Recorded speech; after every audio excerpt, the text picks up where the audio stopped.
A lady said to me that I met once in New York. She was vice president of this company. She made big money. I don't think she finished her high school education. She was still young, with a young family. And I said to her, "How did you get here? This is a tough business. You make big money. You didn't graduate from high school. What happened?" And she said, "Well, let me tell you part of the story." She said, "Years ago, one day I asked my husband for $10, and he said, 'What for?'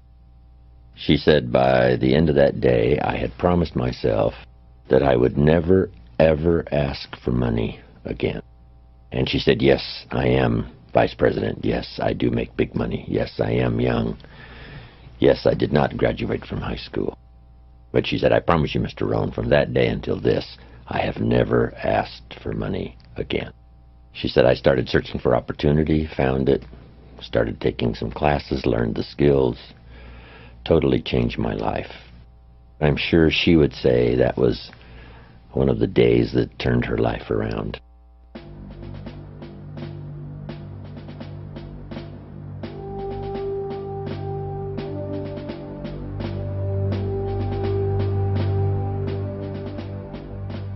There is a day, seemingly like any other, when everything changes. It's the day when you make the decisions once and for all to walk a new road toward the goals that until that fateful day have only been misty dreams. It's the day you say, "I've had it," with living a life of poor health, an empty bank account, and broken promises, where you're suddenly filled with the resolve to do whatever it takes to finally live the life you have always known you are capable of living. It's the day when you're filled with the awareness that time is precious and that each day that passes by unnoticed is like releasing a helium balloon into the sky. Soon it will be a distant memory, never to be seen again. It's the day you decide to seize those precious moments and make every one of them count. It's the day that turns your life around.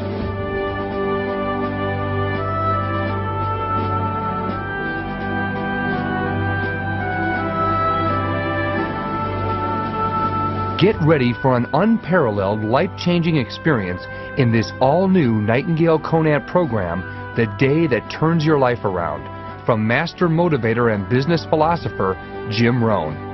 At the young age of 25, Jim met his mentor, Mr. Earl Shoaff, who introduced him to a unique business opportunity in the world of network marketing. Not only did Mr. Shoaff mentor Jim on the lessons of building a remarkable business, he mentored him on building a remarkable life. The rest was history. Jim used the lessons he learned to turn away from a life of mediocre performance, broken dreams, and an empty bank account to incredible levels of wealth, both tangible and intangible, by the age of 31. It is now his sincere desire in this all-new program to help you do the same. Yesterday I quoted the saying, "There's nothing so powerful as an idea whose time has come." Then I quoted it another way, "There's nothing so powerful as an idea that comes at the right time." So I said a little prayer before I left my hotel room today, and my prayer was, I hope today is one of those right times for many in my audience. And you never know, when for someone it's the first time, or you're the first voice that sort of awakens a search for a better life, meaning, skills, disciplines, or you're one of many voices, or they've heard many before and now yours sort of comes on a day when the lights go on and they're never the same again. In this program, you will hear Jim Rohn sharing ideas in a way you have never heard before. We had the unique experience of having a one-on-one conversation with Jim in the studio, reflecting on his business and life experiences. We have also included several live segments, mixing some of his classic recordings with some of his newest material. Presented with Jim's second-to-none inspirational style, the result is a program you'll never forget. Truly, the listening experience that follows could mark the day that turns your life around. Now, Jim begins the program by discussing the simple yet dramatic events of his own life-changing day. Sometimes from a delightful experience or a tragic experience, it can be the day that changes everything. For me, it was the Girl Scout that knocked on my door when I was 25 years old and gave me the big presentation about Girl Scout cookies. And I wanted to buy. She said, it's only $2, several flavors. And with a big smile, she politely asked me to buy. And I wanted to. Big problem, I didn't have $2 in my pocket. So I didn't want to tell her that, right? I'm a grown man. I'm 25 years old. I've been to 1 year of college. I've got a little family going. So I decided next best to lie to her. I said, look, I've already got lots of Girl Scout cookies. I've bought some, and we still haven't eaten all of them. They're in the house. She said, oh, that's wonderful. Thank you very much. And she leaves. When she leaves, I say to myself, I don't want to live like this anymore. I mean, how low can you get? Right, lying to a Girl Scout, that's about as low as it gets. So I promised myself that day it would never happen again. And that was a life-changing day for me, recognizing that I was not in a good position. I must start making my search. A guy climbs the stairs, and there's about 40 stairs to climb, and he finally gets to the top, sits down, and he's out of breath. And he says, wow, this is not good. I've got to do something about my health. So it can be something that simple. So he starts a little research program and decides to get his health in order, develop a good nutritional program, whatever. And from that day on, he says, I'm not going to be out of breath anymore. One of my friends woke up one day, David, and he said, sitting at the yacht club, having a drink, sitting sort of in a fog, something spoke to him and said, what could you really have done if you hadn't have been in this condition the last 15, 20 years of your life? You know, he wasn't like an out-and-out alcoholic, but he just, he drank too much. And he started thinking about that. What could I have really accomplished? He wasn't bad enough to where he couldn't function. But he said that day when he thought back of what he really could have done if he hadn't have sort of stumbled around in a bit of a fog all those years, how his life would be. And he said from that day on he never touched another drink of alcohol.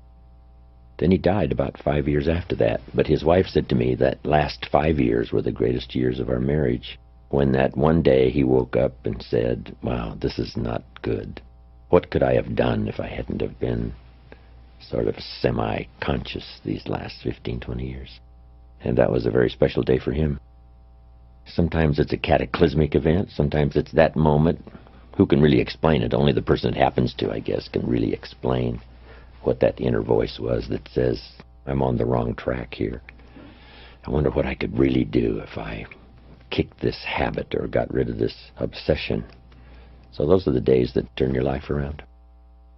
While life-changing days can be as cataclysmic as never touching another drop of alcohol, or as simple as lying to a Girl Scout, every life-changing day holds something in common. They all involve an internal battle inside our own heads, a battle that must be won. We live in a world where opposites are in conflict and we're in the middle. There's the pull to do good and the pull to do evil, to do what's right, and the pull to cross the line. That bit of warfare goes on even in our own head, our own consciousness. When I was a little kid growing up, I remember this cartoon of a little boy, and it showed this little boy with a little devil on one shoulder and a little angel on the other shoulder. The little devil said to the little boy, go ahead and do it, it'll be okay. It'll be fine, go ahead, go ahead. And little angel saying, no, no, no, don't do it, don't do it. Little devil said, yes, go ahead. Little angel voice, no, no. And I guess that's part of our life experience. It's part of the adventure. The old prophet said, love good and hate evil. And if we become educated in that way, knowing when the voice of temptation is not the right road to take, we make some better choices. When I got up this morning, a little voice said, you really don't have to do your exercises today. You could skip today. You've got some work to do. And I got in at about 1 o'clock this morning on my airline flight from Colorado Springs. But as recently as this morning, the little voice said, you don't have to do them this morning. But I well know that if I postpone a day, sure enough, I've got to make up for it somewhere. Maybe do a modified version if I don't have quite enough time, but don't let it just go. But we all have that. That's fairly constant. what voice to listen to? I guess part of the answer is not to become a victim of yourself. Beware of the thief on the street that's after your purse, but also beware of the thief in your mind that's after your promise. The little thief in your head that says, you're too tall, you're too short, you've never done it before, it's not going to happen for you. Others can find this book, you can't find it. If you found it, you probably wouldn't read it. If you read it, you probably wouldn't understand it. This is a constant bit of warfare going on inside of our head. So we all have to deal with that. But what I call that in these experiences is the great adventure. It seems as though God has designed human life and his own existence as a bit of adventure. First creating all the angels according to the storyteller. And we might surmise, what was that for? Maybe he didn't want to be alone, or maybe he wanted to create some kind of adventure for himself. Made one of the angels, the storyteller says, the most famous, the most beautiful, the leader. And finally, Lucifer gathers up a third of the angels, makes a move on God's throne, loses, giving us a bit of insight, not much detail. I guess most of it's left to our imagination, which is probably what the storyteller wanted to create. Here's a few details and leave the rest to your imagination. So it seems like in the beginning, before the beginning, God, it seems, was interested in adventure. But I guess if you boil it down to something very simple, it says, would it be possible to win if you couldn't lose? And almost everybody says, well, no, it doesn't seem possible that you could win if you couldn't lose. So there has to be an adventure in order to have a victory, in order to have a win, in order to overcome, in order to create something of value. You must keep pulling positively against the negative forces, but that's what creates the adventure. If you took a football today and walked out to the football stadium, put it under your arm and crossed the goal line, would we all cheer and call it a touchdown? And the answer is no. It's not a touchdown until you face the 300-pounders who want to smash your face in the turf. And if you can muscle by them, dance by the secondary, cross the goal line, with the football under your arm, now we call it a touchdown, maybe a championship. But not without the conflict. But that's a good phrase. Opposites are in conflict and we're in the middle. And on any given day or occasion, that conflict can occur. There's an interesting Bible story that says there were two nice people, according to the storyteller, and it says, however. It's an interesting word, and that's where the adventure begins. However. One built his house on the rock, and the other built his house on the sand. Nice people can make foolish decisions about the future and then suffer the consequences, especially when the storm comes. So the key is to try your best. So many questions are not a matter of morality. It's a question of being careless or careful, being cautious rather than reckless. But not too cautious. So it's kind of an interesting challenge.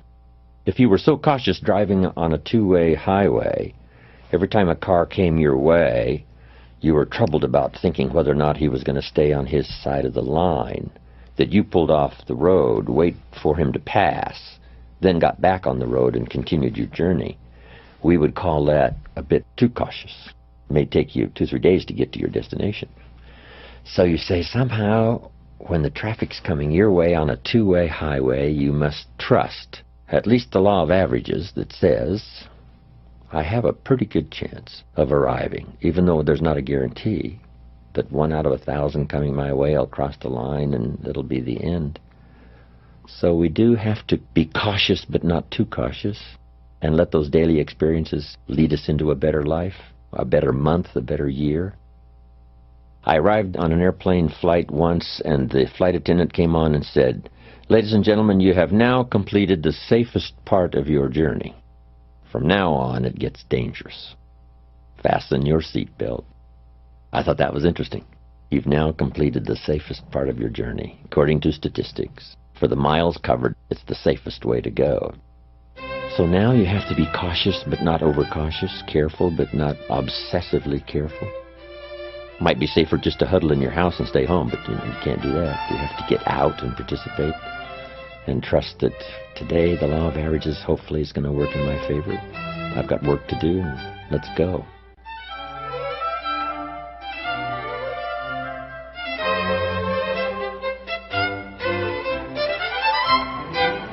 As Jim said, in order to win the battle in your own mind, you must trust the law of averages, that circumstances will work in your favor, and that your life-changing efforts will be rewarded. Well, there's an old saying that if you can't find the circumstances you want, it's up to you to make them. In this next live segment, Jim expands on this idea by showing you how to move beyond mere faith to begin the process of changing any area of your life. The key is to just begin. Why would the farmer put the plow in the ground in the spring if he couldn't see the vision of the harvest when the summer is finished? Is it possible to see the finished harvest? And the answer is yes. We do that simply by faith. Key phrase, faith is the ability to see things that don't yet exist. And that's how things exist. How did this hotel get here? Someone saw it while the property was vacant.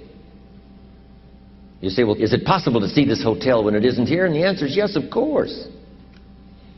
If somebody cannot see it when it is not here, then it will never be here. So it's possible to see things that don't yet exist. Interesting. When should you start building this hotel? This is a good question for your philosophical musings. When should we start building the house? When should we start? And here's the answer. As soon as it's finished. You wouldn't start building the house until you had it finished. If you just started laying bricks and somebody came around and said, "What are you doing?" said, "I'm just laying bricks." And said, "What are you building?" And you said, "I have no idea." See, they'll take you away to a safe place. So have you got that now? It's possible to finish something before you start. In fact, it would be a bit foolish to start until you had it finished. So human beings have this remarkable ability to finish something and then start it. We've heard the old expression, don't count your chickens until they're hatched. Say, no, we have the ability to count our chickens long before they're hatched. Because we know, we have faith, we believe. We use the law of averages. There's bound to be at least so many. Out of every dozen, out of every 100, out of every 50. So it's possible to see the end and then begin. Start looking into the future of what you would like to accomplish and where you would like to go, the person you would like to be. And see if you can't get a better picture of the finished objective. See yourself there. See yourself in possession of. I was in business with Bob Cummings, the old movie star, for a while. He said, decide what you want and then act as if you already had it. And being an actor, he could give us a few tips on acting. Decide what you want and act as if it was already yours.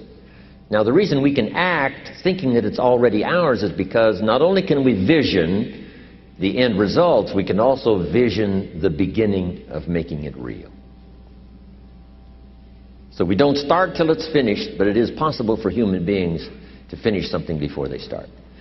Human beings are the only life on earth that has this incredible capacity to change the course of your life. No other life form can do that. Every other life form except humans seems to operate simply by instinct and the genetic code. In the winter, the goose flies south. How often? Answer, every winter. If you said to the goose, hey, it'd be better this year to go west, he ignores that advice. And the reason is because he cannot make choices and listen to advice of something that might be better. He has to obey instinct and the genetic code. But now jot this down, not human beings. Human beings can alter the course of their life. Human beings can live one way for 5 years, tear up that script, live a totally different way the next 5 years. The first 6 years of my economic life, I wound up broke. Second 6 years, I wound up rich. Someone says, how did you do that? Here's number one. I discovered I was not a goose. Someone says, don't you have to do the second 6 years like you did the first 6 years? And jot this down. No. No, you don't have to live the second 6 years like the first 6.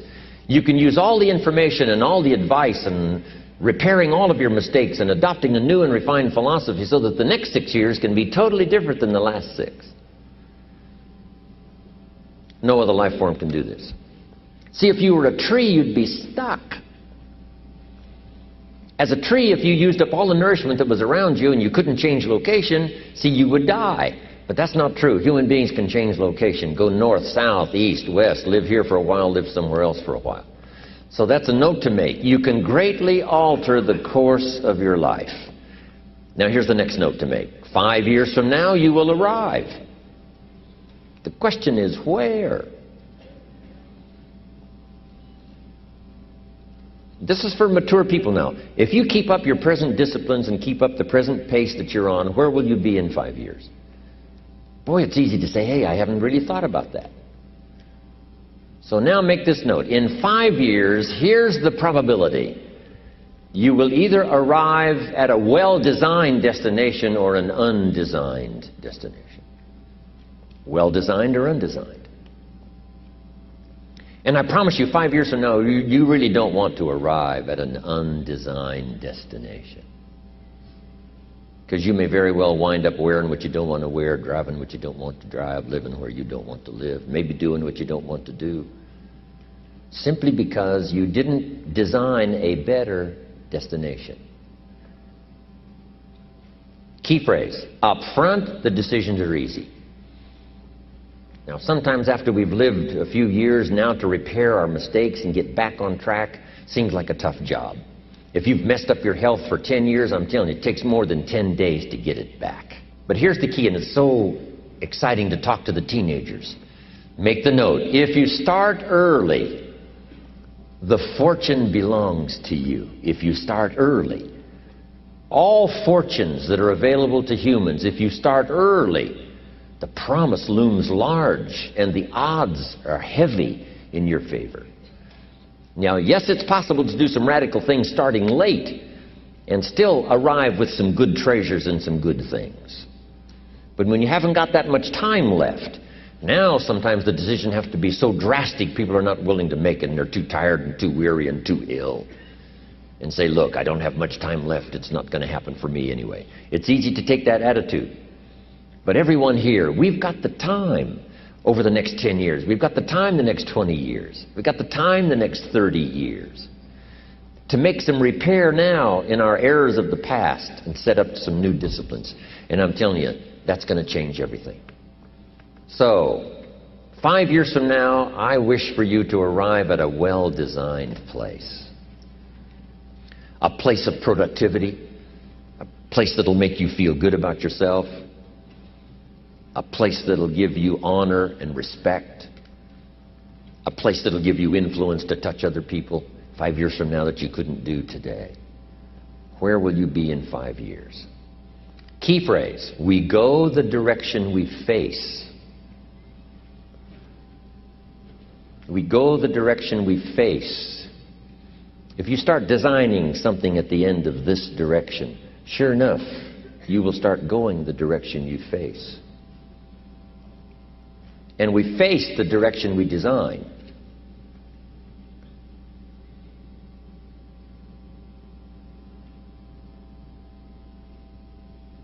Next phrase.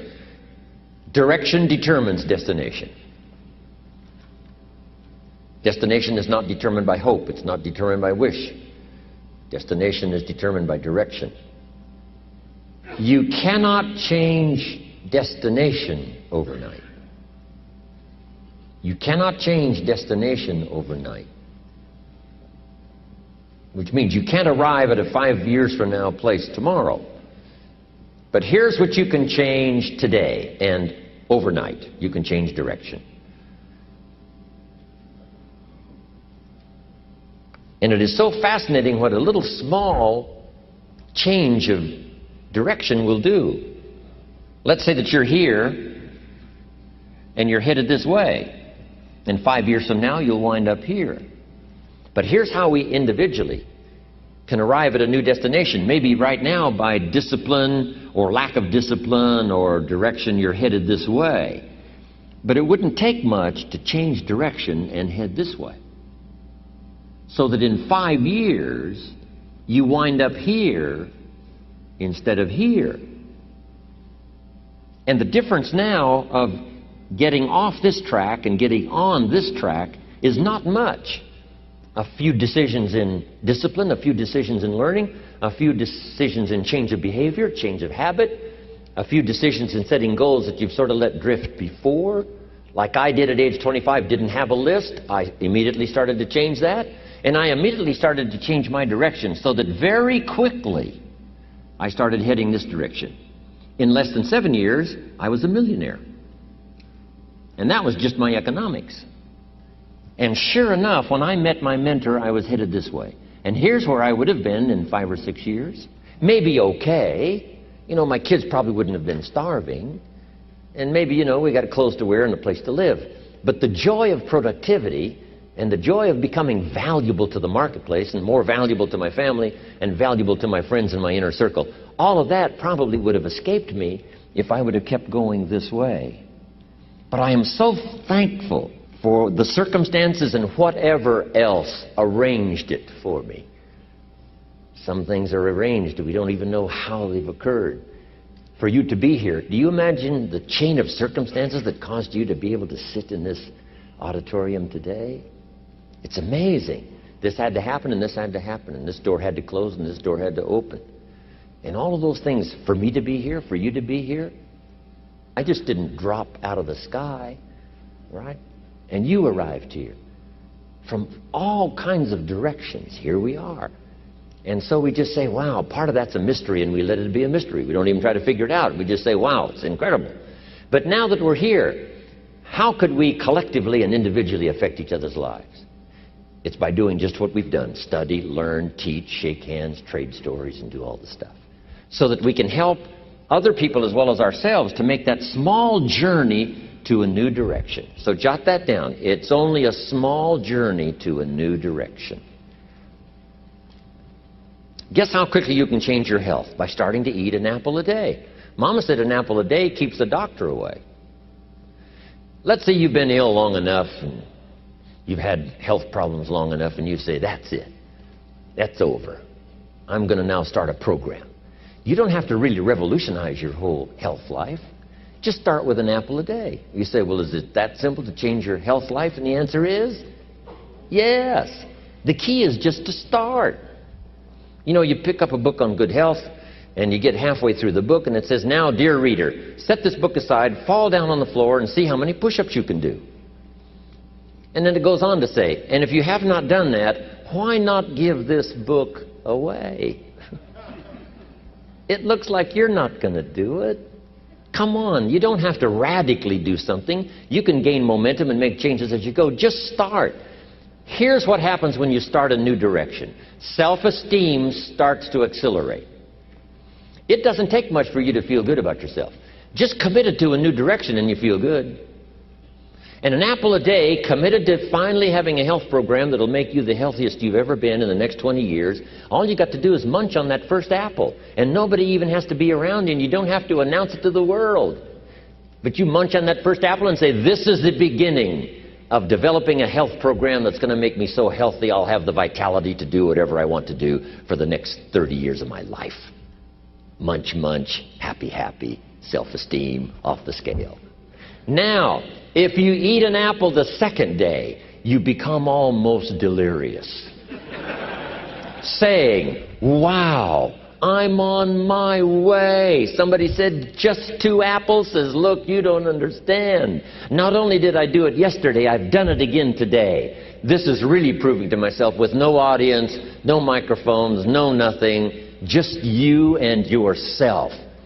You've convinced yourself, I'm on my way to the healthiest I ever have been. I'm starting a new life. This is the second day. I'm on my way. That's how easy it is to change your life. You don't need some dramatic vision. Just begin something. And maybe by health or by whatever other things we can think of to do, you just get back on a better track.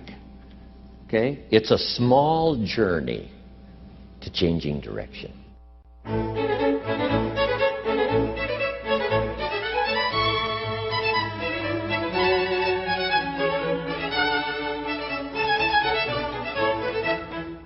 tell the story of Lydia Cologne, who started her business with $1. When she made her first sale, she didn't have any product to deliver.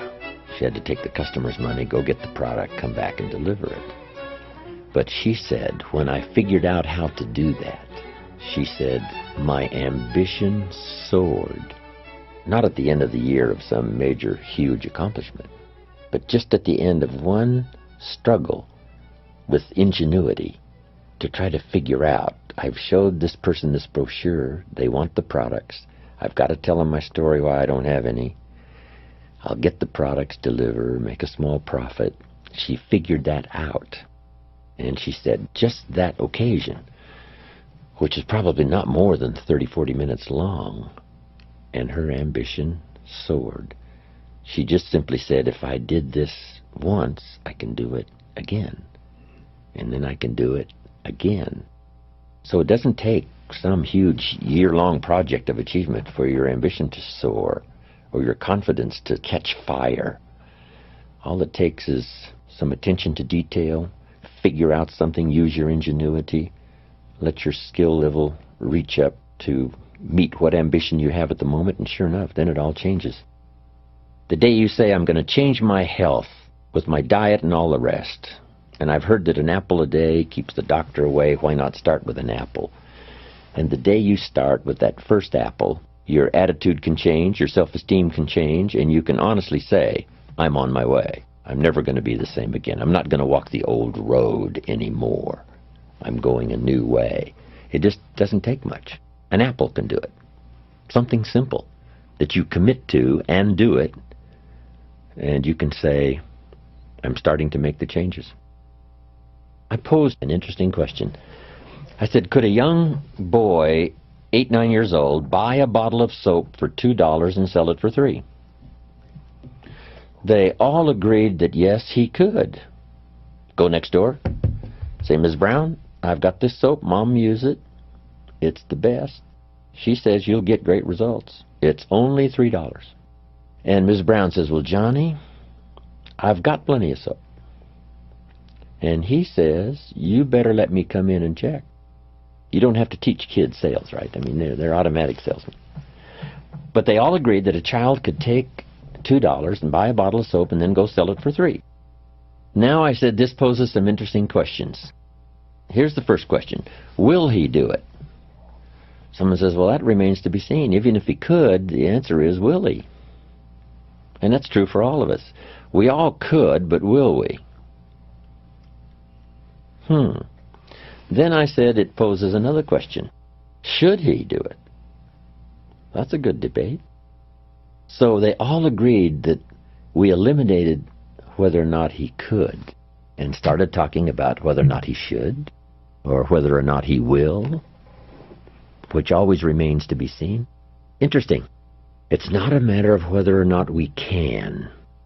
Average person of average intelligence living in this incredible country can become financially independent in a fairly reasonable amount of time. The question is not whether or not they can. The question is whether or not they will. Then the big question is whether or not they should. And someone says, well, you should if you could. But that doesn't answer everybody's life. It said the sower went out to sow the seed, and sure enough, finally the seed falls on good ground, but some of the good ground produced 30%, some 60%, some 100%. And we say, why is that? Well, it seems like that's just the way things are. You say, well, couldn't the ones doing 30%, couldn't they do 100%? Well, maybe they could, but should they, or will they? It remains to be seen. Everything after the fact we can always figure out. He could have, but he didn't. You know, we can always figure that out later. He perhaps should have, but he didn't. Someone says, well, sales would never appeal to me, so I couldn't buy a bottle of soap for $2 and sell it for $3. But what if you had to support your family? You said, well, I probably could figure out how to do it if I had to. So it's amazing how little money and how easy the answer is to solving problems, earning money, making money, doing better. Everybody can, but not everybody will. So here's what I called it. The magic and the mystery. The magic is you could start at the bottom and go to the top. The mystery is, why wouldn't everybody do that? That's what the storyteller does most of the time, leaves so much to our imagination. I wonder why that is. That's good for conversation. What's unique, though, living in our country, there's so much example everywhere of what ambition can do, properly channeled, that it hardly leaves anyone with an excuse not to at least maybe try. Or you certainly have to give up on the fact, know that it can't be done, which is not true. It is possible to start with $1 and become a millionaire. It is possible. It is possible to start with nothing and become something.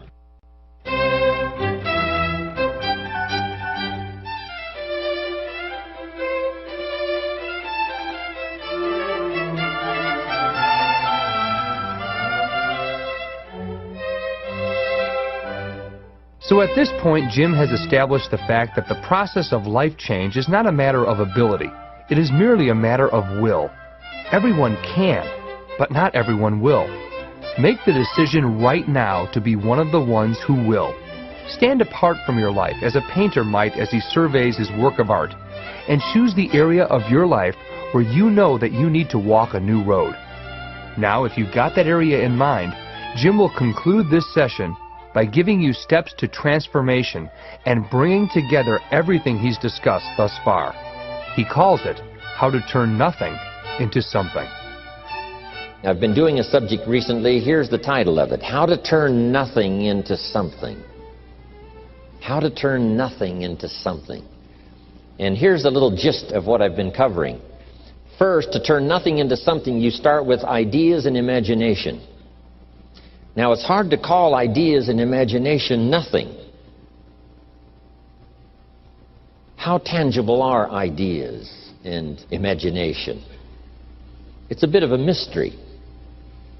So you can't really call ideas that can be turned into a hotel, ideas that can be turned into an enterprise, ideas that can be turned into the Salk vaccine, ideas that can be turned into miracle products, ideas. You couldn't really call the idea nothing.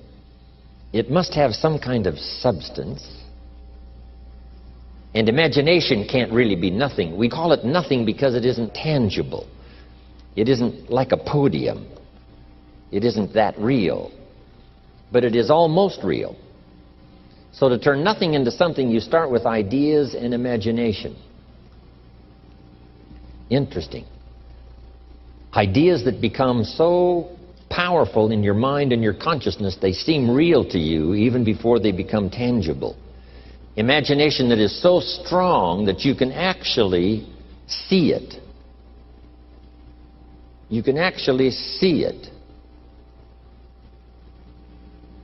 When I built my first home for my family in Idaho all those years ago, before I started construction on this home, I used to take my friends and associates out to the vacant property and take them on a tour through the house.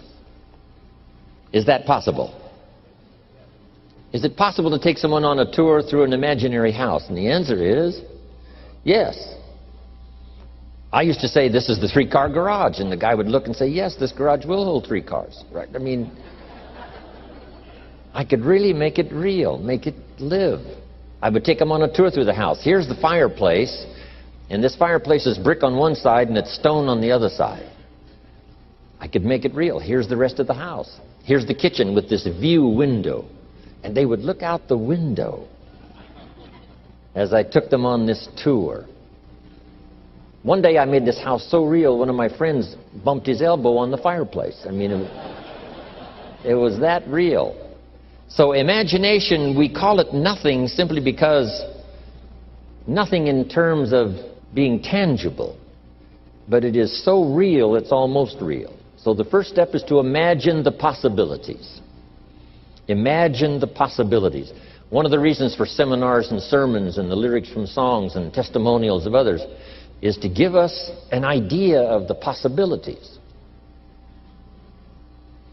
To imagine the possibilities. Now here's the second step of turning nothing into something.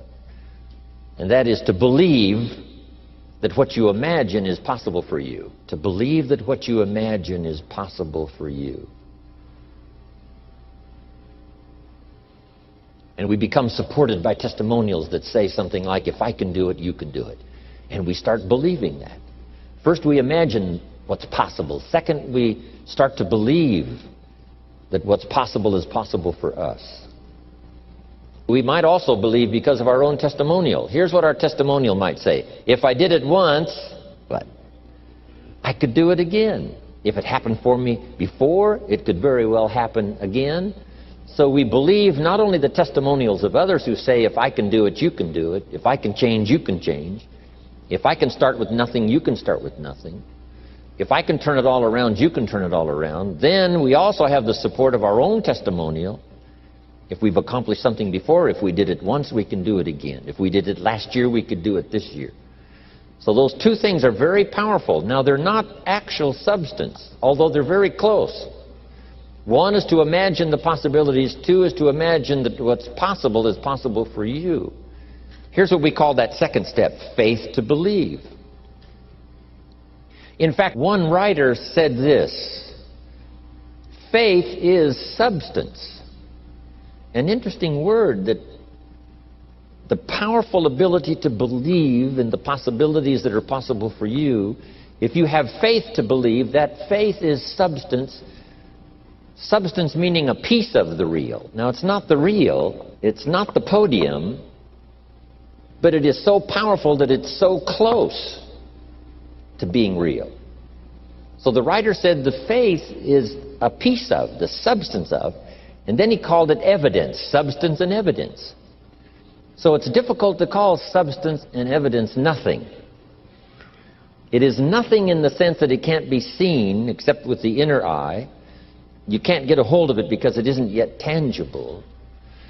But it is possible to turn nothing, especially ideas and imagination. Now, if you believe that it's possible for you, that substance and evidence becomes so powerful that it now can be turned into reality. So the first step is to imagine what's possible. Second step, to believe that what's possible is possible for you.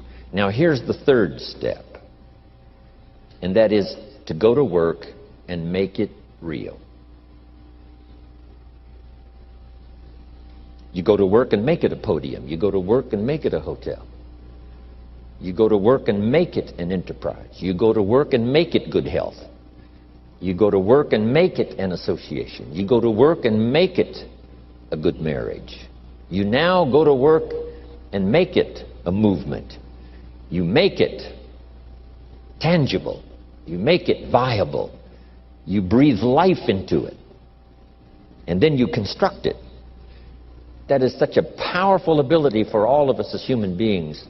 I just wanted to take the time to drop that in before I move on to so many other subjects. How to turn nothing into something. Now here's the last part. It takes the disciplined activity to turn nothing into something finally. Faith without the activity serves no useful purpose. But faith invested into the activity creates reality. Once I understood that, I knew then it was possible to build a career. I knew it was possible to build good health. I knew it was possible to build a relationship. I knew I could participate in the constructing of valuable things, valuable enterprises, valuable things that would help and benefit other people. I knew I could be part of it, and I knew I could do it once I understood this formula. So here's the last part now. Appreciate now the disciplines that turns imagination into reality. Because without the disciplines, it doesn't work. The discipline is the last piece of the miracle process. The last piece of the miracle process is to do the work. To do the work of good health. To do the work of a relationship. To do the work of building this hotel.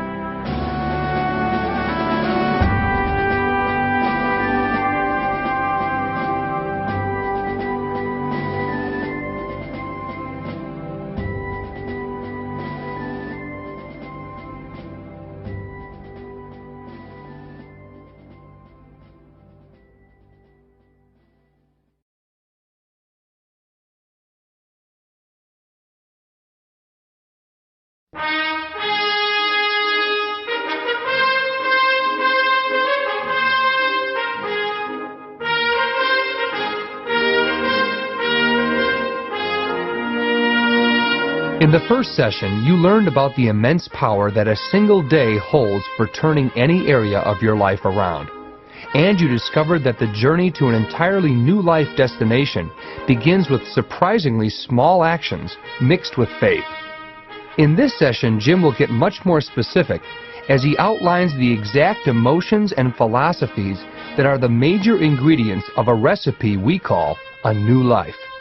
He begins by discussing a negative emotion that, if channeled properly, can lead to incredibly positive results. Disgust is one. My little story about the Girl Scout, I don't want to live like this anymore. It was traumatic for me. It was a traumatic day for me. I'm a grown man. I have been to college 1 year. I've got a little family going. And I don't have $2 in my pocket. I wasn't destitute, but I was behind on my bills, and once in a while getting a notice saying, "You told us the check was in the mail." Those embarrassing moments. But that was sort of the climax that day when I said, this is not the way to live. So whatever it is, disgust. One of the big days that changes your life is decision making. I'm not going to be the same anymore. I'm not going to walk that road anymore. I don't want to be embarrassed anymore. I've been on my knees for the last time. That's big time. Those decisions that sometimes last for a lifetime. Some decisions are incremental. You make a decision to start the process, which is valuable. And then later you make the decision to continue. That felt good. That got good results. Why not continue? When I really started revolutionizing, especially my economic life starting at age 25, the early success locked me in for a lifetime. I got such great early returns. I don't mean overnight, but at the end of the first week, at the end of the first month, I started a little part-time adventure, age 25. You know, that's available to all of us. So disgust, I've had it. That's a powerful emotion. I don't want to live like this anymore. I don't want to feel like this anymore. This is the last day. That's powerful. Then the day you decide to make the changes, do something different. I decided to read the books. I started a program of reading. Now I've got one of the best libraries, probably, of anyone that I know of. Life-changing decisions that last a lifetime. Then I think on some of that we need a little help, a little association. Two of the most powerful words in the world are, let's go do it. It's powerful to say, I'm going to do it, but it's even more powerful to say, let's go do it. Sometimes if you want to change your health, that's a good thing. To say, let's do it together. You know, let's meet every Tuesday and every Thursday morning at Denny's and talk it over. How are you doing? Here's how I'm doing. How are you doing? I think that's valuable. Let's do it. Let's get better educated. I'll read a book between now and Wednesday. You read a book, and we'll get together and talk about both books. Okay, let's do it. See, where by yourself you may not do it. But if you had somebody like-minded, what's that ancient phrase says? If two or three agree on a common purpose, nothing is impossible. It doesn't take 2 or 3,000 or 2 or 300. If just 2 or 3 says, let's walk a higher road, let's do it, let's pull it off. The inspiration of camaraderie, working together, I've always used that. All of my enterprises, since I was 25 years old, have all been multiple, 2, 3, 4, 5, 6 people. Let's do it. So powerful. Resolve says, do it or die. I'll do it until the results start to come. And it's always resolve with willing to face the unknown. Yes, I said I was going to do it or die, but later, here's what I discovered. So then you have to sort of rearrange, right? It's like planting corn in an acre of ground, and it never does come up. It never does come up. Somebody said, well, just keep on planting. Maybe you need a new acre. So maybe it isn't just persistence and do it or die. I'll plant every spring, by gosh, until I have a crop. Have you ever considered maybe you need a new acre to plant in? So that means, like later discovery says, wow, I've been at this now 3 years, nothing's happening. Then you say, I know I said I was going to do it or die, but I've got some better information now. I need to go a new road, try a new acre.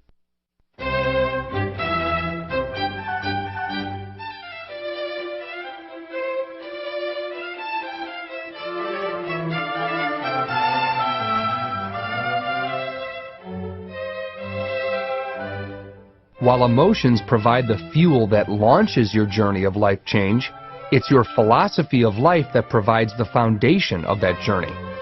Jim Rohn had to make several philosophical changes himself when he began to walk a new road at age 25. These same philosophies can also make a big difference in your life. Now I want to pass it along to you, some of the philosophies that changed my life forever. Here's the first one. Profits are better than wages. Once I understood that, I got rich. Profits are better than wages. Nobody taught me that in high school. I went to college for a year and a half and never heard it. I'm 25 and broke. I'm not destitute. I'm broke. Too much month at the end of the money is broke. And I finally hear this philosophy. Profits are better than wages.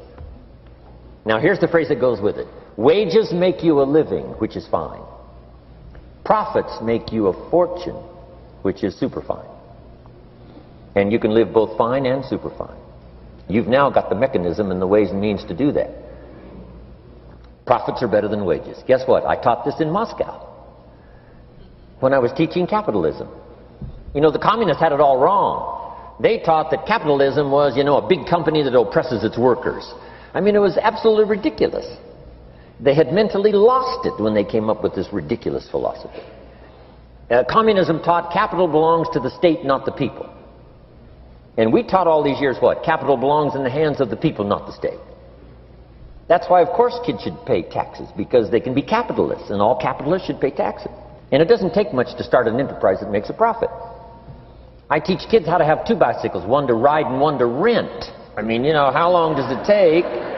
How long does it take to make a profit? I mean, a little ingenuity and you're on your way. So profits are better than wages. Capitalism better than communism. Communism said people are too dumb and stupid to know what to do with capital. So you must take capital away from all the dumb, stupid people and give it to the all-wise, all-knowing state. And let the state run everything. I mean, that was communism. And they devastated every country they touched. I've been to East Germany. It's taking $1 trillion just to clean up East Germany. They've already spent $500 billion. They got $500 billion more to go. I mean, every country they touched, and I've been in all of them, they devastated them all with their devastating philosophy. We teach capital belongs in the hands of the people. That's where the ingenuity is to bring goods and services to the marketplace. But once I understood this now, it was so incredible. Profits are better than wages. Now, when I first was recruited, I'm a distributor for this little product called Abunda Vida. And here's what my mentor said, Mr. Shoaff. He said, Mr. Rohn, you can start this miracle working business part-time. You don't have to go full-time, you can start part-time. And he said, if you'll devote, to start with, let's say 10, 12, 15 hours a week, where you'll start making a profit, here's what you can now say. I'm working full-time on my job and part-time on my fortune. Because profits lead to fortune. I got so excited about that philosophy. I'm working full-time on my job, but now I'm working part-time on my fortune. I found a way not only to make a living, you won't believe this, I found a way to make a fortune. Can you imagine what that's like then to get up in the morning? To go to work on your fortune? Not to go to work to pay the rent, which is okay, but a chance to go to work to make a fortune? And I said, right now I'm working part-time on my fortune and full-time on my job, but it won't be long until I'll be working full-time on my fortune. Can you imagine what life is going to be like? Now, here was my first goal when I started, and that was part-time.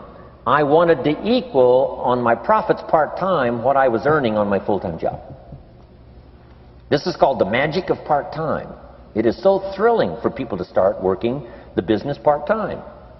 Because now you can work on profits, and it doesn't take very long. If you'll really concentrate on those 10, 12, 15 hours a week, it won't be long if you really do it right and learn some of the skills I'm going to talk about. It won't be long until you can be earning as much part-time working on your fortune as you are full-time working on your job. I did that in less than 6 months. Now I've got an incredible invitation. I found a way part-time to work on my fortune, and I'm making as much money at that as I am on my full-time job. Would you like to hear my story? It was incredible. Now here was my second goal, to make twice as much money part-time working on my fortune as I was working full-time on my job. And I reached that in less than a year. Making twice as much money part-time working on my fortune as I was full-time working on my job. Now I've got an incredible invitation that won't quit. I found a way, through a unique opportunity, to work part-time on my fortune, and I'm now earning twice as much money as I am working full-time on my job. Would you like to hear my story? Do you imagine anybody would say, no, I don't care to hear your story? No. Everybody I said that to said, wow, yes, what are you doing? I said, I'm glad you asked. Let me tell you. Now, when I started making twice as much money part-time as full-time, here's my dilemma. I didn't want to go full-time. And why not go full-time? And the reason was because I didn't want to give up my electrifying story. Right? It was so powerful, nobody could resist the invitation to at least take a look. I didn't want to give it up. And I hung on for I don't know how long until it was, almost insane.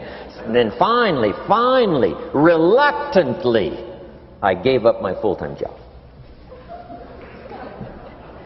But now you can imagine the thrill and excitement of going to work full-time on my fortune. It was incredible. Here's the next one. Philosophy that helped change my life. It's not what happens that determines your life future.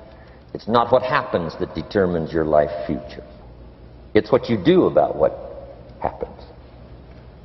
All of us are in like a little sailboat. And it's not the blowing of the wind that determines your destination. It's the set of the sail. So jot this phrase down. It's one of the best to understand. Kids need to understand it. The same wind blows on us all. The wind of disaster, the wind of opportunity, the wind of change. The wind when it's upside down, the wind when it's favorable and unfavorable. The same wind blows on us all. The economic wind, the social wind, the political wind. The same wind blows on everybody. The difference in where you arrive in 1 year, 3 years, 5 years. The difference in arrival is not the blowing of the wind, but the set of the sail. And that's what learning is all about. To set a better sail this year than last year. To set a better sail. The first 6 years of my economic life, I wound up broke. Second 6 years, I wound up rich. You say, well, the Democrats must have finally gotten power. No.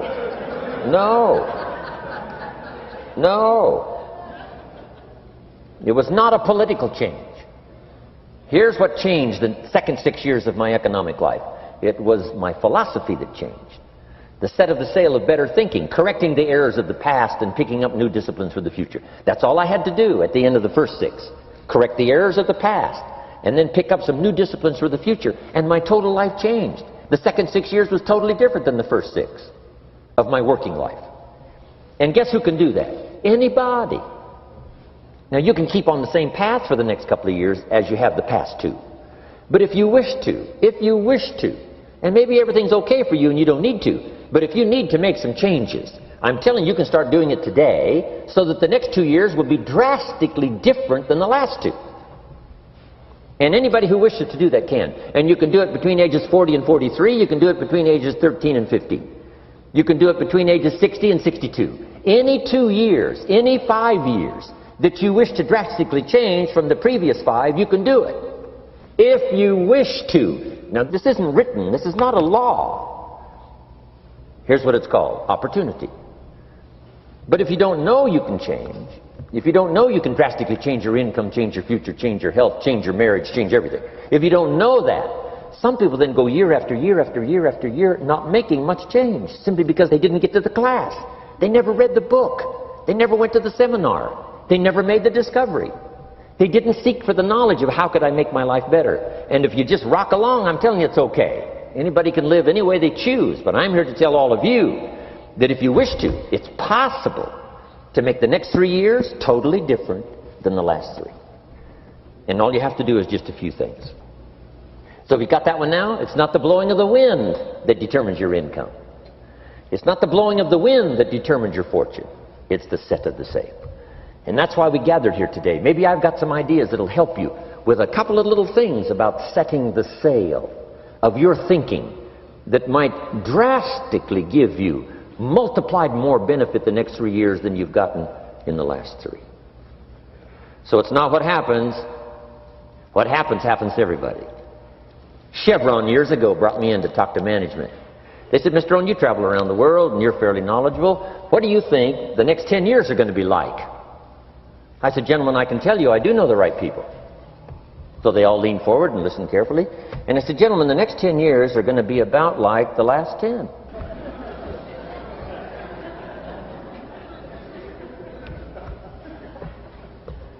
The next season after fall is... Well, I promise you that's not going to change. After day comes night. I promise you that's not going to change. Here's how the last 6,000 years reads. If you want to make a note of Jim Rohn's vision of history the last 6,000 years, here's how it reads. Opportunity mixed with difficulty. It's going to read like that, looks like, for the next 6,000 years. Opportunity mixed with difficulty. Now, sometimes there seems to be more opportunity than difficulty, and then sometimes there seems to be more difficulty than opportunity, but the mix isn't going to change. After expansion comes recession.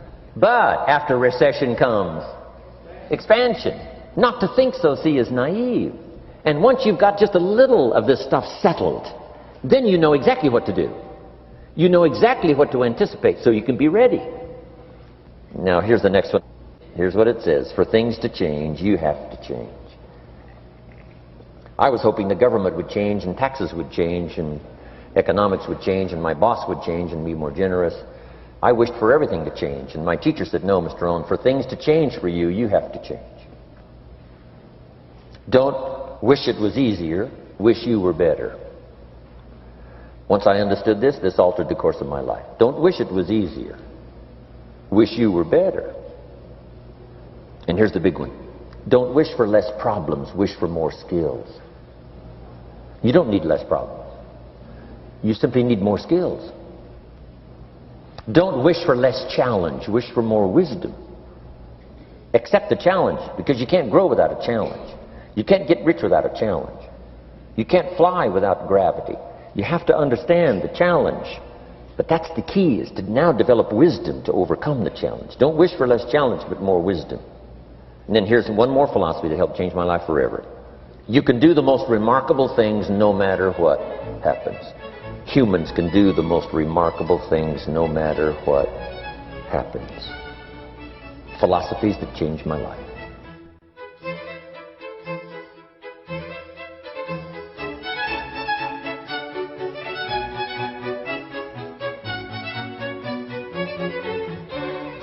To complete your life-changing recipe, there are a few other critical ingredients that can make the difference.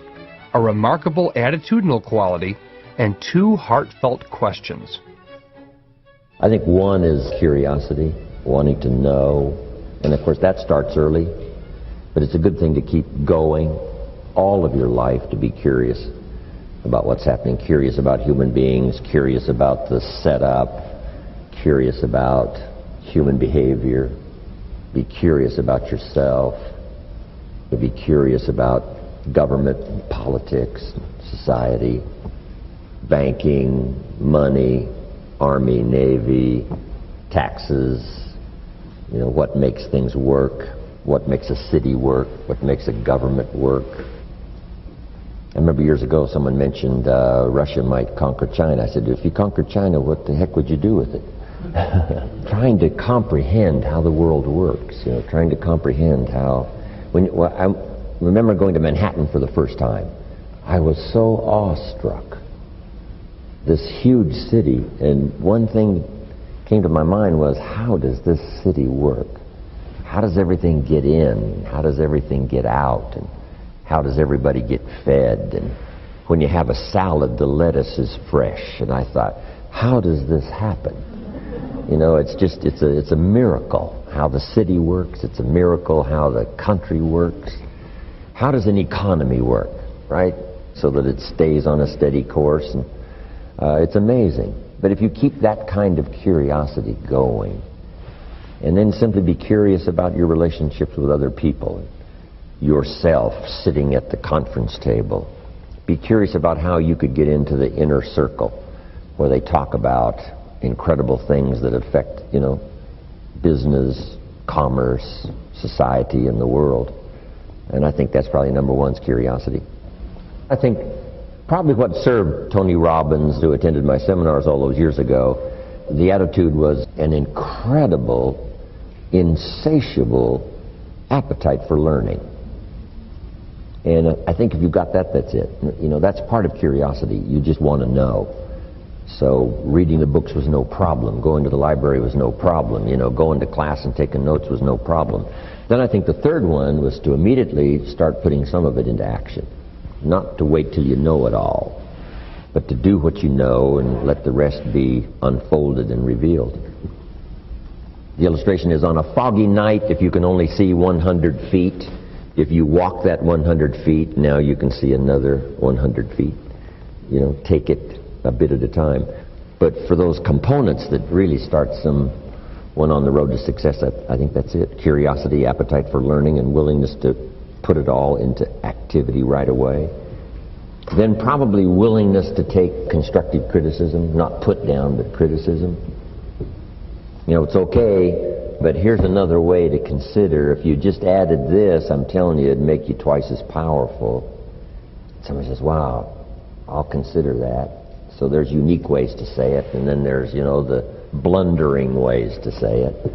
But if you can get people to give them credit for what they're already doing, add a few more things, a bit of refinement, that's it. People willing to accept that kind of constructive analysis of how they're doing. Those are some good components. I asked two good questions, I think, that are really vital, especially for mature people. Number one, what's got you turned on?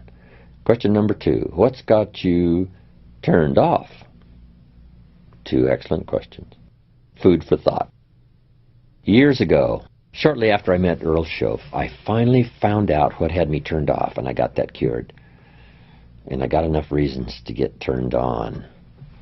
And from that day until this, no one has ever said to me, when are you going to get going? When are you going to get off the couch? When are you going to get started? I've never heard that since I was 25 years old. Once the fires were lit for me, they've never gone out. I've gone through my challenges from rich to broke and back to rich, and I've been through it all. But I've never had someone say, you got to get up from here and you got to get going. Never. And I don't really know how to teach it, and I really don't know how to explain it. All I know is if it ever happens, it's one of the great experiences of a lifetime. Get enough reasons to turn you on. And then just keep adding some more so that you never lack for emotional or physical vitality and spiritual strength to just keep going, to make your life as good as you can, go as far as you can, earn as much as you can, share as much as you can, be as much as you can to the people you love and care about, live as well as you can. If you once develop that thirst and the zest. But it's interesting. What's got you turned off and what's got you turned on? See if you can't cut loose from the stuff that's got you turned off. Maybe it's negative attitude. Maybe it's poor thinking. Maybe it's doomsday thinking. You know, the whole world is going to the dogs anyway. Why try? A good sermon or lyrics of a song, conversation with somebody of value might help you turn that kind of attitude around. Like, you know, it's never going to happen for me. Why not? Can a boy 8, 9 years old buy a bottle of soap for $2 and sell it for $3 and say, yes, he probably could? Say, then that means everyone has an answer. Doesn't matter who it is. Everyone can. Not everyone will, but everyone can. And there's no reason why you can't.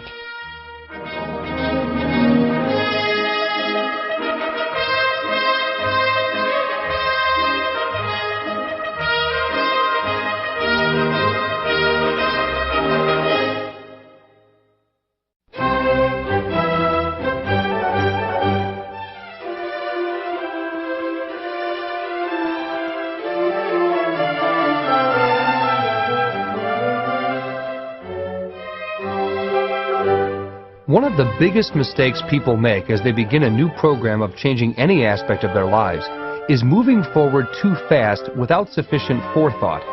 It's similar to trying to drive to a destination by getting in your car and speeding away with no map to guide you. If you're not careful, you'll end up nowhere fast. In the next 2 sessions, Jim wants to make sure that you don't make this critical mistake. Ultimately, if we want to change our lives for the better, we must give careful consideration to all of our values and assure their preservation as we pursue our goals. In other words, we must consciously make a life, not just a living. Jim Rohn learned this critical lesson firsthand. Some things I went for in the beginning, I was so ambitious.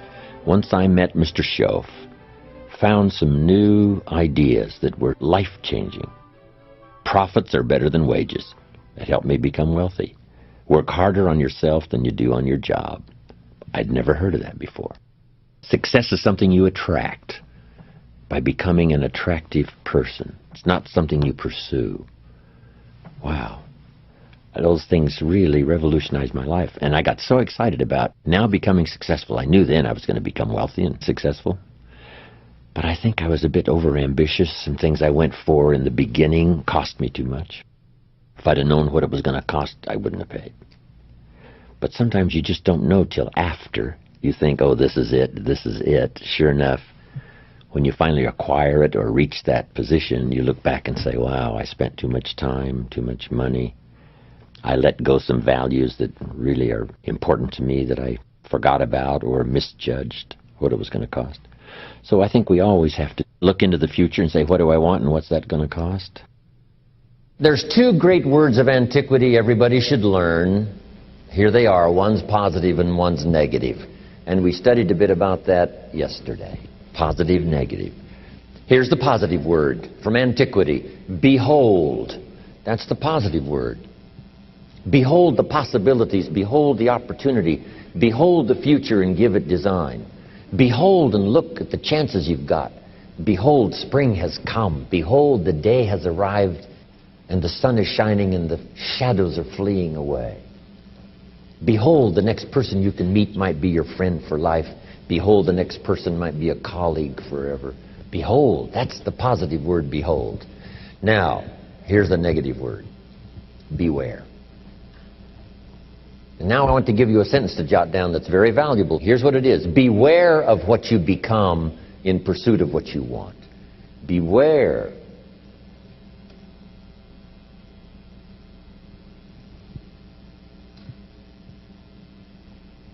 All of our lives we have to deal with behold and beware. When a kid goes to school, it's behold the opportunity and beware the dangers. Behold and beware.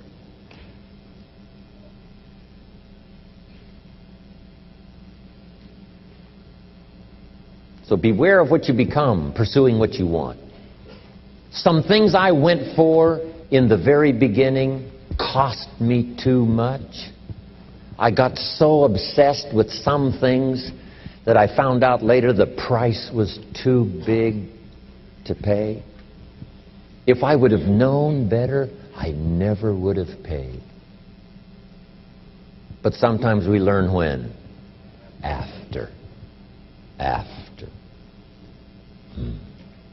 So don't become so obsessed with something that you lose your sense of reason or it costs you your friends.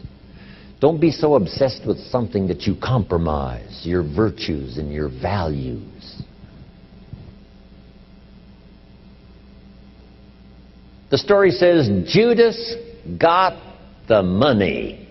You say, well, that's a success story. No. It's true, 30 pieces of silver was a sizable sum of money, but it was not a success story. His name was Judas. Doesn't that ring a bell? It makes all the difference in the world. Judas got the money. Here's something interesting about the story of Judas. After he got the money, he was unhappy. Someone says, well, if you had a fortune in your hand, why would you be unhappy? And here's the key. He was not unhappy with the money. He was unhappy with himself. Here's a key phrase. The greatest source of unhappiness is self-unhappiness. It's not from outside the things that make us unhappy. The greatest devastating unhappiness is to be unhappy with yourself. Now, a mild form of unhappiness is constructive. The desperate form of unhappiness is destructive. It's like worry. We should all worry a little, but not let it destroy our lives. If you're in New York about to step off the curb in downtown Manhattan and the yellow taxi's coming, best you worry enough to get your feet back up on the curb lest you get yourself wiped out. So it's called caution, but not undue caution. It's called fear and worry, but not the worry that kills you, not the worry that destroys you. It's like hate. You know, you don't need to hate your job. Save your hate for the important things like evil, like the weeds that attack your garden, like the diabolical ideas that try to entice your children. Right? You don't need to hate everything. I hate this, I hate that. That's the misuse of your hate. Save it for the things we really must hate. But this is so important now to beware. Judas was so unhappy he tried to take the money back. They said, heck with you, we got what we wanted, you got what you wanted, out. They threw him out with his money. Now he becomes so desperate, he goes out and hangs himself for what he did. He became a traitor. So that's the caution now. If Judas could speak back to us in any kind of clear language, here's what he might say. Beware of what you become in pursuit of what you want. Don't sell out. It's not worth it. The whole balance, I think, is important all of your life. For our kids, you know, so much learning and so much play and so much education and so much time off. And you have to just not overload kids with too much time to learn. A little change of pace. Back when I went to school, we called it recess, right? You can't stay at it, you know, like hour after hour. You have to take a little break and take some time. But it's true as an entrepreneur. It's true in a sales career. It's true for a minister of a church. Whatever you're in, is to find that balance of working hard so that the job gets done, but also taking the time. I used to work hard and think, wow, I should have my family on the beach. And then I'd take my family to the beach, and at the beach I'm saying, wow, I should be at the office. So you just have to learn to say, when you're at the office, do the office stuff. When you get to the beach, you know, forget the office for a while. And that balance is important. It's important in good health, right? They had this diet that said high carbohydrate is the way to go, right? Sure enough, it wasn't. Now it's all finally turned around, and we know a lot more. And it's called high protein, low carbohydrate, and all the rest. So you just have to keep up with whatever's happening. Be a student, not necessarily a follower. You pick up a book on nutrition. This one says, if you do this, you'll live forever. You pick up the second book, and it says, if you do what that first book says, you'll die young. And then the question is, what should I do? Which book should I follow? You say, no, read them both and then make up your own mind. Be a student, not a follower.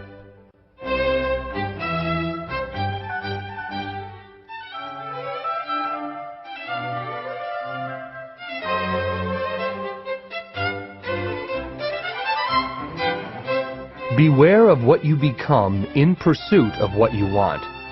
Be a student and not a follower. These are two classic Jim Rohn quotes that have served his legion of seminar attendees over the years in fashioning a high-quality life based on following their own inner voice. Another classic concept from Jim is his idea of enlightened self-interest. Now, many people think that self-interest of any kind is incompatible with an enlightened, high-quality life that serves others. Yet, with a little explanation, Jim is sure he can convince you otherwise. The best way I can care for you is to care for myself. The best gift I can give you is the gift of my personal development. If I become 10 times wiser, 10 times stronger, 10 times more capable, think of what that will do for our friendship. The first self-interest is to survive. I do an interesting thing now on the instructions given to the first couple, Adam and Eve, after the garden experience. The instructions were, number one, multiply. You know, it's a lonely world with two people. But the second instruction was interesting, and I try to find ways to translate it when I lecture in other countries. And it says to be fruitful, or productive. First, you need to produce enough to survive. If a man is by himself and he produces enough for himself, that's called self-care. Then, if he wants to live a higher life, a companion or get married, he now must produce enough for himself and his wife. Somebody says, well, why work that hard when you could just take care of yourself? But that's okay. This is not a moral question. This is a question of, do you wish to live a higher life, a better life? And almost everyone would agree that would be a better life, to be with somebody. But now comes the challenge now to produce enough for two instead of for one. Now they decide to have children. Now the man must figure out a way to produce enough for himself and his family, his children. And the question always is, why do that? Why not just take care of himself? And said, this is self-care. First to survive, then to live a better life. He pays that extra price of producing more than he needs for himself so that he can live a better life. Then the next challenge is that the end of it? And the answer is no. Why wouldn't the man think of ways now to produce more than he needs for himself and his family? And the question is, why work that hard? Why do that? And the answer is to be generous, which is an even higher life. Then I take it two more steps. Why not accept the challenge to produce much more than you need for yourself and for your family? Somebody says, well, that's ridiculous. Why do that? You don't understand. It's to live a higher life. Then I take it one step further, to produce far more than you need. What a way to live. Extraordinary. It's okay to live an ordinary life and a pretty good life, but how about an extraordinary life? To produce far more than you need for yourself and your children. Suppose you make $10 million a year and you and your family only need $3 million. Some families are more expensive than others, but let's say $3 million would pretty well cover most every family. Now you've got $7 million to give, to share. How about that kind of life? It's called extraordinary. To produce more and far more than you need for yourself. A high-quality life is a life lived with style. Jim calls it lifestyle, how to get joy from your substance. A life that is aligned with values does not have to be dull and boring. Quite to the contrary, Jim Rohn calls lifestyle an art, the art of living well. It is an art that can be developed in almost any circumstances to expand your celebration of all that life has to offer. It's best to earn some of that early money in lifestyle. Go to the movies. Take 2 vacations instead of 1. Just some little extra things that now the family gets inspired by this new commitment to earning more and becoming more and making the studies and learning the skills and whatever you have to do. Now you make it more worthwhile for the family by thinking of lifestyle changes that now become very exciting. Go to the concert. My parents said, don't miss anything. Don't miss the play, the music, the songs, the performances, the movie, whatever's happening. At age 93, my father, before he died, if you would have called him at 10:30, 11 o'clock at night, he wouldn't be home. He's at the rodeo, he's at church, he's at the play, the performance, he's watching the kids play softball at age 93. So he did it as well as taught it. Don't miss anything. So those changes in lifestyle. When I started making some extra money, I opened up an account for my wife, and I called it No Questions Asked account. And I said, here is the checkbook for a new account, and it's called No Questions Asked. I'll just keep putting money in there, and you spend it for whatever you wish. It was life-changing. It wasn't a fortune, but she didn't have to ask anymore for money, because I could sense that it was a little embarrassing at times when she had to ask me for money. I thought, well, that's not good. So the first time I get a chance, here's what I'm going to do. And sure enough, I did it. No Questions Asked account. You can't believe what that did. It was absolutely amazing. Anything you can think of that helps to change lifestyle is called making a living, but also making a life. Lifestyle, social, friendships, church, community, country, all those things that make a composite of our overall life. You start furnishing that with new vigor, vitality, money, whatever it takes to expand your life into what I call the good life, as well as economics. It doesn't take a lot. How much is a movie, right? Even for a person of modest means, $6 or something. Costs $60 million to make it and only costs $6 to see it. Part of it's just simply priority. Less soft drinks, more movies. Everybody's got the money. The story I tell of the lady who invested the dollar, and now she's a millionaire. So she had the dollar. It depends on where you put it.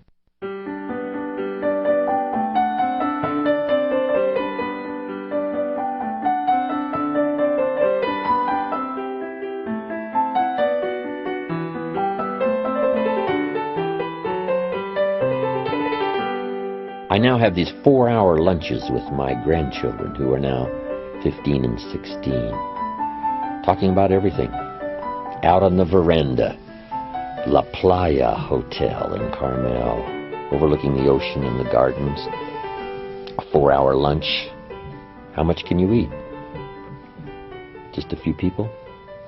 But at the end of 4 hours, you know, you're richer than when you sat down in terms of exchanging ideas, confidences, experiences, plans for the future, accomplishments. It's exciting. Probably nothing more rewarding than conversation. Sometimes you need to be alone. For all of my busy life, you know, from Milan to New York to Paris to Mexico City to the giant cities of the world, I do seek solitude, but only for short periods of time, not long periods of time. But it is important for me to get away, think and ponder and wonder about my life and what's happening, what's going on, where to go from here. But some of the greatest rewards are in personal conversation. I've got some close friends, some mentors that have been around for the last 50 years for me, that a couple of hours of conversation, and you've got enough to feast on and live on for a while till you can have the next one. But it's easy to be a little too busy to go to lunch with a close friend and not miss it, or spend an evening with 2 or 3 families and enjoy life. You know, how much is a concert? $25, $30, $40? Somebody says, well, poor people can't afford to go to a concert. See, no, it's only 8 Coca-Colas. It just depends.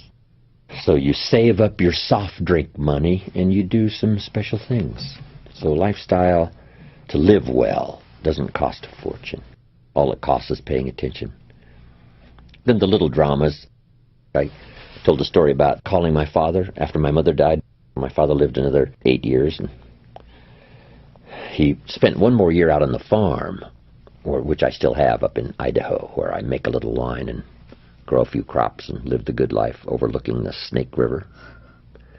But my father spent 1 more year the nights, and then he got a little lonely, and so I got him a place in this little farm village close by, so he could at least go there, spend the night, have breakfast, and then jump in his car and go back to the farm.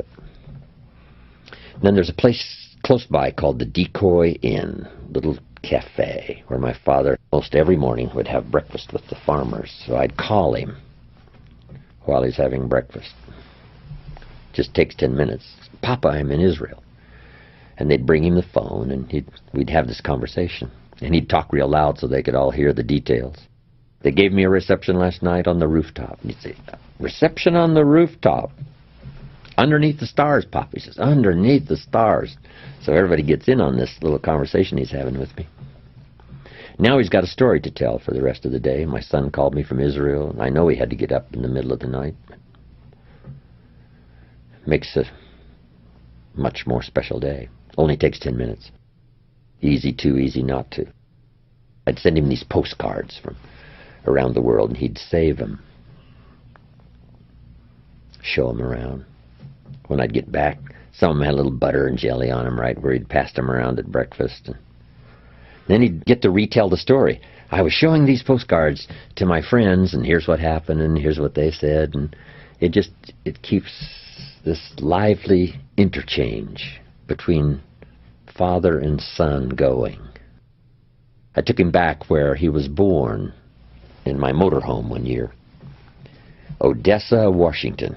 Went to the newspaper office, and he went back into the vaults in this little community, and he found some newspapers dated 1903, when my father was born. So we went through them. No record of his birth. I said, you know, you were born out in the country, Papa. There's no record of your birth here. Like me, I was born at home. Then we went back to Wheeler, where he last went to school. When they had a place in town, they used to have a dry wheat farm, a couple of thousand acres in Moses Lake. But we went back to Wheeler, where he last went to school. He used to arrive early, before the teachers got there, and lit the fires in this old stove, you know, 1 or 2 room school. And it was gone. Tried to locate the place where they might have lived and couldn't find it. It's probably gone. The only thing left in Wheeler was a church and a bar. And my dad says, well, that's a pretty good combination. Get messed up in one place and get straightened out in the other. I said, that's good, Papa. But anyway, to keep that kind of relationship alive, you know, my parents were extraordinary, and the little things you can think of, right, that makes lifestyle unique. It's not a matter of cost. It's really more a matter of time than cost.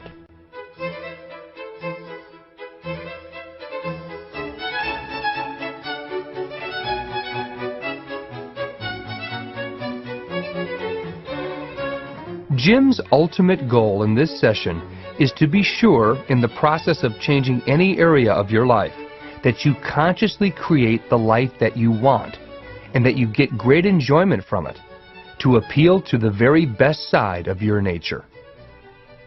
You know, everybody has a different temperament and personality, and it's something that has to be developed, you know, over a period of time. If you're too shy, you should really learn to push that into a small corner and speak up more. If you're a little too loud, maybe you should, you know, calm down just a little bit. But we shouldn't try to just radically become someone else. But that's what sophistication and civilization is supposed to do, is to make us civil. And to be civil in a civil society, we all must deal with that dark side of our nature, the positive side of our nature. And it isn't that it ever gets done or finished, but that we should suppress those things that would cause us trouble, not only within ourselves, but cause us trouble with someone else. It's a never-ending challenge, but to still always be who you are.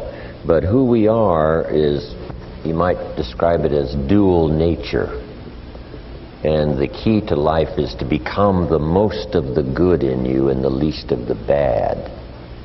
So it's important also to see if you can't work on those things that, you know, are not in your best interest, both in your thinking process and developing your plans for the future, or in your process of working with others, sitting at a conference table or being involved in an enterprise. That's a constant.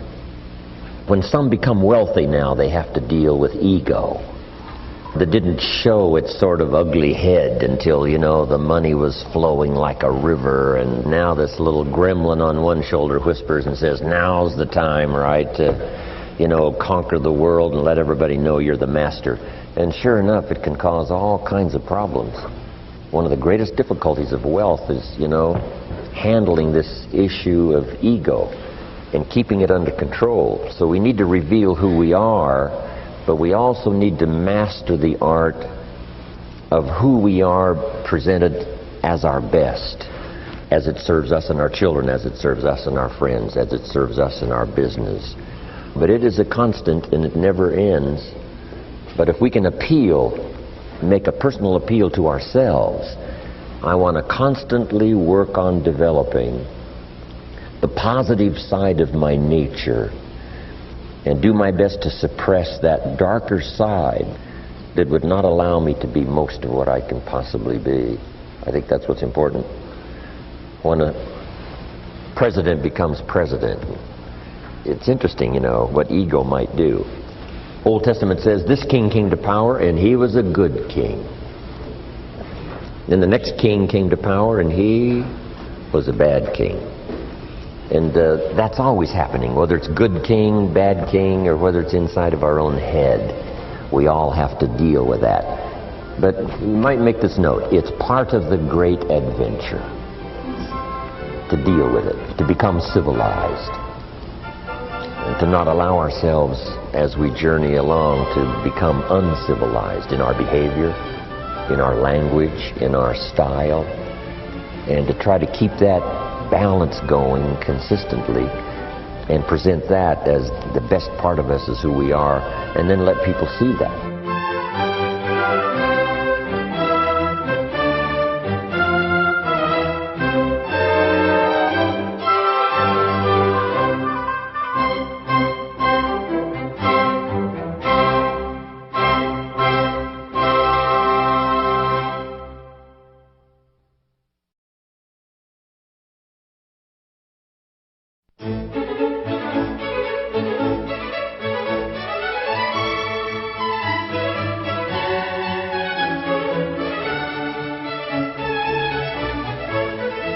Part of creating a life worth living is pursuing a job or career that you have always dreamed about.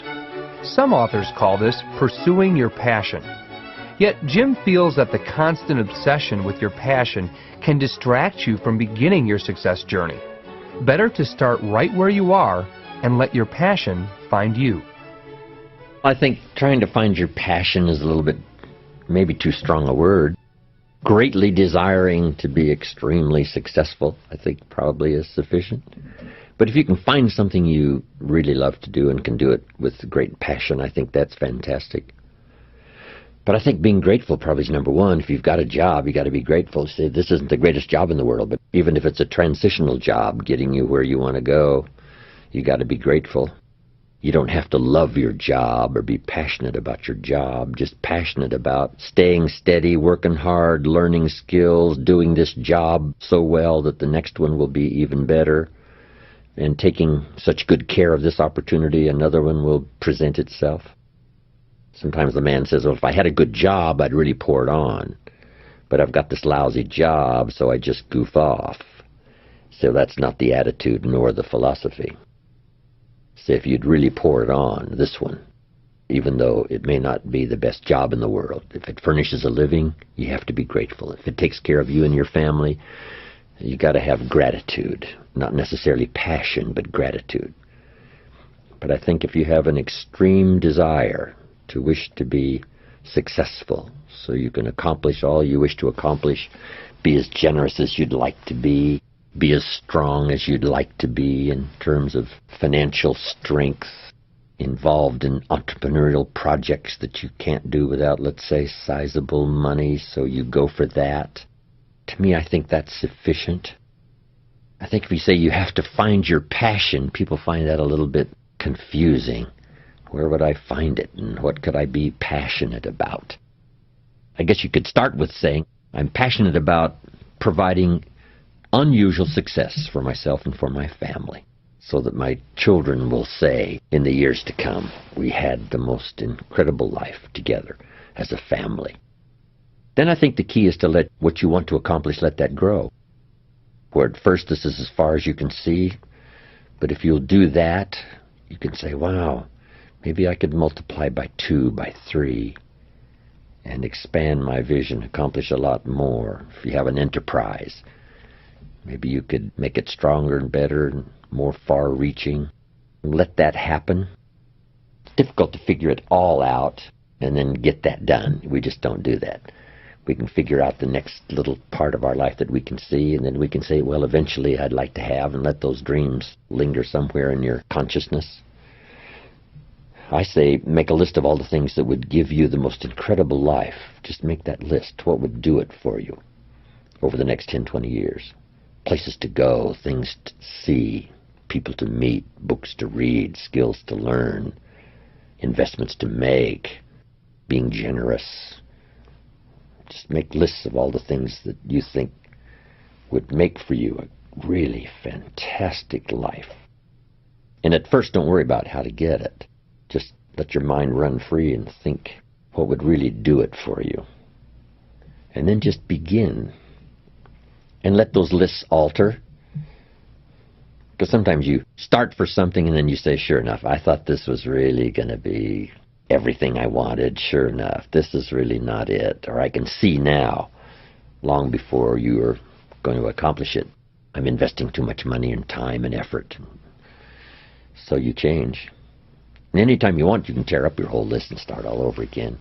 Some people say, I made the list, so I have to accomplish it. And the answer is no, you don't have to do it. It's your life. It's your list. You can turn it upside down, right side up, scratch off some things, put some new things on, or start all over again. Don't let it become an obsession. Let it become an enticement. Better to be enticed than obsessed. Or we might invest too much effort and time in something that's not really going to turn out to be as great as we thought it would. The old prophet said, sometimes things that taste good in the mouth later turns bitter in the belly. We think, oh, this is it. Sure enough, it was a bit of an illusion. Don't cry for me, Argentina, right? One of the lines is, they are illusions. They're not the solutions they promise to be. But that's a learning experience. And we can only be affected by what we see. Someone says, well, you shouldn't have devoted so much of your time and energy. But if that's what you could see, only that at the moment, we're going to do it. And we just learn as we go. We need a collection of experience to give us good data on what to do, what not to do.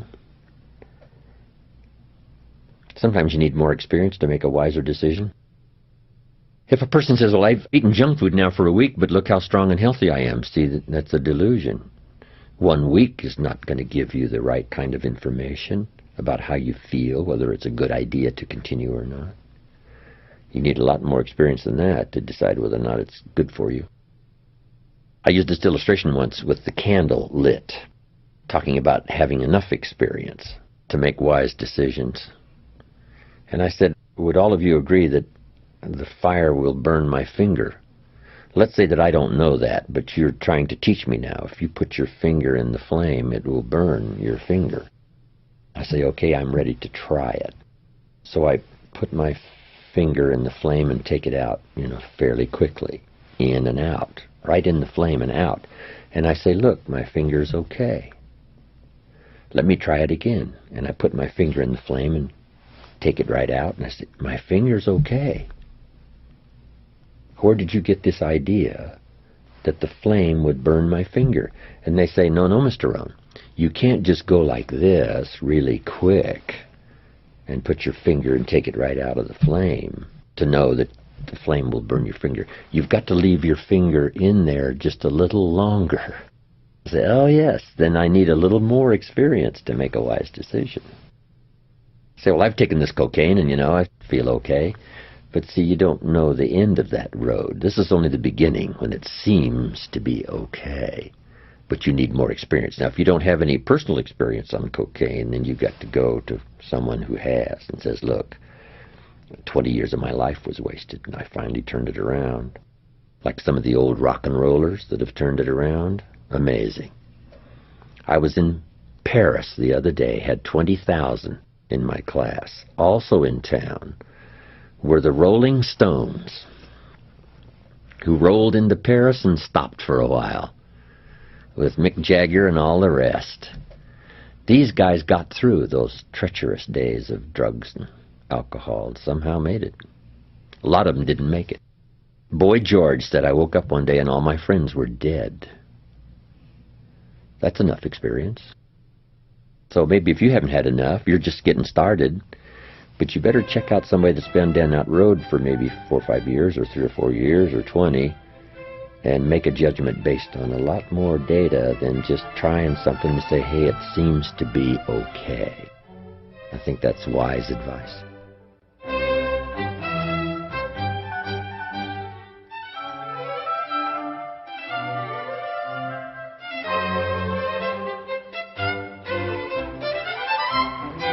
Creating a rich and fulfilling life based on your values is such a broad topic that it's difficult to cover in 2 short sessions.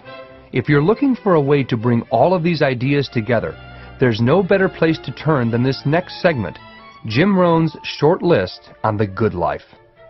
Here's the short list on the good life. Number 1, productivity. If you don't produce, you won't be happy. Here's number 2, good friends. The greatest support system in the world is good friends. You've got to work on that. Don't be careless here. Friends are those wonderful people who know all about you and still like you. Here's next, spirituality. I'm not asking you to be a believer. I am a believer that humans are more than an advanced form of the animal kingdom. I'm a believer that we're a special creation. I don't ask you to be a believer, but here's what I do ask. If you are a believer, here's what you must do. Study, practice, and teach. Whatever's valuable to you, study, practice, and teach. Repeat it after me now. Again. Study, practice, and teach. Here's why. It builds the foundation that builds the country, that builds the nation, that helps us to compete among the nations of the world in the 21st century. And this is one of those subjects, to study, practice, and teach. Next, my parents taught, don't miss anything. Don't miss the game. Don't miss the performance. Don't miss the show, the movie. Don't miss the words. We're all inspired by the words. Elton John says she lived her life like a candle in the wind, never knowing who to cling to when the rain set in. You can't miss those lyrics. You can't miss the music. You can't miss the songs that nourish the soul. You can't describe how brief and fragile life is much better than that. George Harrison, one of the Beatles, sings, "If not for you, the winter would hold no spring. Couldn't hear a robin sing. I just wouldn't have a clue if not for you." Wow. You've got to remember the words that reflect the experience. Barbra Streisand sings, "It used to be so natural to talk about forever, but used to be's don't count anymore. They just lay on the floor till we sweep them away. You don't sing me love songs, you don't say you need me, and you don't bring me flowers anymore." Illustrative of all of our experiences. Winston Churchill said, "The truth is incontrovertible. Malice may attack it and ignorance may deride it, but in the end, there it is." You've got to use that. Feast on someone else's comments. Because, see, you could stay up all night and not think of that.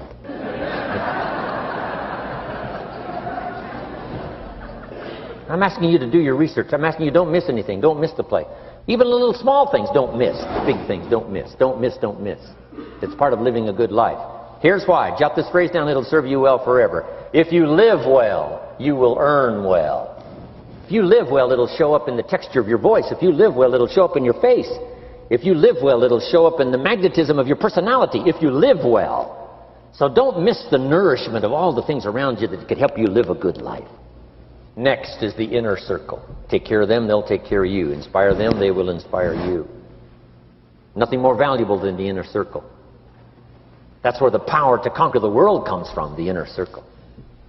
If a father walks out of the house and he can still all day long feel his daughter's kiss on his face, he's a powerful man. That nourishment of the inner circle is so incredible. If a husband walks out of the house and all day long he feels the imprint of his wife's arms around his body, he's invincible. Who can touch him? One person caring for another, the old prophet said, is the greatest of virtues. There's many virtues and values, but the greatest is love, one person caring for another. Better to live in a tent on the beach with someone you love than to live in a mansion by yourself. People caring for people.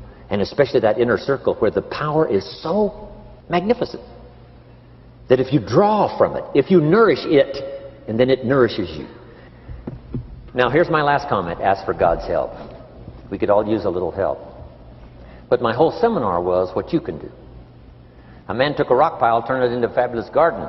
Somebody came and saw it and said, "You know, you and the good Lord have this fabulous garden here." The gardener said, "I understand your point, but you should have seen it a few years ago when God had it all by himself."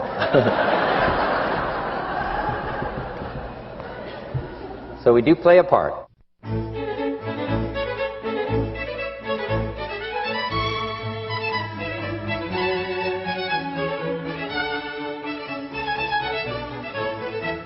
We conclude this powerful session on making a life, not just a living, by having Jim share his famous set of lessons he calls the 4 ifs that make life worthwhile. This was the framework for one of the very first talks Jim did over 41 years ago, and it contains a message that we need even more desperately today. The first one is life is worthwhile if you learn. Of course, that's the beginning of being a civilized person, a person of accomplishment, is to learn. We go through those early grades in school. Part of the learning process, though, starts right before we go to school from our parents, mother, father, hopefully. I was very fortunate to have excellent parents who taught me well even before I started school. My mother taught me how to read and write before I went to school, so it made school a lot easier, and I enjoyed it all the years I went through high school, 1 year of college. But my parents gave me that great extra advantage from the things they taught me in those years before school. And then the rest of it is learning as you go, from school to enterprise, getting a job, learning what marriage is all about, the opportunity and responsibility, children, learning the possibilities. It's unique that the possibilities are always far more than we can imagine. So first we imagine the possibilities, then we imagine the possibilities that are possible for us. And I think we need both. Someone gives their testimonial and said, I started with this and I became wealthy, and if I can do it, you can do it. And they take us into a story of possibilities far beyond what we think we could possibly accomplish. But at least we can take from that testimonial their comment that if I can do it, you can do it. I started with nothing, and look what happened for me. You could do it. But on our part now, it's a matter of personal choice. But at least it gives us a glimpse into the full range of possibilities. The income level now in America is $5 an hour for, let's say, minimum wage, up to, what, top income last year, $68 million one person earned for 1 year. That's the full range of possibilities. Then we have to figure out on that full range of possibilities what's possible for us. Then you go as far as you can see at the moment. But accomplishment, it's just like ambition. Accomplishment helps you to see that much more. Once you've learned some skills, gotten some experience, you learn from that and you say, wow, maybe a couple of more skills and I could multiply my value by 2, by 3, by 5, plus my income, plus my ability to be influential, powerful, helpful. So it's true. Life is worthwhile if you learn. I say to the kids when I have a chance to lecture high school or college, nothing worse than being stupid.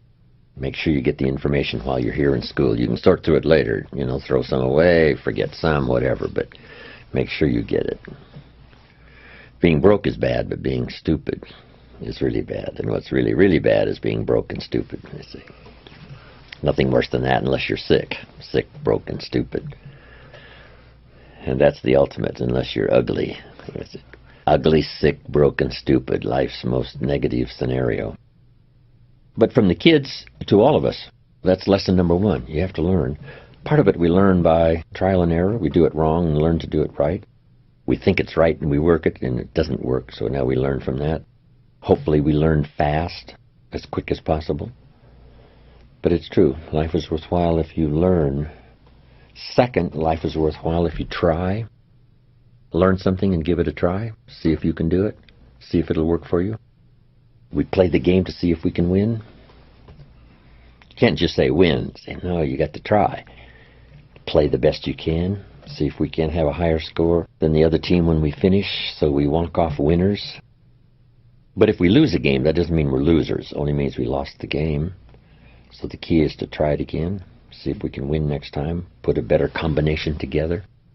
But the same is true economically, or a job, or employment, or enterprise. The farmer plants in the spring, takes care of it all summer. But at harvest time, a hailstorm comes along and beats his crop into the ground, which means now all is lost in terms of his harvest. So the question is, should he ever try again? And the answer is, of course. Because the law of averages says, more often than not, if you plant in the spring, you'll have a harvest in the autumn. More often than not, which is pretty good odds. better than Las Vegas. But it's not a guarantee. Every time you plant in the spring, you will have a harvest in the fall, but more often than not, you will. So, of course, even if it was all lost, he would go back and try again in the spring. Not a guarantee, but a promise and an opportunity. And that's all of us can do, is to try our best with whatever opportunities come our way. Part of it's learning to recognize opportunity, take advantage of it. Chance to meet somebody and we let it slip by, and wow, that could have been the chance of a lifetime, could have been an open door. So we try to learn not to miss opportunities, to try it. Then when the record book is finished on your life, let it show your wins, let it show your losses, but don't let it show you didn't try. See what you can do. So life is worthwhile if you learn. Second, if you try. Third, life is worthwhile if you stay. Some people plant in the spring and leave in the summer when it gets hot. The weather's not to their liking, and the weeds are too tall, and the work is too hard. But you got to stay. My advice is to stay at least through the cycle. Doesn't mean you have to stay forever, but at least if you've planted in the spring, see it through to the harvest and see what comes of it. It's like going to a game. Stay till it's over, I say. It's good training. Even though your team is behind, if you walk out and your team is behind, it's really not very polite. So well, they're losing, we're out of here. You know, if you support your team, you probably wouldn't leave till it was over. Even if your team is sort of hopelessly behind, that's good practice. Who are these people that leave early and spill their soft drink down your neck and step on your shoes and trying to get out early to beat the traffic? If you lay the foundation, at least see this project through, finish this one. Doesn't mean you have to build ever again, but at least if you've started this one, see if you can't accomplish this one, to stay through the summer, stay through the challenges, stay until at least this project is finished, and then make a decision on whether to plant again or whether to start another project or whether to do something again. Probably more marriages could be saved if they decided to stay at least a little longer, see if it could be worked out. Sometimes it might be as possible, but at least stay and try. See if there's another answer, another alternative, another way. And there usually is. So if you learn, if you try, and if you stay. My last one was if you care. And I came up with the phrase, if you care at all, you'll get some results. If you care enough, you could get incredible results. Part of the miracle of the human capability and possibility is the ability to care, to love, to truly care about someone else, or to care about the enterprise, or to care about your country, or to care about your village, or to care about your friendship. Care enough to repair what goes wrong. Care enough to confront the challenges, to make something better. Great human possibility to care. Whether it's our children, whether it's our friendships, whether it's our duties to our country or our community. To care about the future of your country, to care about the future of your life, your family, to care what happens. Easy to be tempted not to care, especially if you're a bit of a distance from it. I made a trip last year to India, my third trip to India. It's hard to comprehend a country with so much poverty and extreme challenges for human beings. There might not be anything you can do personally except maybe offer your prayers, but at least to care about what happens, with hope that their life will be better. They'll find ways and means of feeding the poor, inspiring the children, giving hope to the father who wants to take care of his family, whether it's in some remote village or some dusty New Delhi street. To care about the world, which direction it's going. When the world is half slave and half free, that's a difficult time. Abraham Lincoln said, "Since I would be no one's slave, I will be no one's master." That's good caring. Caring put in philosophical terms. And then care about each other, especially the people you work with and you're close to. Because it takes everybody. One person doesn't make an economy. One person doesn't make an institution, an enterprise. It takes all gifts blended together to make something work, and learning to appreciate each person's value. I said to my audience yesterday in Colorado Springs, we had about 1,000. I said it took everybody being here to make this occasion. Those who spread the word, said come and hear the man, me to fly in and show up, took a lot. Then when you walk into a seminar room where there's 1,000 people, you walk in by yourself. But when you walk away, you carry away with you the spirit of all the people, the reaction of all the people. Maybe you had a chance to meet somebody or several people. You walk away with their testimonial or their good wishes. So when you walk in, you only bring one person, but you make the contribution to the whole. Then what's the big factor, the multiplying factor, is that the whole makes a contribution to you as an individual. So by contributing only one person, which is you, but your handshake, your smile, your participation, your reaction, but then you walk away with the substance of everybody, which makes you much richer than when you walked in. People have often asked, what would you like to be remembered about you? I've been given so many extraordinary opportunities, and I would like to know that I've made a contribution. And if when I'm gone it says, he made a major contribution to the lives of millions, that'd be an extraordinary thing to say about me. But I think as long as toward the end of your life you find yourself respected by your family and your close friends, that's probably just about as good as it gets. They know who you are probably better than anyone else. They know your dignity. They know your service. They know your dreams. They know your commitments. They know the hard work you've done. They know the contribution you've made better than anyone else. And if you have their respect toward the end of your life, family and close friends, whether the world recognizes it or not, or sees it or not, or whether they build a statue in your honor or fail to put your name in the Hall of Fame, it really wouldn't matter that much.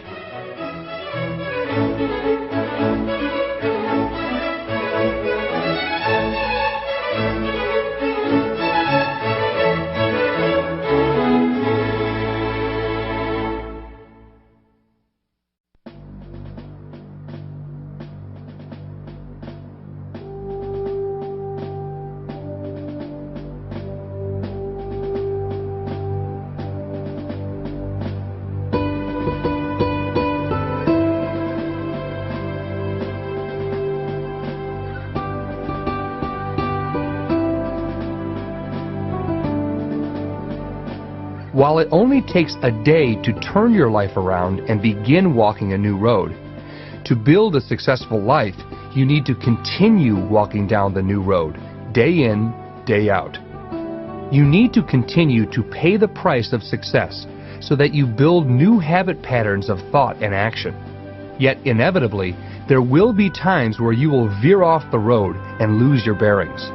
In other words, you will encounter adversity, perhaps great adversity, on the path to success.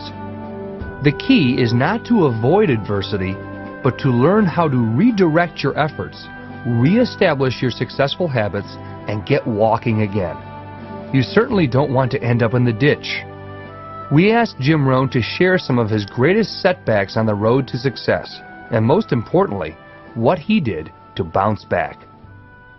I was a millionaire by age 31. I'm broke by age 33.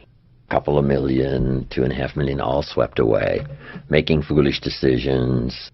That first money, it's really hard to keep. You know, I'm just a young guy, 31, 32 years old. But sure enough, I fell for some of the temptations. You know somebody's going to be parted with their money before long when they say, like I did, how many colors does it come in? Right? You know, I'll buy them all. You know, that kind of sort of recklessness. And then making some unwise business decisions. Company wanted to borrow some money, $250,000. The bank said, well, if Mr. Rohn will sign personally, we'll let you have the money. And I knew they could pay it back, so I signed, so I'm the hero. They pay it all back. I leave, go away. I find out a little bit later that the company got in financial trouble, went back and borrowed this $250,000 again. And I said, well, I hope they don't call me, because this time I won't sign. I signed the first note. It was all paid back, but I knew they weren't going to make it this time. And they never called. However, sure enough, within a year, this company goes belly up. And I get a letter from the bank saying, "Dear Mr. Rohn, we have here your guarantee that if the company can't perform, you will. On this $250,000, please send us your check." And I said, "Hey, there's been some mistake here. I signed the first note, but nobody ever called me. I never signed the second note. What I didn't know that I had originally signed was a continuing guarantee." Now I know what the word continuing means. I know how much it costs per letter. But anyway, that and a few other experiences, and some of my newfound wealth was on paper, and that disappeared. So sure enough, from poor to rich and from rich back to poor, what do you do now? What occurred to me was that even though my money was gone, I still had the skills. And the skills proved to be more valuable than the money. So I just simply went back to work, went back to the street, went back using the formula I had used in the first place to do well, and made many times more what I did the first time. But I think that's the key. You just have to go back to work. And part of it was I was willing to readjust my lifestyle.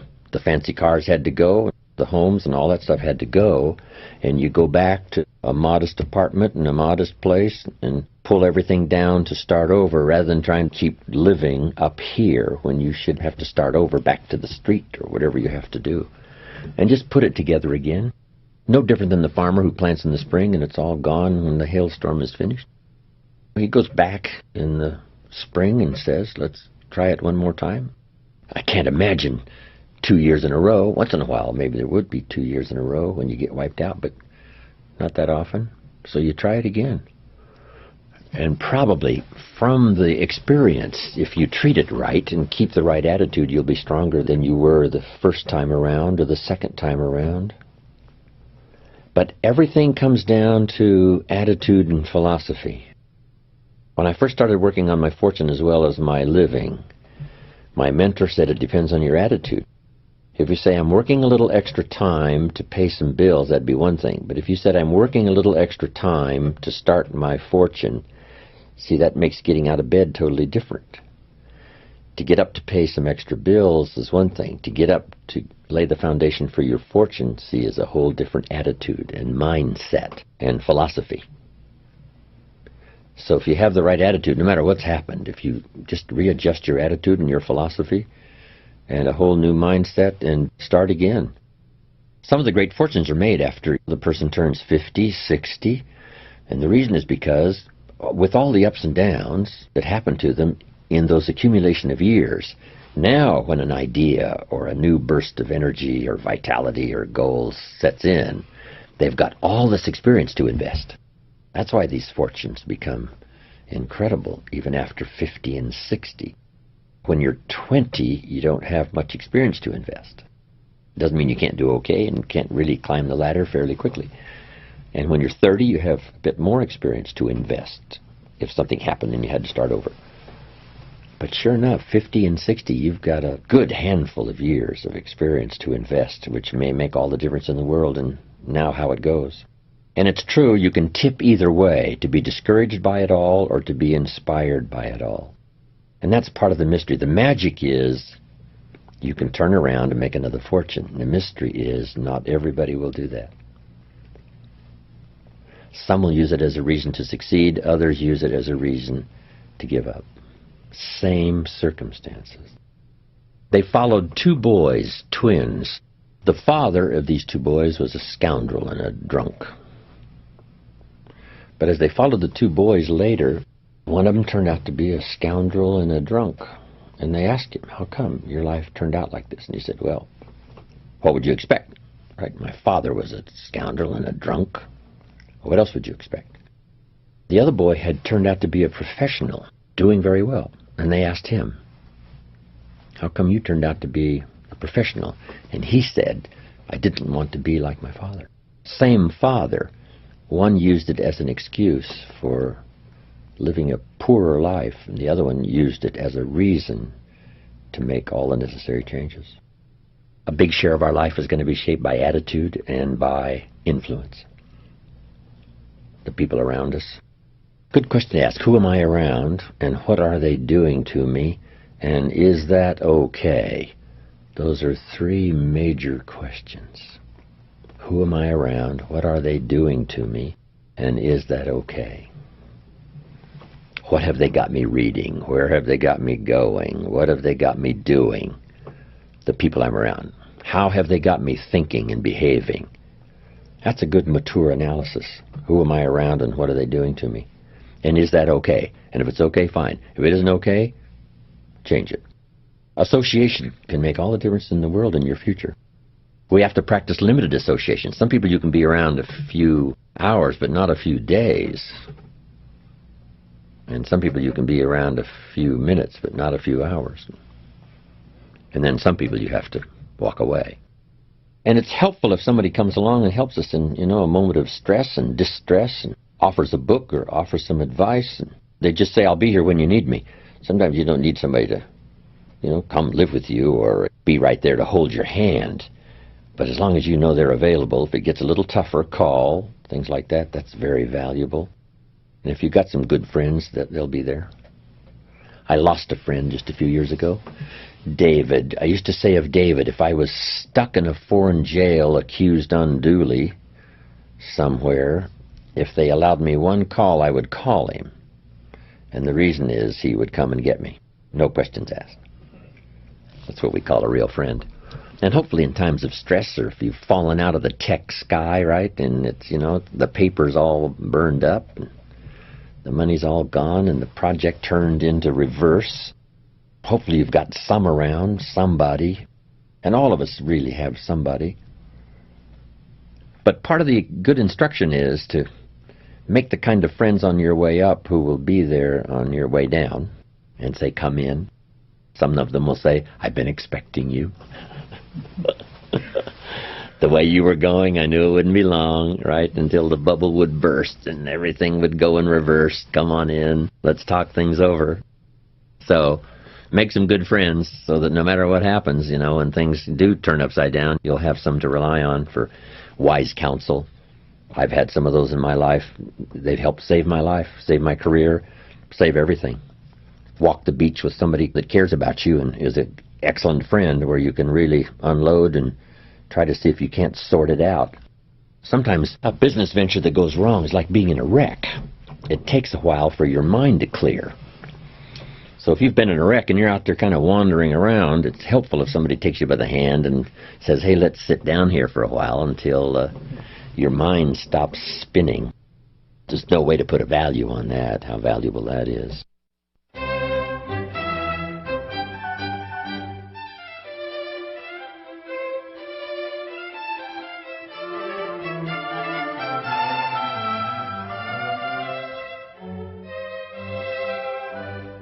Jim has an insightful illustration for how the approach to adversity separates the pro and the amateur, be it in sports, business, or life.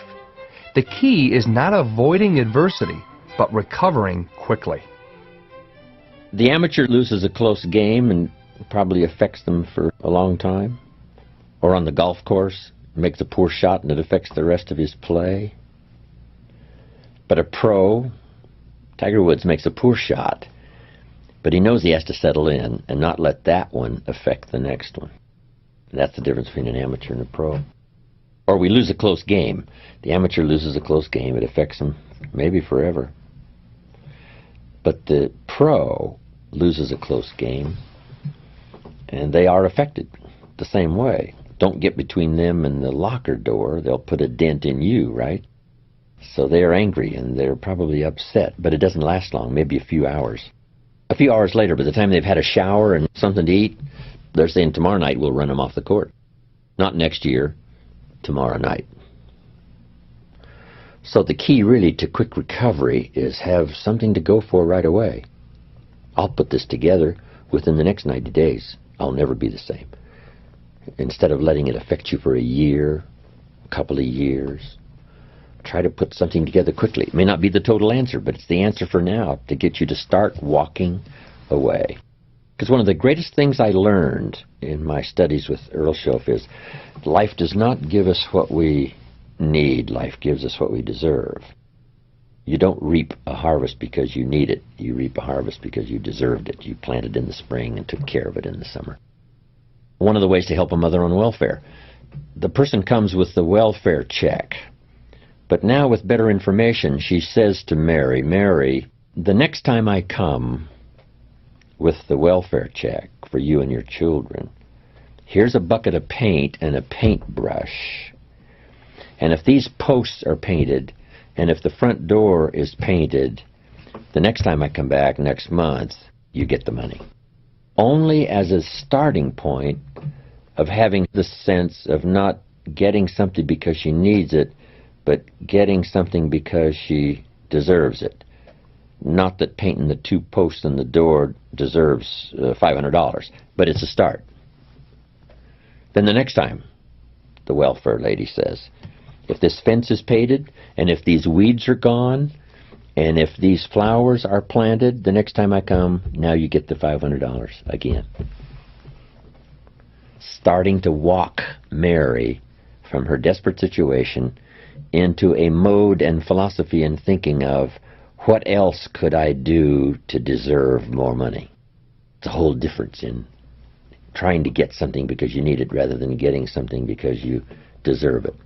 How can I learn to deserve it? My daughter would say, I need $10. No answer. I've got to have $10 for school tomorrow. No answer. Then they would remember. Daddy, how could I earn $10? Response. Here's how you can earn $10. This family's got plenty of money. I mean, the vaults here are full. But you got to have the magic key. And the magic key to unlock the vault here is not to get something because you need it, but to get something because you deserve it. Great training for kids, or the mother on welfare, whoever. How can I begin the process of deserving? That's what Mr. Shoaff called personal development. Learning new strategies. It's like the sailboat. The wind blows on every sailboat, but the difference in destination is the set of the sail, not the blowing of the wind. Some winds are contrary, some are severe, some are easy, some are gentle. So the same wind blows on us all. The difference in where we arrive 3 years from now is not the blowing of the wind, it's the set of the sail. Philosophy, attitude, willingness to do the basics and fundamentals to make a new start, go again.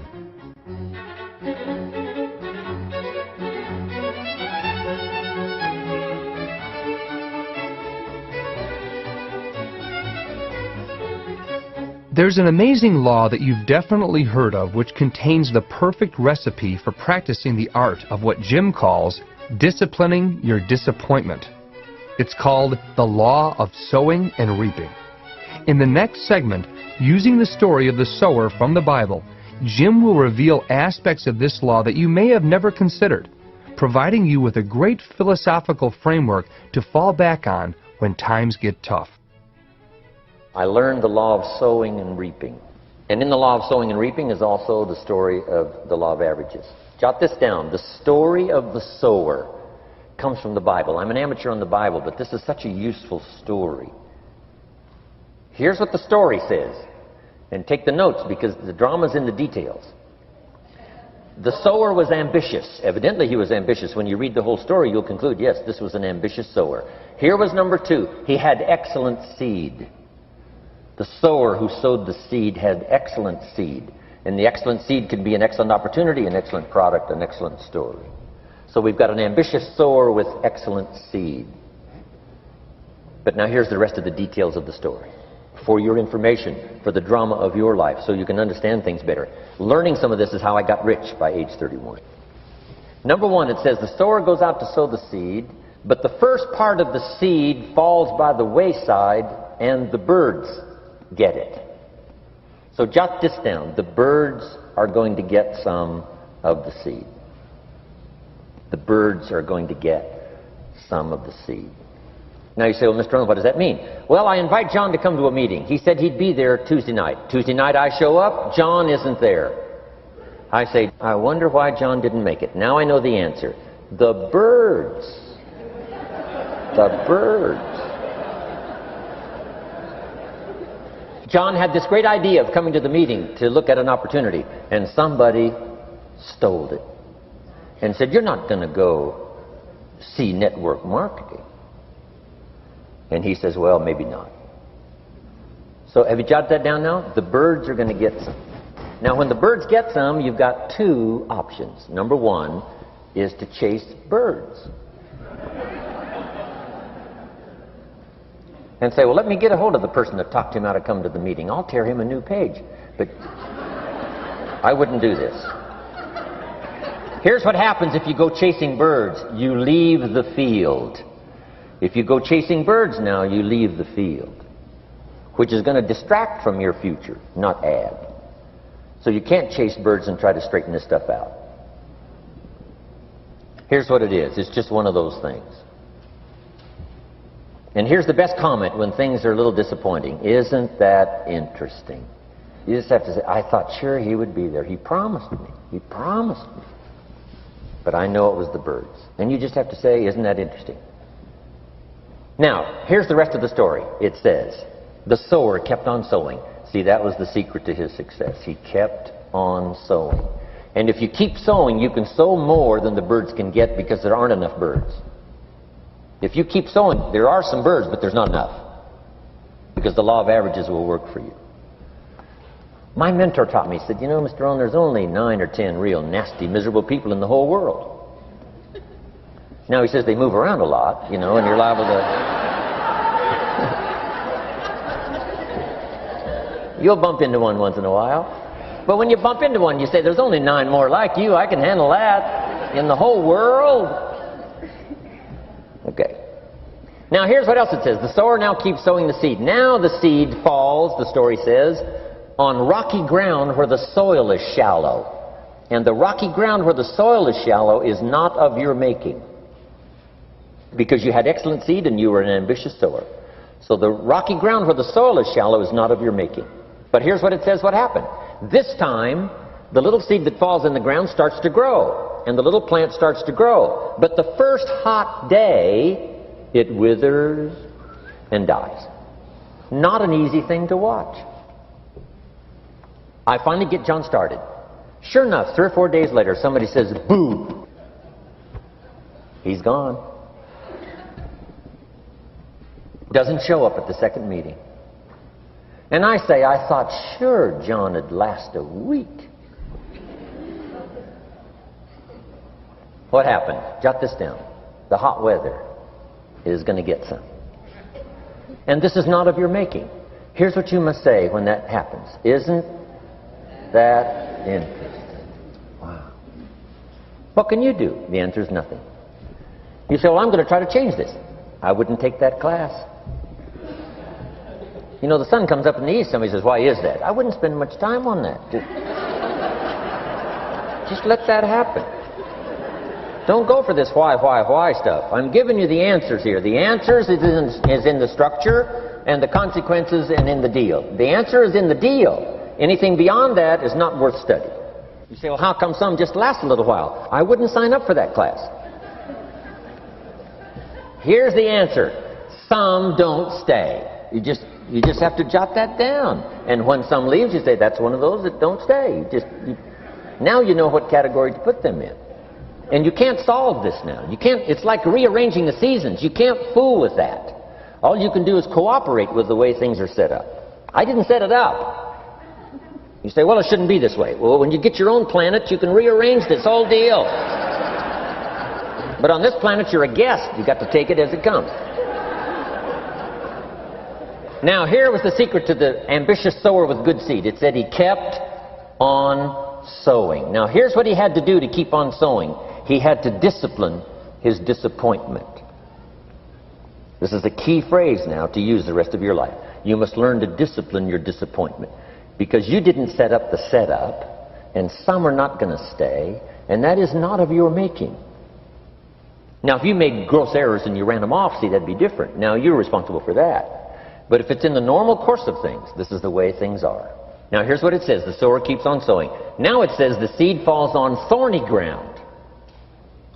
And somebody says, well, how much of this do you have to go through? Well, hang on. It's not the end of the story now.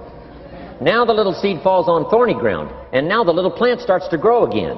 But as the little plant starts to grow, the thorns choke it to death. And it dies. So jot this down. The thorns are going to get some. And that's not of your making. And what are these thorns? The story even called these little thorns, little cares, little distractions, little somethings. Who knows what all they are? I say, John, we had a meeting last night, you weren't here. John says, well, I can't make every meeting.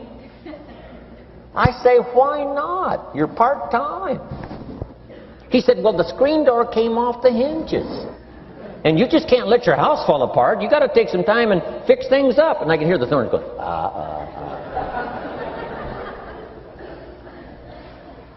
He says some extra trash had piled up in the garage. You can't let mountains of trash take over. You got to keep your trash hauled out.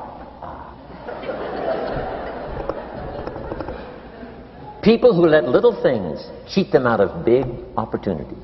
People who let little things cheat them out of big opportunities. And you feel almost helpless. What could I do about that? And that's nothing. And you say, well, why is this? I'm asking you not to sign up for that class. It's just the way it is. Like winter following fall and spring following winter.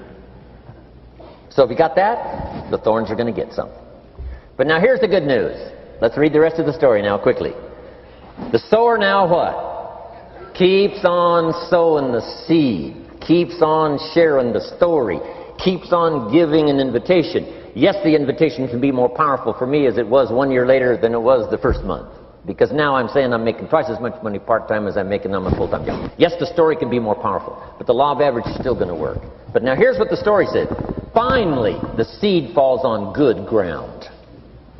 Finally, the seed falls on good ground. Now put this in parentheses. It always will. If you keep sowing. If you share a good idea long enough, it will fall on good people. But now here's the rest of that story. Some of the good ground did 30%. And some of the good ground did 60%.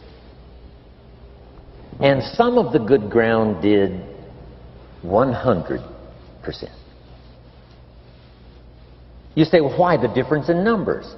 I wouldn't sign up for that class. Go on.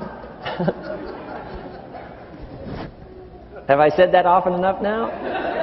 Don't register for that class. It's just the way it is.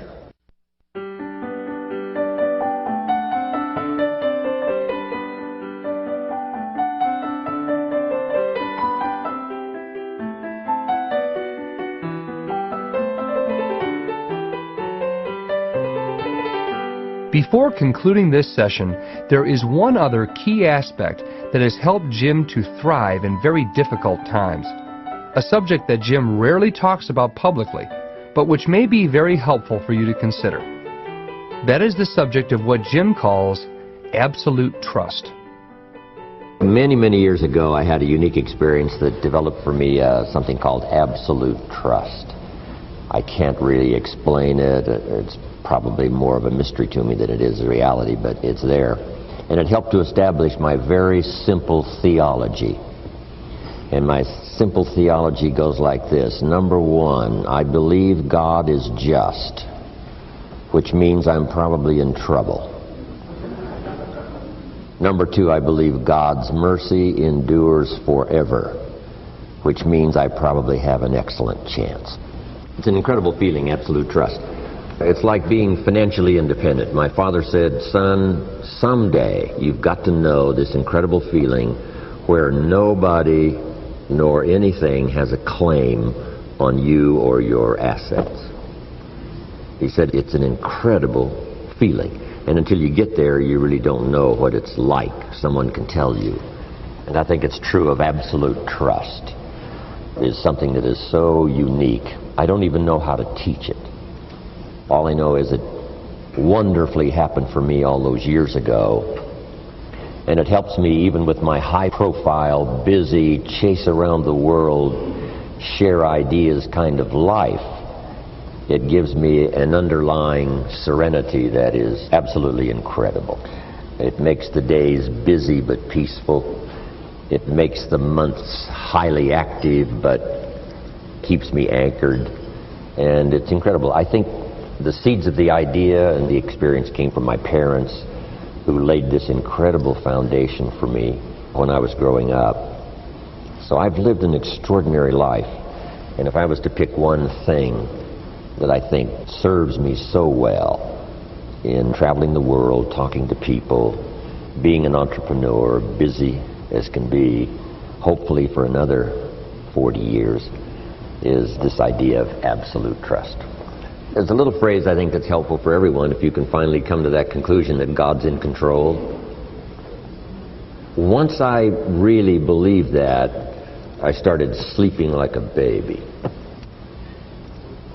Said, now if God's walking the floor pulling his hair out, then I'm worried. There are some things that should, make you worry. If you're in the midst of a battle and you walk into the general's tent and he's sobbing, I mean, it's time to worry. So I think that's what it is ultimately, trust in God, that God's in control, and that however he has designed for it all to work out is fine with me. And if it seems turbulent and if it doesn't seem to fit together at the moment, I can get through that easily. Faith is when you don't have any facts or anything to prove. Now you need faith. If everything could be proven by facts and figures, you wouldn't need faith. Faith is an extraordinary human possibility to see things that don't exist, to believe when there doesn't seem to be any facts to support. So that's where trust, absolute trust and faith comes in.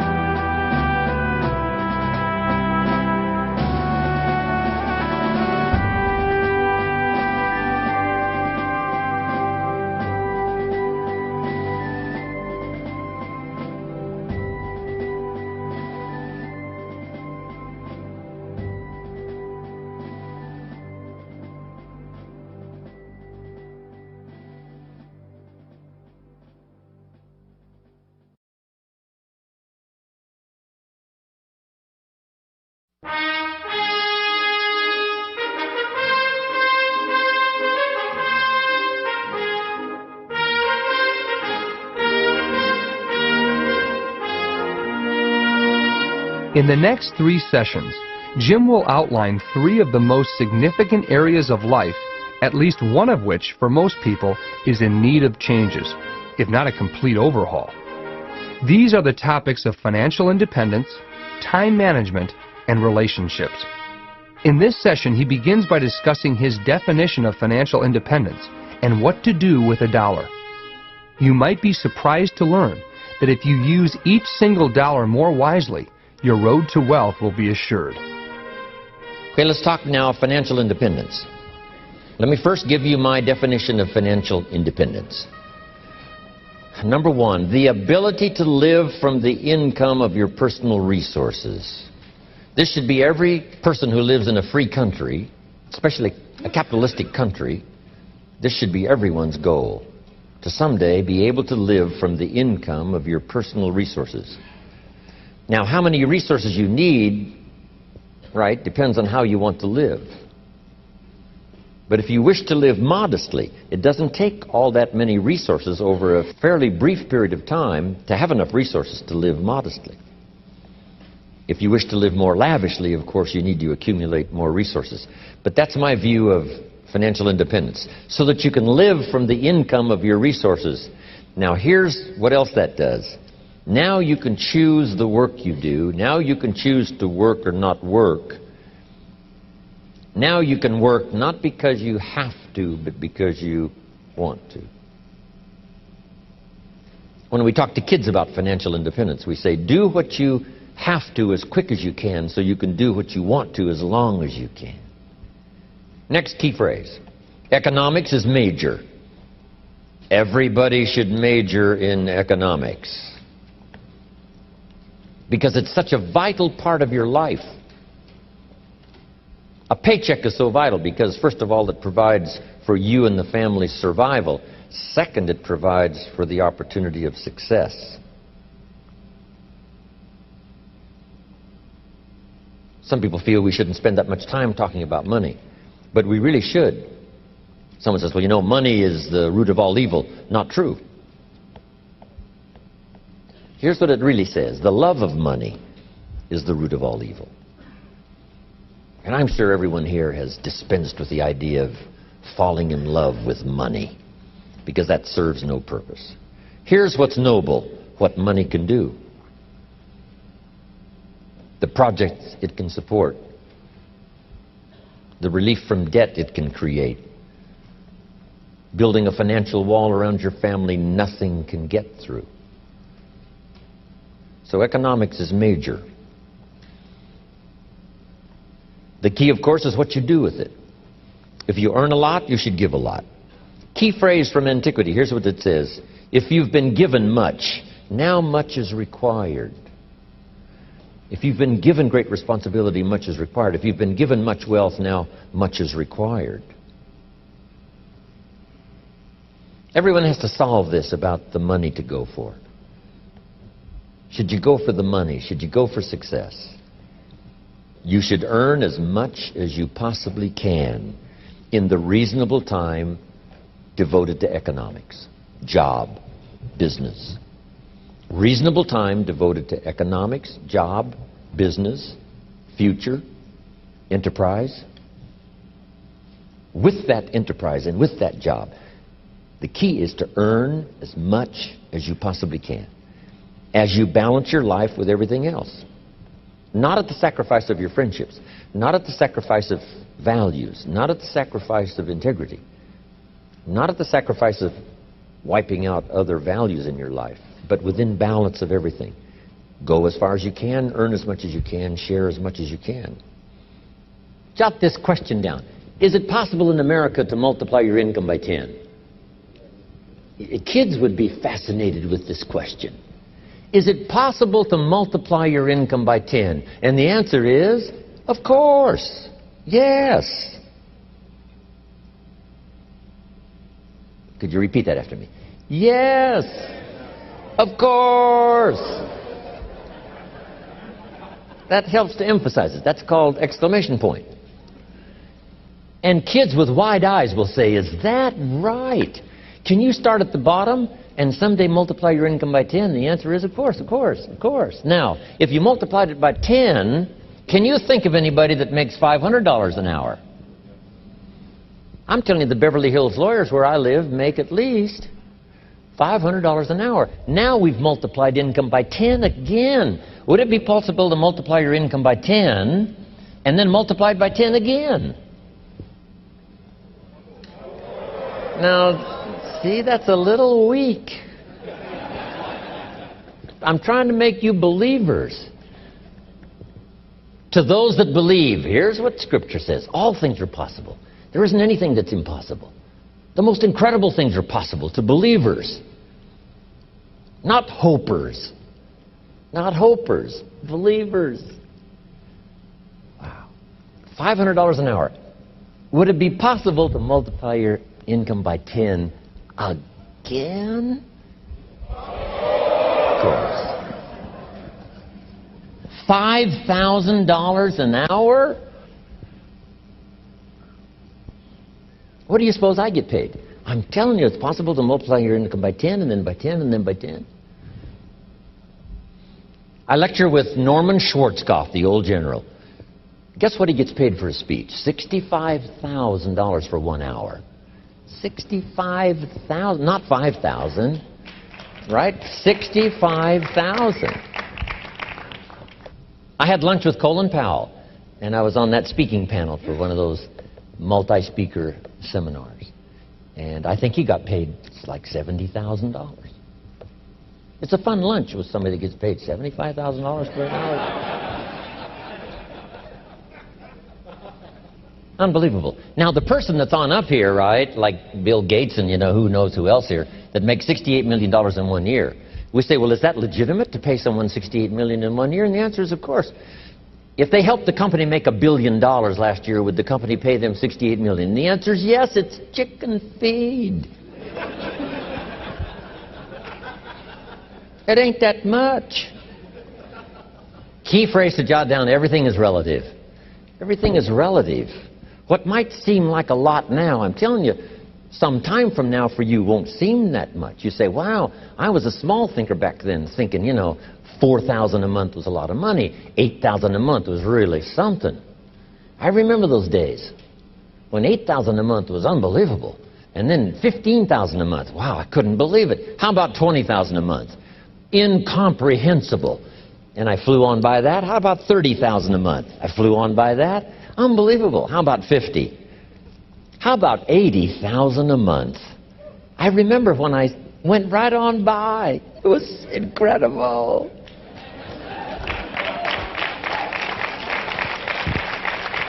Getting paid by the week. I remember when it was, right, $20,000 a week, and then $30,000 a week. How about $40,000 a week? How much property will they let you own? As much as you want. All you want and all you wish. Here's the country you live in. All you want and all you wish. That's about as good as we can make it. Next. Here's the philosophy of the rich and the philosophy of the poor. First, the philosophy of the poor. Poor people, now this is not demeaning now, this is simply people of modest means. People of modest means tend to spend their money and invest what's left. If they have anything left over, they might save it or invest it. That's the philosophy, the poor philosophy. To spend your money, save what's left. Here's the philosophy of the rich. To invest your money and spend what's left. It's the same money. It's just a different attitude and a different philosophy. Either spend your money, save what's left, or invest your money, spend what's left. Now here certainly is the better philosophy. To invest your money and spend what's left.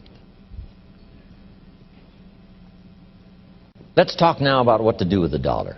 Especially for teenagers and for kids. This is really important. Because this is one of the best places to start when you're like 15 years old, mid-teens. This is a great place. What to do with the dollar. Now here's the tendency on attitude, because attitude determines so much of our lives.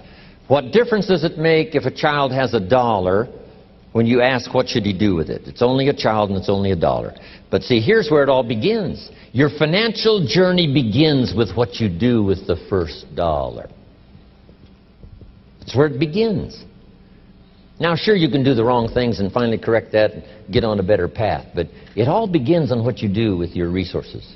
Jot this phrase down. It's one of the best for the weekend. Here's the 2 challenges of life. Number 1, the development of our full potential. That's challenge number 1. Challenge number 2 is the wise use of all our resources. That sums up life in general. The development of all of our potential and the wise use of all our resources. One of our resources is time, and we talked about that. Now we're going to talk about the wise resource called money. And let me share with you now a little plan. Because when I met Shoaff, and he asked me about my financial condition, he said, how much money have you saved and invested the last 6 years? And I said 0. He said, not a good number. Here's what I told him. If I had more money, I'd have a better plan. Now jot this down, because here's what he said. If you had a better plan, you would have more money. Next key phrase, it's not the amount that counts, it's the plan that counts. So let's start with something now as seemingly as small as $1. What should you do with it? Here's what we teach, teenagers especially. You should never spend more than 70 cents. Never spend more than 70 cents of each dollar you earn, or each dollar that comes your way, by gift or by labor. Now you've got to have some plan what to do with your dollar. I've developed this little plan simply for suggestion, and then you've got to do the rest, or revise it and do whatever you want to with it. But here's what I teach. Never spend more than 70 cents. You got to pick something, some number. This is the best one I could figure out. Now we've got another 10 cents, and another 10 cents, and another 10 cents, which is the 30 plus the 70, which is the full dollar. So we spend nothing more than 70 cents. Now what do we do with the other 30? Here's some of the most important information. 10 cents is for charity. or for church, or whatever worthy projects you think you might engage in. Here's one of the best things to teach kids: generosity. Because first we're going to teach abundance, to provide more than you could use for yourself. The be fruitful philosophy means to produce more than you need, so you have more than necessity. You have some to share. Some churches teach a 10%, a tithe they call it, which is fine. The key is to either administer this 10 cents yourself or to give it to some institution, a church or whatever, and let them spread it around. Let them put it where it's needed. Now, if you're going to give to some charity or church, you must let them take you on the tour and show you where it goes. Okay, if you part with the money, let them give you the tour. Here's where the 10% goes if you're going to tithe. Because now that gives you great joy to give 10%. Because you say, hey, here's what it's doing, here's what it's doing, here's where it's going, here's who gets it. Okay? Now the next 10 cents is called the use of capital. Here's what capital and capitalism is. So jot this down. Capital is any value you set aside. Capital is any value you set aside to be invested in an enterprise that brings value to the marketplace, hoping to make a profit. That's what capital and capitalism is. I can say it in one sentence. Capital is any value you set aside to be invested in an enterprise that brings value to the marketplace, hoping to make a profit. Now, the capital is the value you set aside. Taking capital and investing it in an enterprise and bringing the value to the marketplace we call capitalism. Capital and capitalism. Now, who can understand this? First of all, the farmers understand it. Here's what seed corn is. It's capital. Seed corn means the seed that you set aside to be planted in the ground, take care of in the summer, hoping to have a profit and a harvest in the fall. So the farmer sets aside his seed corn. Question, would he let his family eat it? No, this seed is not to be eaten. It's to be invested in the ground, to take a risk, cared for in the summer, harvested and multiplied in the fall. That's it. Now the same is true of some of your money. If you set aside, and I suggest, part of your capital should be set aside for an enterprise to show a profit.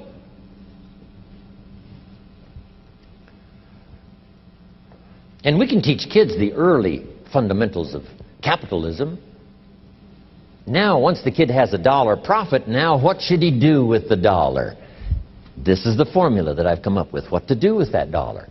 Don't spend more than 70 cents, 10 cents for church or charity, 10 cents to invest back into your business so that someday you can buy more than one bottle and get it a little cheaper so that when you sell it you make a little more money.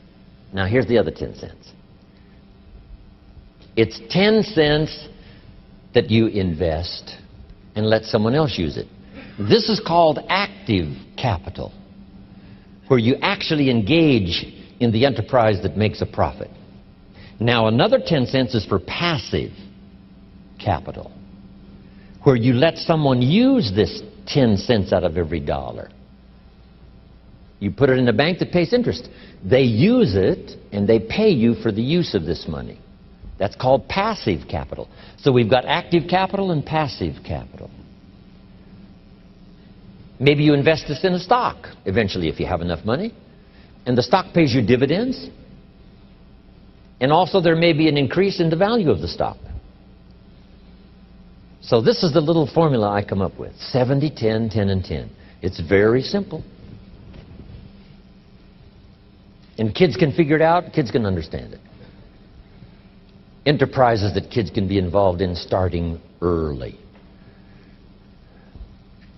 Now, when you first start, if you're an adult now, you may be in such bad shape financially that you couldn't do the 70, 10, 10, and 10. If you're in real bad shape, you may have to do the 97, 1, 1, and 1. because it may take this to pay your bills if you haven't had a good plan up until now. But jot this down now. It's not the amount that counts, it's the plan that counts. So let's say you were in such poor financial shape, you had to start 97.1 for charity, 1%, another 1% for active capital, another 1% for passive. Now here's the key. To get these numbers starting up and get this number starting down. If you will actually do this, you can't believe how exciting it is to watch the numbers change. Remember what Shoaff said. If you will change what? Everything will change for you. If you start to change, I'm telling you, these numbers will start to change. And the first thing you know, these numbers keep going up, up, up, up, up, until finally you can get to the 70, 10, 10, and 10.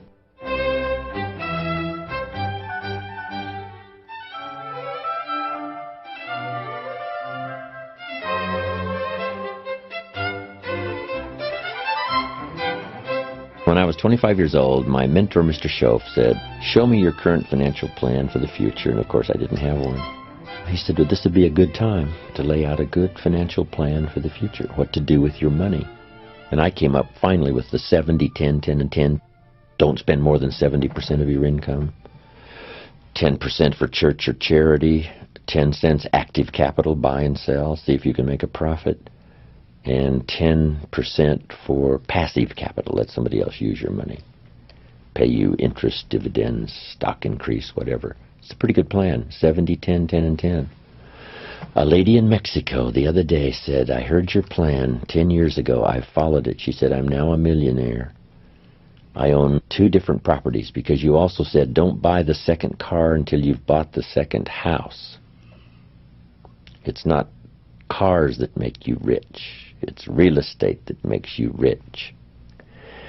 She said, "I'm now about to buy the 3rd house, so I'm now giving myself the luxury of buying the 3rd car." Simple little ideas.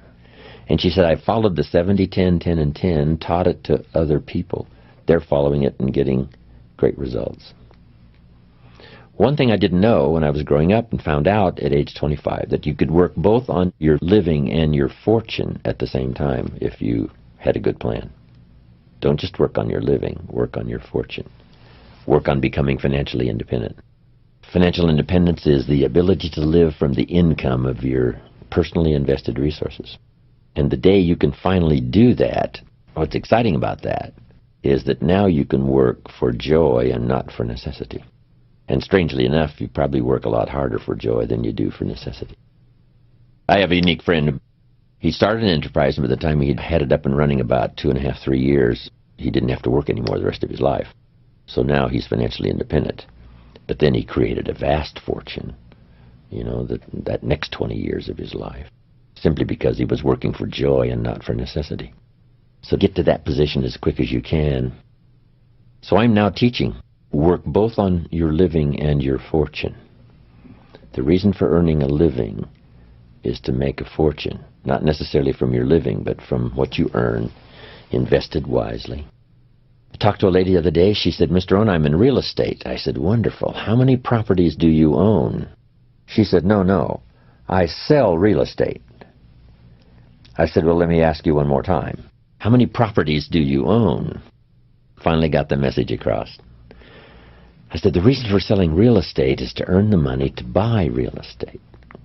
If you sell real estate, you make a living. If you buy real estate, you make a fortune." She said, "I got the message." So don't buy the second car till you've bought the second home.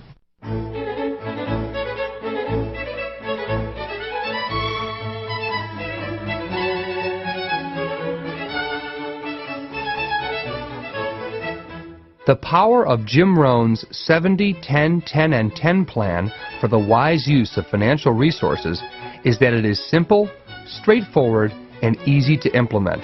And best of all, it works. Yet most of us find it hard to believe that building wealth can be so simple. Should I invest conservatively or aggressively? What types of investments should I select? Should I invest when I have credit cards to pay off? The whole world of financial options seems unbearably complex. But Jim urges you to resist this complexity by just picking a plan that feels right to you and, most importantly, getting started. I say figure out what you think is best for you and try that. Part of it's a matter of age. At my age now, you make more conservative investments. Younger, you make bolder investments that could pay big dividends if it cashed in well. But a mixture of things that have a chance to have some good growth. But I think you have to decide your own aversion to risk, whether or not you can really tolerate it. I remember when those discoveries started coming out, if you paid off your home in 15 years instead of 30, by adding what, one more payment a year, some simple plan, you saved more than the price of the house. Everybody said, whoa, just with some better information. Now, some people really don't care as long as their payments are low. They'll pay the extra price of the house just because the payments are low. And that's one philosophy. But it's not a good one. And if you're got credit cards, right, that are at 14% and 16%, if you pay off of those, it's hard to find an investment, especially these days, that'll pay that kind of return. So paying off your credit cards and paying off your home in 15 years instead of 30. Of course, now you can buy a home, get a 15-year mortgage. You know, why not save?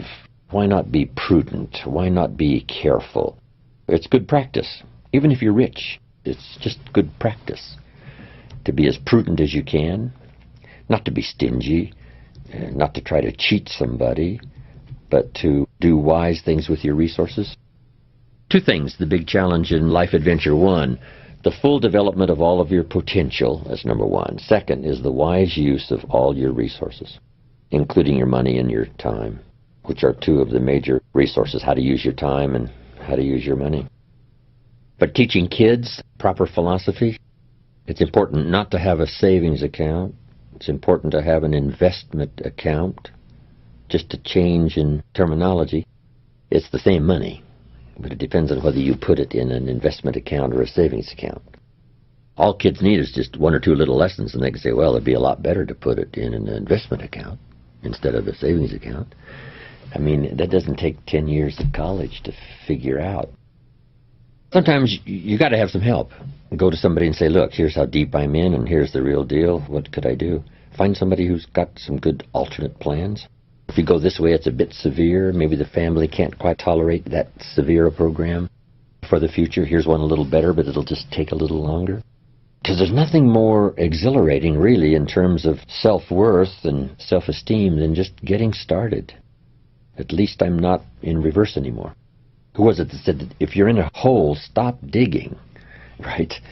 At least stop where you are and see if you can't now build a ladder, the best one you can design at the moment, with some help.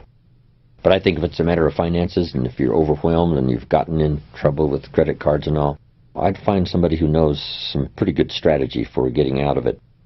They've even got some programs, right, that'll hold off the collection people, not to go bankrupt, but just to give you, if they're convinced that you've gotten a new plan, rather than push you into bankruptcy, there's some places you can go that'll help you sort of rearrange your whole portfolio and start digging your way out. And it's surprising, once you start making progress, you get excited about it. The numbers don't have to be huge and big, as long as you're making progress.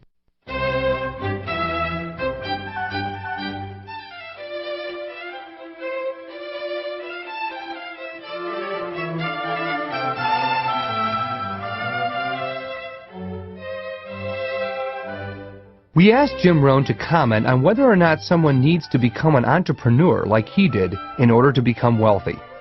Ultimately, Jim felt that one's attitudes and philosophy have far more to do with how wealthy you'll become than what you do for your profession. I started out, age 25, I'm working hard to make a living, and I found out how to start working on my fortune. That might not be for everyone. But you can turn part of your present income, if you think I've got to stick with a job for 30 years and retire, if that's your mindset and you want to do that, fine. But now you must wisely use the resources from that income to make a profit, even if you let other people use the money and pay you interest and dividends. If at least you do that, whether you buy and sell or not, But who couldn't? If you worked on a job for 40 years, why couldn't you buy a piece of property and sell it for more than you paid for it? Why couldn't you buy a home, sell it for more than you paid for it? Why couldn't you buy a piece of property that needs repair, find somebody to repair it and sell it for more than you paid for it? Why couldn't you do that over the next 40 years, as well as work on the job and punch the clock and do your duty and retire as a faithful employee? Why not work both on your fortune and your living? Why not? If the least you did was to take part of what you've earned as a living and let someone else use it and pay you for the use, if you did that over 40 years, you would easily be financially independent, not from your job, but from your investments. Then if you can find other ways, because it's stimulating. Who was it said? Was it Eisenhower? Someone said, find a piece of property and leave it better than you found it. Just something. Claude, who put together a program called Where There's a Will, There's an A, became highly successful as an infomercial. He came to my seminars years and years ago before he put that program together, and he said, I've got an idea. What do you think? I said, it's a winner. Sure enough, made him millions. He made money on every car he bought because of the incredible way he took care of it and the way he made it shine and gleam, so that when he got ready to sell it, it was worth more than when he bought it. That was one of his projects. I'm going to make money on every car I buy. See, it just depends on your attitude and your philosophy. And the answer is, why not? Amazing. Two different people with two different attitudes. One lets it all go because it doesn't seem to make a difference. Another one says, I make money on whatever I touch. Whatever I touch gets better. It doesn't get dirty. It gets better. A guy who owned a bunch of apartments said to me, most everybody leaves the apartment that they rent worse than they found it. I said, you gotta be kidding. He said, no. Some leave it trashed. I said, impossible. He said, no. I said, what a reputation. What I touch turns to trash instead of gets better. Amazing. But what if you had the attitude or the mindset, I'm going to leave wherever I am, I'm going to leave it better than I found it. Not just what it did for the world, because it's a better place if you do that, but what it did for your psyche. Whatever I touch gets cleaner, and it gets better, and it gets painted, and it gets restored. Even if I walk away, you say, well, somebody else is going to enjoy it all. That's not the key. So be it. The key is, my philosophy is, I leave everything better than I found it.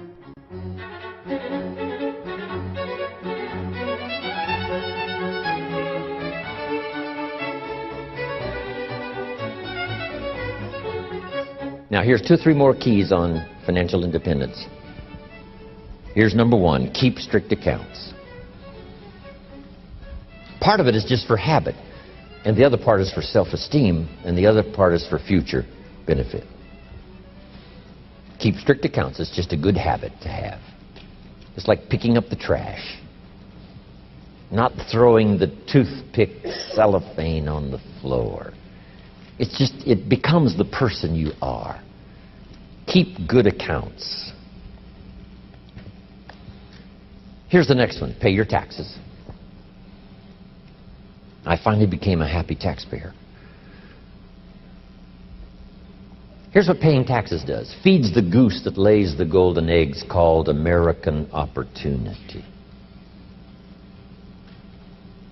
You say, well, the goose eats too much. Probably true. But make the note, better a fat goose than no goose. Here's the next key. Everybody should pay. My personal philosophy is everybody should pay federal taxes as well as state or whatever else. It's not wise for the government to let 1/3 of American citizens off the federal tax rolls. Why? Because that robs them. Appreciate that. Looks like I could run for office here. Here's what it does. If you let them off the federal tax rolls, it robs them of the dignity. They have to pay state taxes. They have to pay sales tax. I've been trying to write this book for so long called, Of Course Kids Should Pay Taxes. When a kid in California walks into 7-Eleven and buys something that costs $1, the proprietor asks the kid for 8 more pennies. Kid says, what's these 8 pennies? Says, that's the taxes. The kid says, I'm only 8 years old. And the proprietor says, congratulations, you're my youngest taxpayer. Give me the money. Should kids pay taxes? Yes. If you want to ride your bicycle on the sidewalk instead of in the mud, you got to cough up the 8 pennies. What if you're poor? Do you pay the 8 pennies? Yes. What if you're rich? Yes. Meaning everybody should pay. The same should apply to federal. I don't care if it's $10 a year. I don't care if it's only $100 a year. As poor as you might be, you've got to say, no matter how poor I am at the moment, I will make my contribution. That's the key. So everybody should pay. I got to pay from my aircraft carrier. I got to pay some young volunteer that risks his life on night landings on an aircraft carrier. You got to pay if you want that kind of security in the world. Of course, we may disagree sometimes with government policy and all the rest, but I'm telling you, everybody needs to pay. Now, here's one of the best stories ever written. According to the record, Jesus and his disciples one day were at the synagogue, and on this occasion they had an interesting project, and that was to stand outside the synagogue as people started coming in, putting money in the treasury of the synagogue. And as Jesus and his disciples stood outside watching the people come by, putting their money in the treasury, it said, some came with large amounts, put them in the treasury. It said some came by with modest amounts, some came by with small amounts. Then along comes a little lady, and she puts 2 pennies in the treasury. And Jesus said to his disciples, look at that. They said, 2 pennies? What's 2 pennies? He says, no, you don't understand. She gave more than everybody else. They said, 2 pennies is more than everybody else? He said, yes, because I'm positive her 2 pennies represented most of what she had. So since she gave most of what she had, she gave the most. Now here's what did not occur in the story. I'm so brilliant, I can give you what the author left out.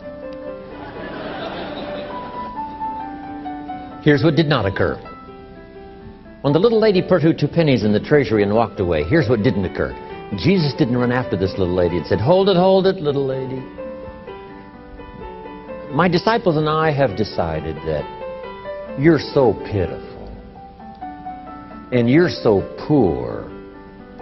We have decided to take the 2 pennies out of the treasury and give them back to you. I'm telling you, that did not occur. If it would have occurred, she would have been what? Insulted. Hey, it was only 2 pennies, but it was most of what I had. Would you rob me of the joy of giving my 2 pennies? So that scene did not occur. So jot this down. Jesus left her 2 pennies in the treasury, even though she was poor. What does that mean? Everybody needs to pay, even if it's only 2 pennies. Wow.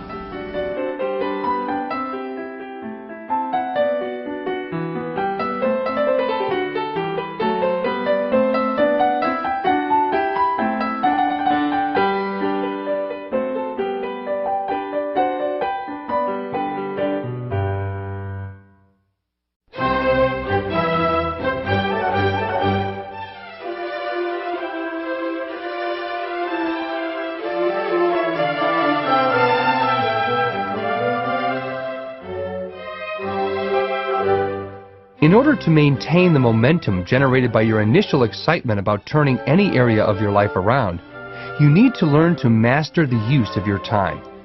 This involves not only the skill of time management, but the skill of time protection. In our modern world of increasing distractions, unwanted interruptions, and noise, we must be able to protect our time and preserve it for our highest priorities. Time is precious. Life is not just the passing of time. Life is not just the passing of time. Life is a collection of experiences, their frequency and their intensity. Life is not just watching the clock tick away. Life is a collection of experiences, their intensity, their frequency. When my friend Mark died at age 44, someone says, that's young to die. But what if he lived 4 lifetimes in one? It might not be too young.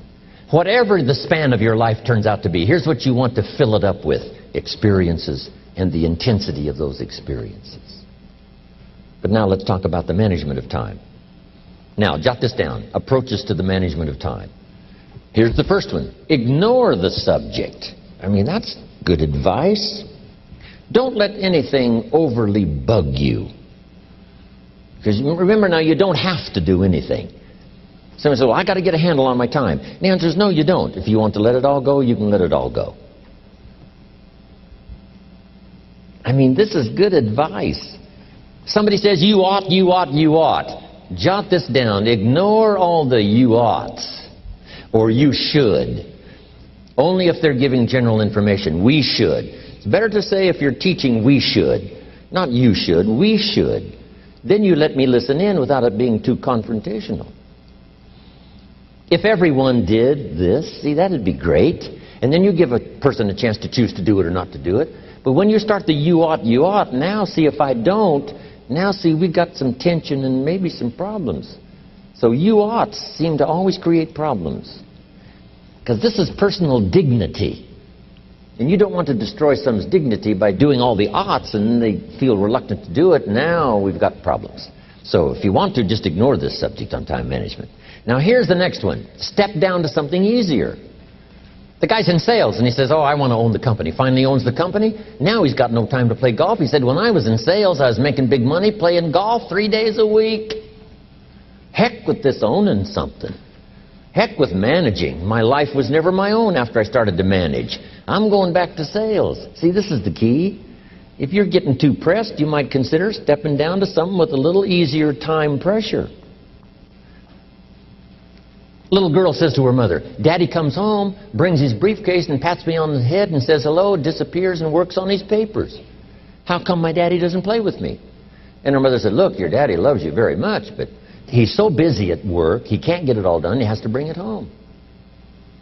He loves you, but that's why he can't play with you. And the little girl said, why don't they just put him in a slower group? So, jot this down now. If you don't have time for your kids, you might consider joining a slower group. Remember when I said some things I went for cost me too much? So reconsider.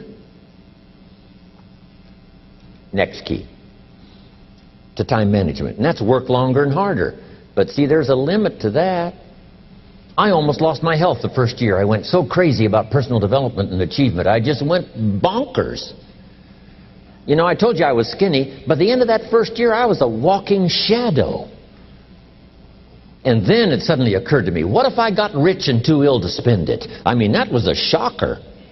So I started developing a little more reasonable. Because I said, if 12 hours won't do it, I'll work 14. If that won't do it, I'll work 18. I mean, how many hours it takes. And sure enough, it cost me too much.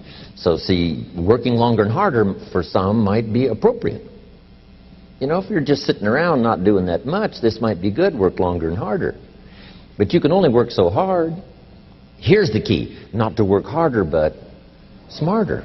When you've worked as hard as you can, doing the best you can in terms of physical output in the time, reasonable time.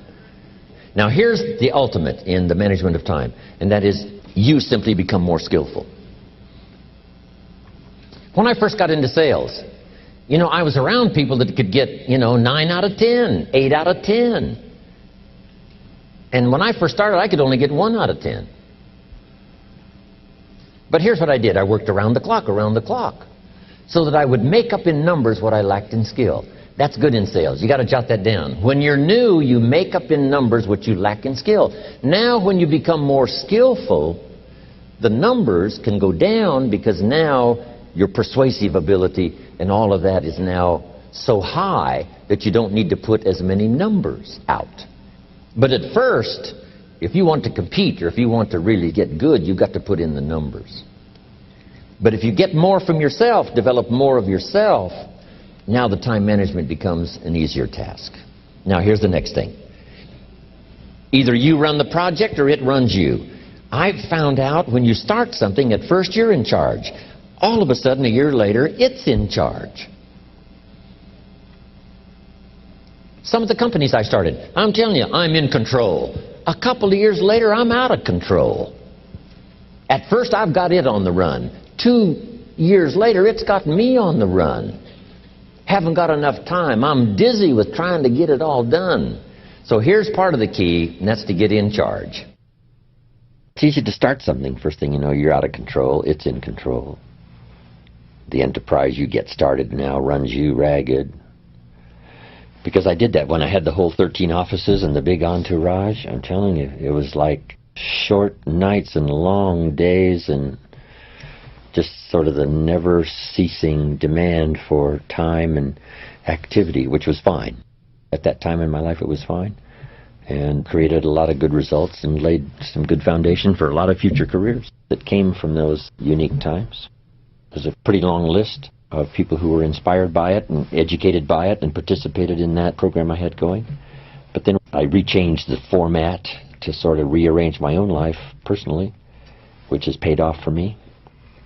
Now I have a heavy workload, but if you finally get to the place where you have most everything done for you, I still farm in Idaho, but I'm what's known as a gentleman farmer. A gentleman farmer gives orders and other people do the work. It's different than being a farmer doing the work yourself. I know that because I was raised in the farm country where I still have my farm, but now I have the luxury of participants who look after my agriculture, look after my home building. My daughter looks after all of my accounts and my residences and my real estate, and I have good partners in business. That's extra luxury, where you can do your specialty and other people working make it valuable. One of my albums is entitled, Take Charge of Your Life. Take charge of your time. Take charge of your resources. Take charge of your health. You're the one that's responsible for it. It's not a requirement of society that you not have a heart attack and take care of your family. That's not a requirement of society, but you must make it a requirement of yourself. Society doesn't require that you build a financial wall around your family nothing can get through. That's not a requirement of society. It's a requirement you impose on yourself to build a financial wall around your family nothing can get through. So impose on yourself this self-development of being in charge, taking charge of your life and your health and your future and your responsibilities and all the rest.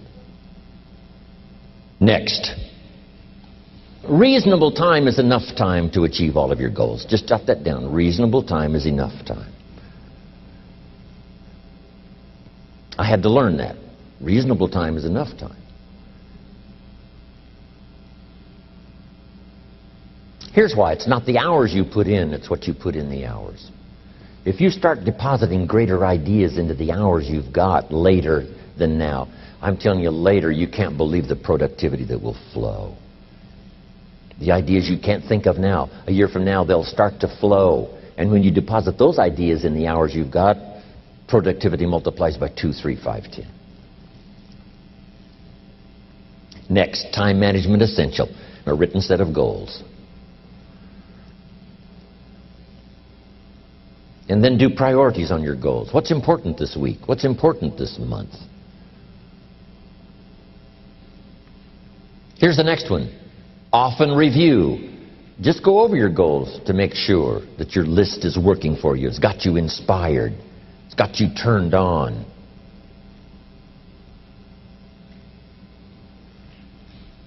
Somebody says, how come you're up so early? Say, if you were headed where I'm headed, you'd be up early too. Wow. If you were going to meet who I'm going to meet, you'd be up early. If it was going to stack up for you like it's stacking up for me, you'd be getting up early. Wow. Here's some more time management essentials. Learn to study what we call majors and minors. Here's what you must say when you pick up the phone. Is this a major conversation or a minor conversation? If it's minor, a few pleasantries and you're done. If it's major, maybe you've got to make a few notes. So here's the next one. Important conversations, make an agenda before you make the call. Just jot down a little agenda. It's so easy now to just talk out of your head.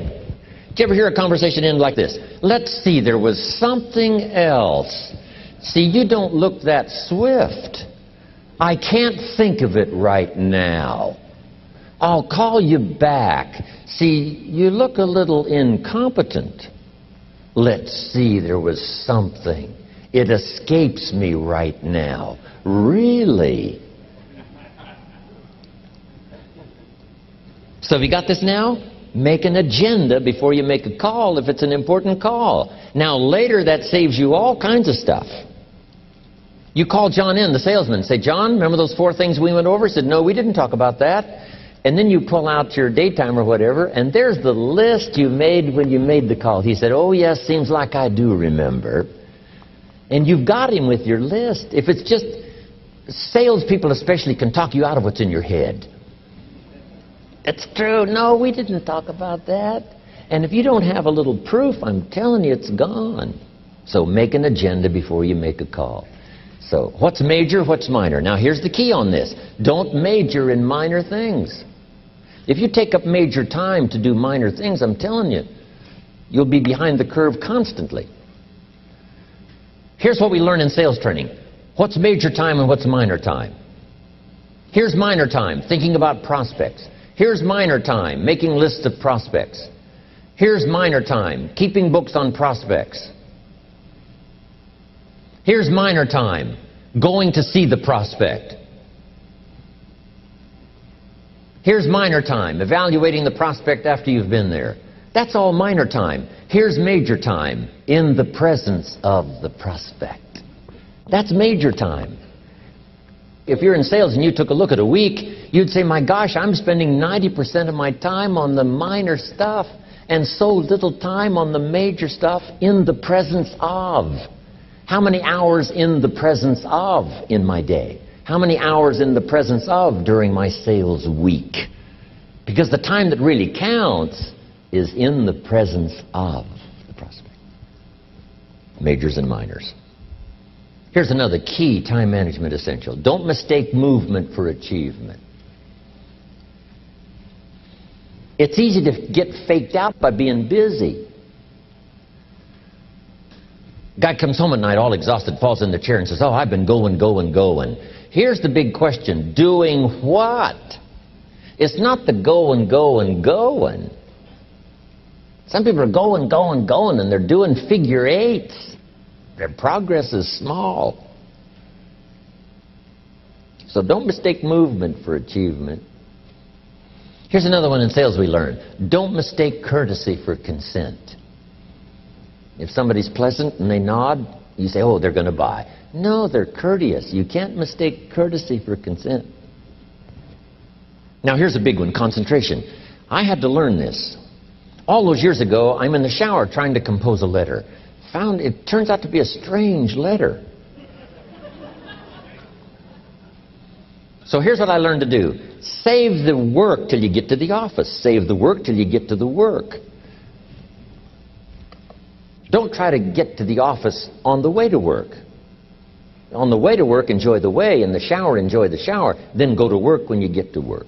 I found this to be helpful. Concentration. Here's another big one. Learn to say no. I'm telling you, in such a social society we have now, it's so easy to try to be a nice person saying yes to everything. Find yourself overloaded. Now you got to call and make the, well, gosh, you know, all the time it takes to back out of something that you said yes to too quickly. Here's what might be better. I don't think so, but if that changes, I'll call you. Little things you can use not to overcommit yourself. My friend Ron Reynolds says, don't let your mouth overload your back. It's a good one. Now here's a big one on time management. When you work, work. When you play, play. Don't mix the two. Don't work at play. Now here's one of the most important ones. Don't play at work. Work is too serious. You don't want the reputation of being the office joker. It's not a good one. Yes, there's time for some pleasant stories. Yes, there's time for a little humor. Yes, best if it's a happy office, of course. But I'm telling you got to be serious about work, because you're parting with a piece of your life for the work you do. Your work costs you a piece of your life. Here's what it's called: serious business. Not grim, not unhappy, but serious. Key. Don't play at work. The old expression, I don't think we use it anymore, horse around at the office. Play around, play jokes, play tricks. No place, not at the workplace. At the beach, yes. At the bar, yes. Somewhere else, not work. You've got to treat work with all due conservative passion, because it's leading you to your future. Next, analyze how you are. And if you have some weaknesses, if it doesn't seem like you can change, here's the key: get it covered. I used to keep promising myself I'd keep the books, keep the books, keep the books. Finally, I gave that up. And back then, it only took me an extra $50, $60 a month for some accountant to keep the books. I said, no, I'm going to save the $50. You can't believe what I started losing in productivity because I tried to save the $50. So the key is, a lot of the time you can stay like you are, but just make sure you get it covered. Okay. Next, beware of the telephone and all other systems of communication, especially the telephone at home and systems of communication at home. Let all communication systems serve you, but don't let them intrude.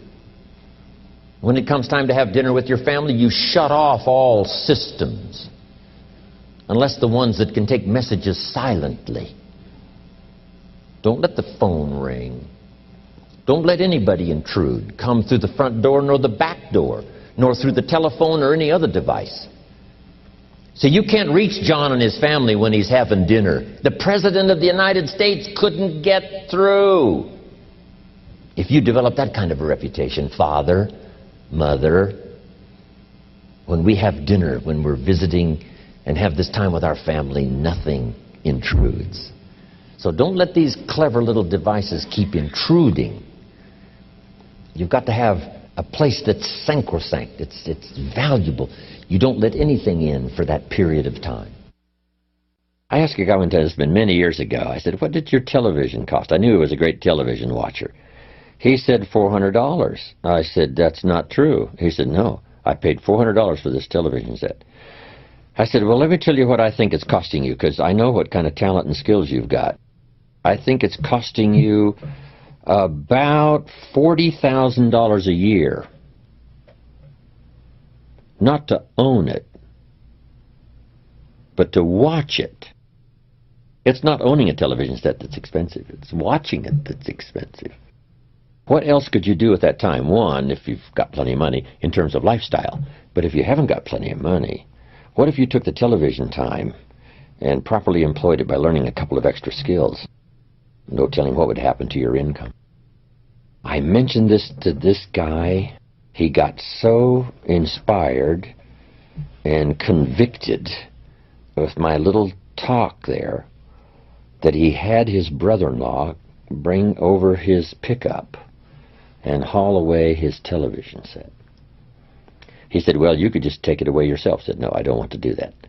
You know, I want to do it right now. Come and get this thing and take it away. He said, I've got a new philosophy. I'm going to take my TV time and turn it into fortune. See, all it takes is an idea, and it doesn't have to be that radical, but he wanted it to make a statement. Let's get this thing out of here.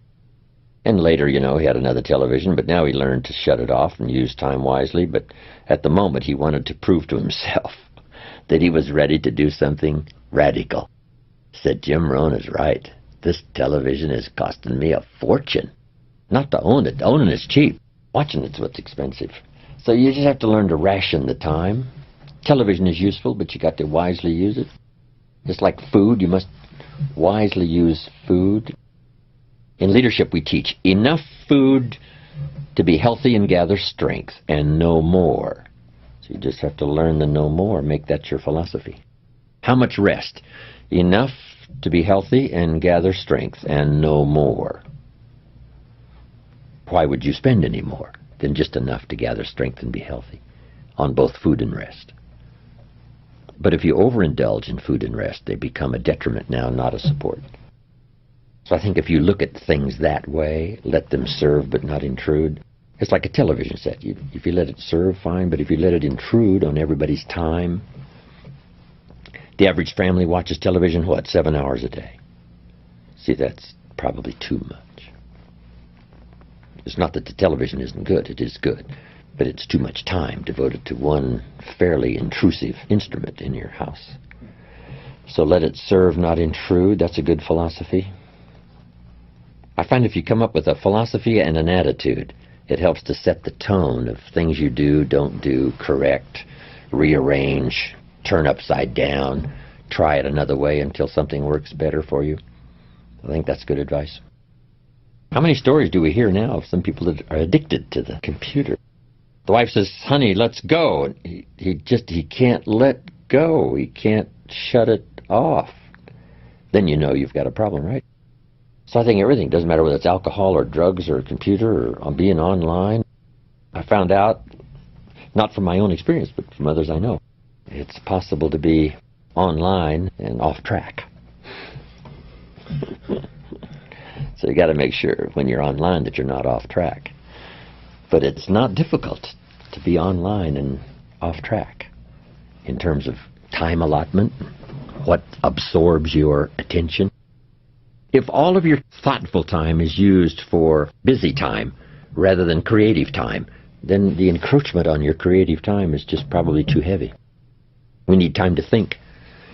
Napoleon Hill's book says think. Nowadays, they say, get online. Napoleon says, no, think. Think and let's grow. Let's all think and grow rich.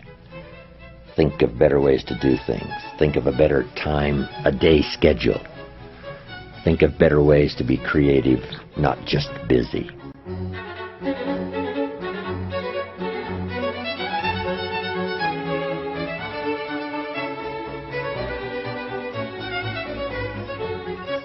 One of the great time management savers is to learn to ask questions up front. Sometimes you talk to somebody for an hour, and then you ask questions and find out if you would have asked those questions up front, you could have saved yourself an hour. Asking questions up front helps you to get to the problem now. But if you just launch into some discourse, you might waste 30 minutes, waste an hour, when here's what you should have been talking about. After you finished an hour, you say, John, what's really the problem? He said, well, it's something personal. See, that's what you should have been talking about this whole hour. Key. Next, learn to think on paper. Some ways to think on paper. One, solving problems. Take it out of your head and put it on paper. Another one is setting goals. Here's another good way to think on paper. It's a projects book. Each person you're working with and each project you're working on, get a loose leaf binder and a tab and some pieces of paper behind the tab and do a little continual summary of how it's going between you and that person and between you and that project. I call it a projects book. It is so useful to me. What's going on between you and this person? When you last got together, what did you talk about? And you got a few notes there. Here's what we talked about the last time we got together. Now when you get together again, you can review that so you'll know better what to talk about. When the president gets ready to travel and he's going to meet some important people, guess what they bring him? All these briefing books. Right? The last time you were with Khrushchev, Kennedy is informed. Here's what he said and here's what you said. Kennedy said, oh, that's valuable. I need to remember that. If a person is important, it's worth a little running account. You might even have a projects book for your children. Here's what's happening between me and my child. We've talked about this, and we've talked about this, and we've talked about this. Next, A day timer. Keeping track of all of your appointments. You know, mine is all filled with, when to catch an airplane and when to do a seminar and when to sit down and have a conference, all the rest. Next is a game plan. If you've got a house and the, insurance is going to come due and some other things are going to come due, you just put it on a spreadsheet and make sure it's taken care of. Key phrase, take things out of your head and put them on paper. And the key is to just experiment with different ways that helps you to do that. Now here's the last one, thinking on paper, and that's to keep a journal. One of the things I'm known for around the world, have been now for 39, 40 years, is keeping a journal. Now my journal is not necessarily a diary. It might be part diary. I'm flying over Ireland and I write down a few little things that impressed me. Today I met this person. Wow, what an extraordinary event. Today I conducted this seminar in Rome. 1,000 people stood up and sang for me. I've got a little bit of a diary in there. But here's what primarily your journal is for. Collecting good ideas. A journal is to collect good ideas on your health, good ideas for your business, good ideas for your future, good ideas for time management. Because I used to take notes on pieces of paper and torn off corners and backs of old envelopes and restaurant placemats. And I threw all this stuff in a drawer. It did not serve me well. I finally learned to get a bound copy, right?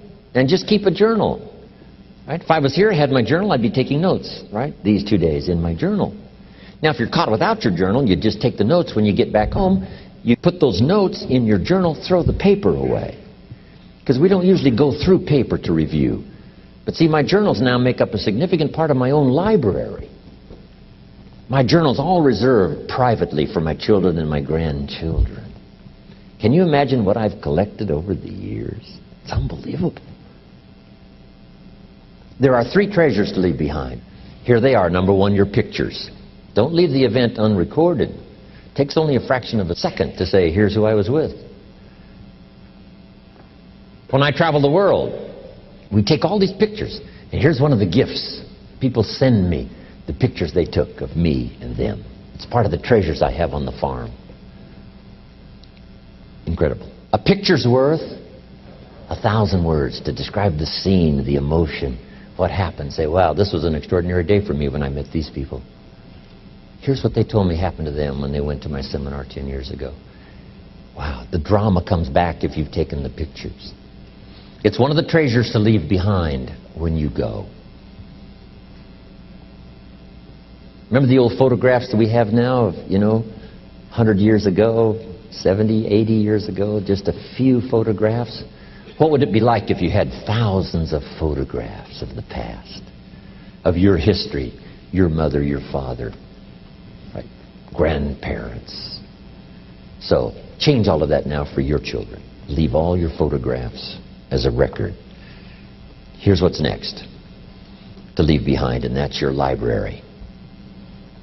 The books that changed your life, the books that changed your health, the books that rescued you from oblivion, the books that you passed on to other people, they were so exciting for you, the books that made you financially independent, the books that developed your leadership, the books that gave you wisdom to ponder when things were tough, the books that got you through the winter, the books that helped you to plant in the spring and harvest in the fall. What a treasure to leave behind. If you do that, here's what's for sure. Your books will be more valuable than your furniture. Wow. Now the third treasure to leave behind is your journals. The notes you took that helped you to live life as you lived it. Long after you're gone, a treasure that children, grandchildren, great-grandchildren will find so fascinating. They may use it to help guide their own life into their own future. Wow.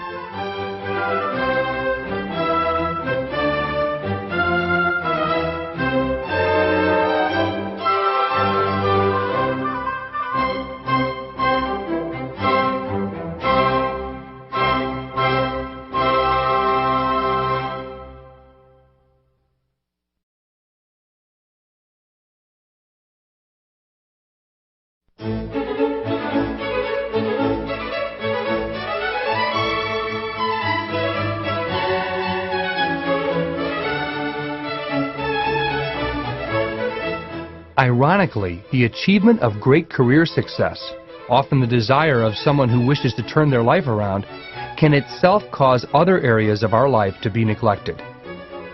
The area that is most often neglected when such success occurs is our close relationships with family and friends.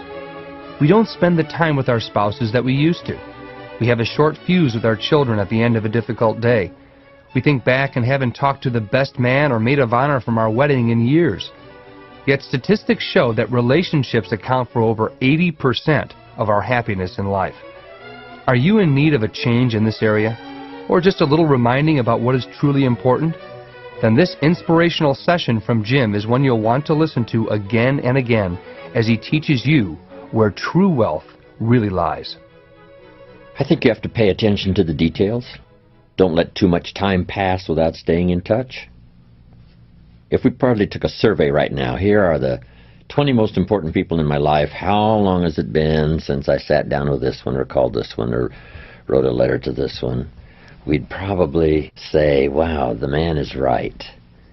Just that little comment, making a list of 20 and saying how long has it been, I can see where for some of them it's been too long. You know, that are considered very close friends. We just have to pay more attention. And I just now thought about that. Make a list of 20 and say, how long has it been? We try to think of it. We make a phone call. Say, wow, it's been too long. We got to have lunch. We got to get together. And some that may live in your own community where it's a little easier to stay in touch. But, you know, some of our friends are not close by. Staying in touch is just a vitally important part of developing a good relationship. Take care of those things that matter. What doesn't matter to you, say if nobody calls me on my birthday, that doesn't matter. But for someone else, it does matter. So you just make sure that gets done, those kind of things. It's easy, especially in a busy society. And like myself, you know, getting on an airplane, flying off to some other country, and be so busy doing that, and the preparation for doing it, and then recovering when you get home, it's easy to let things slide. But we always later have some regrets that we didn't stay in touch more often.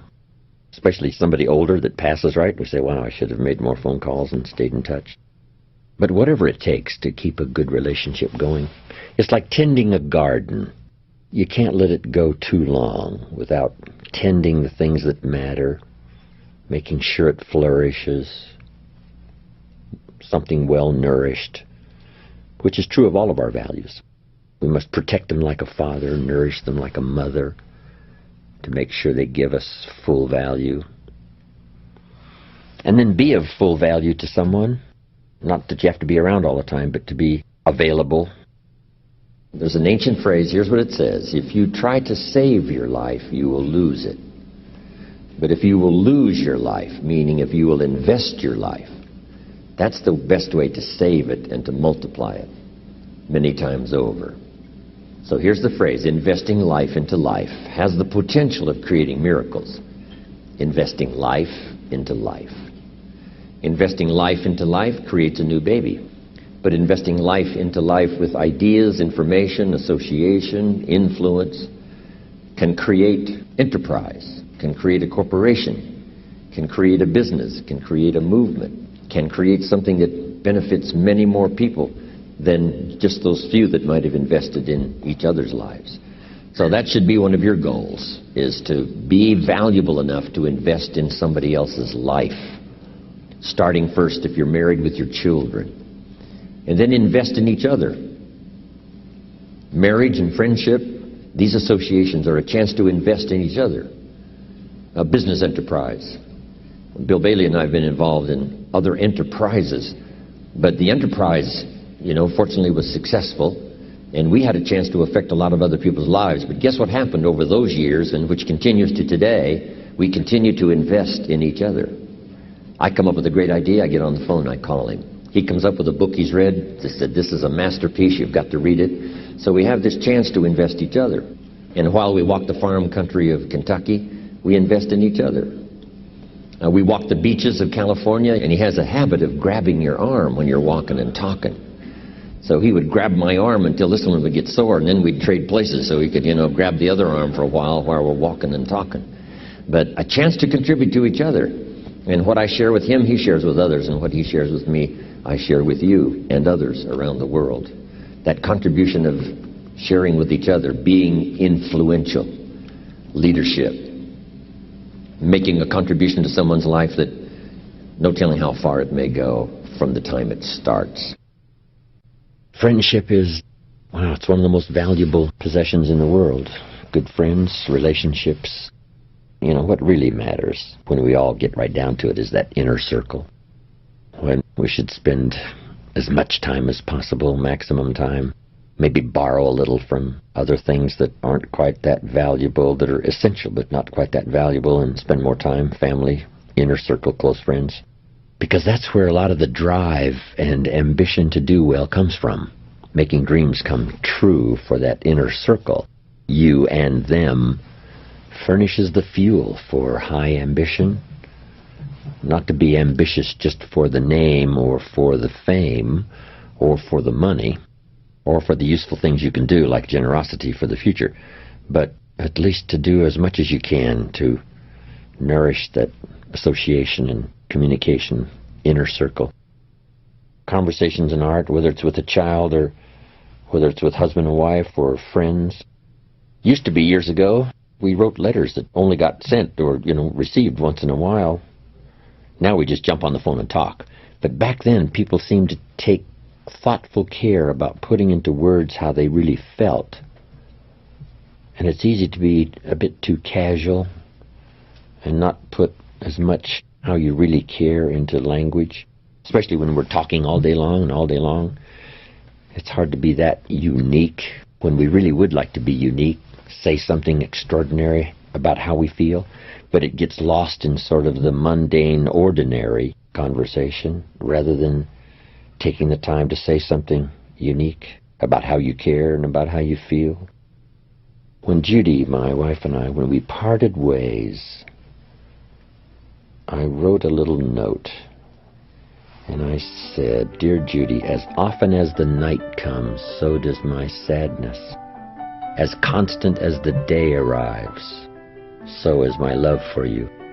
I wish for you and I wish the best for you, and I understand that dilemma. My life is here where you touched me. If ever you should call, I will be there to be touched again." I took a little time to thoughtfully see if I could say in a very few words what was happening to me at the time. It's easy to be careless with language and not say what you mean to get a point across.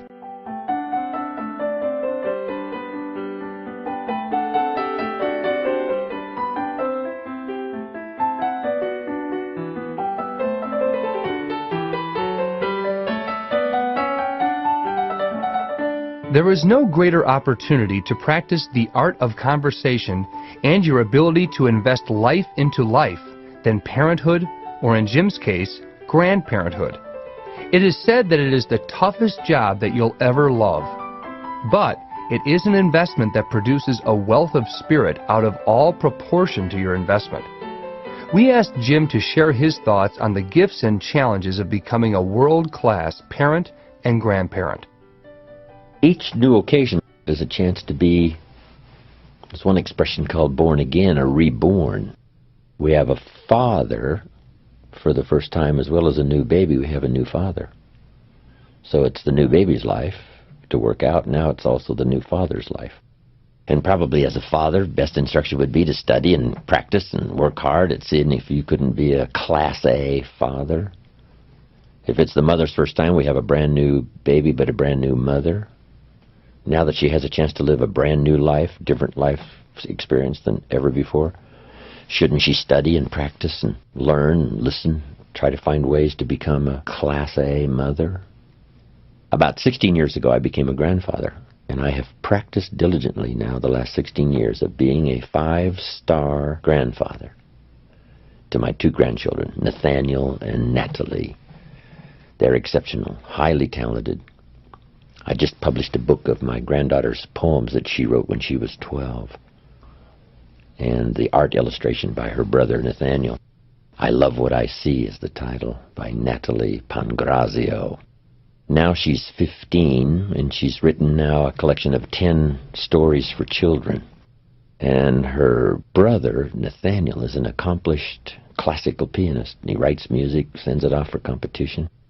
These are talented kids, artists and writers and musicians at such a young age. So what I've done is try to specialize, helping my granddaughter publish this book when she was, 14. The poem she wrote when she was 12. It's really good. I've got to read you something. I told you about my granddaughter, Natalie. She wrote these poems, and we're publishing them, and here's one. When she was 12. It's called Metaphors of Flowers. From those whose imaginations love to take flight, they will use even a flower to determine wrong from right. An iris is like wisdom, the deep color like the depth of knowledge, and the yellow like the bright ideas one receives. The knowledge spreads upwards, as do the iris's leaves. A lily is simplicity like the whiteness of its flower, but in simplicity there is beauty like the yellow stamens tower. Truth is like a dandelion, which is bold and has not sinned, and truth is spread far and wide like dandelion seeds upon the wind. They soon find a place to rest and grow in someone's heart, and the cycle begins again just as it did start. A daisy is like happiness and spreads its face to the sun. It loves everything around it and in everything finds fun. Hate is like a thistle, which is awful and sharp to the touch. It combines envy, anger, and most of all, disgust. And finally, best of all, love represents a rose. Love is sweet to your heart as a rose is to your nose. Love combines trust, hope, faith, and integrity. There are good paths and bad paths, and no matter which one you chose, love is just as sweet as the loveliest rose. My granddaughter. Wow. Thank you. Incredible. Everything you can think of to dazzle your grandchildren and have them think you're the greatest and the best ever. But it's pure joy, and you have to pay attention. It's some work involved, of course, and making a good relationship like that work, but the payoff is incredible for the small price to pay. One of my dear friends asked me, said, I've got teenagers now. What else can I do to influence their life? And I said, maybe not that much. But here's two good words to consider. Now that they're teenagers, the key is to be available and capable. Capable of good answers when they need them, capable of counsel when they need it, available when they need to make a call, but trying to daily influence somebody's life, after they've become, especially teenagers, right? It's a tough job to do. But if you settled for that, being available and capable. I want to be well-read and have good command of language and be able to translate my own feelings and experiences into useful conversation so that when the need arises, I'll have something valuable and wise to say, however short or long it may be. It's like fishing. You can't jerk too hard or you lose them. And you can't leave too much slack, let them off the line, they're gone. So it's called pull, pull, pull, easy, easy, pull, pull, easy, easy. To learn how to fish, to catch fish. It's kind of the same with communication, strong enough but not too strong. It can't be weak or the point doesn't get across. It has to be strong. Strong without being rude, I say, in one sense. That's more a presence. But in communication as well, well-chosen words mixed with measured emotion, not too much, not too little. When the actor gives a performance, if the script is well written, that's part of the structure. The rest is delivery, part of it is style, but part of it is enough emotion for the point, not too much. And I think parents have to do the same. Sometimes kids have a valid objection to saying it's not that big a deal. And in the parents' mind, they've made it into this monster deal when it really isn't. But if you always make everything into a big monster deal when it isn't, kids get a bit misled by that. And the key is to save up that emotional content of making something a big deal, if it's a big deal, and be a little more rational and emotionally contained when it isn't such a big deal, more thoughtful than volume, more caring than loud. I don't know. It's an art. It's a bit tricky dealing with kids, right? You got to tell them what you love and what you hate. I love you, but I hate what's happening. They need to know both. How do you put both strong feelings in the same sentence, love and hate? But we've got to do it because we have to deal with both. What's right, what's wrong, what's better, what's okay, what would be better. We all struggle with the language. Words are clumsy sometimes when you try to express what's going on in your head, let alone your heart. It's not an easy challenge, but it's how you build empires. It's how you create great societies. It's how you share the intricacies of philosophy that can change somebody's life.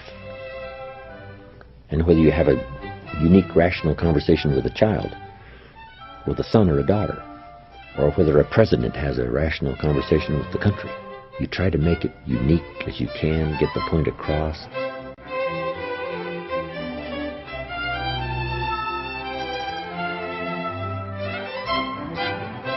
If you're married and you have children, I got some great advice for you. Here's the best I can give you. I'm not a counselor, but this is great stuff. Here's number one. If the parents are okay, the kids are okay. Chances are high, odds are high. If the parents are okay, the kids are okay. Your own self-development is the best contribution you can give to your children. Not self-sacrifice, self-development and contribution. Self-sacrifice usually earns contempt. Self-development and self-investment earns respect. I used to use the old phrase, I'll take care of you, you take care of me. I found out how short-ended that was. I changed it, and Bob Cummings, the old movie star, helped me to change it. Here it is. I'll take care of me for you if you'll take care of you for me. The best contribution I can make to you, if you're my friend, is my personal development. What if I become 10 times wiser, 10 times stronger, 10 times better, 10 times more unique? Think of what that will do for our friendship. If the parents multiply their own personal value by 2, by 3, by 5, by 10, what would that do for their children? Wow. If the parents are happy, I'm telling you the kids will be happy. If the parents engage in unique lifestyle, don't miss anything. Drink deep of the cup of whatever's available. I'm telling you, if the parents are okay, the kids are probably going to be okay. Wow. If you're on an airplane, the stewardess says, if we run out of oxygen, these masks are going to drop down. And then she says, make sure you take care of your children first. No. Would you underline no? Would you underline no? No. Have you got that? You should take care of your children first. No. That's key. It says, put your mask on first. You take care of yourself first. Then you assist your children. And I just mentioned that would be a good title of a book, wouldn't it? For parents, put your mask on first.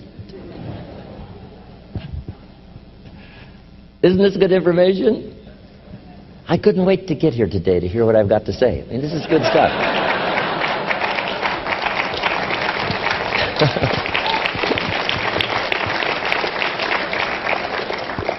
The best contribution to your company is your self-development. The best contribution to your husband or your wife is your personal development. To become all you can become, as wise as you can and as kind as you can and as unique as you can, that's the best contribution. Not self-sacrifice, self-development and self-investment. Key. Here's one more on that. With your family or whatever decisions you have to make, if you've made the decision, best decision you can, but it's going to cause some pain, here's what you must learn to do. Accept the pain, but not the guilt. There's part of our head sometimes that tries to make us feel guilty if we've made a decision that's been painful, not just for us, but maybe even for other people. But it had to be made. So here's the key: to accept the pain, but not the guilt. Because it's not pain that destroys you.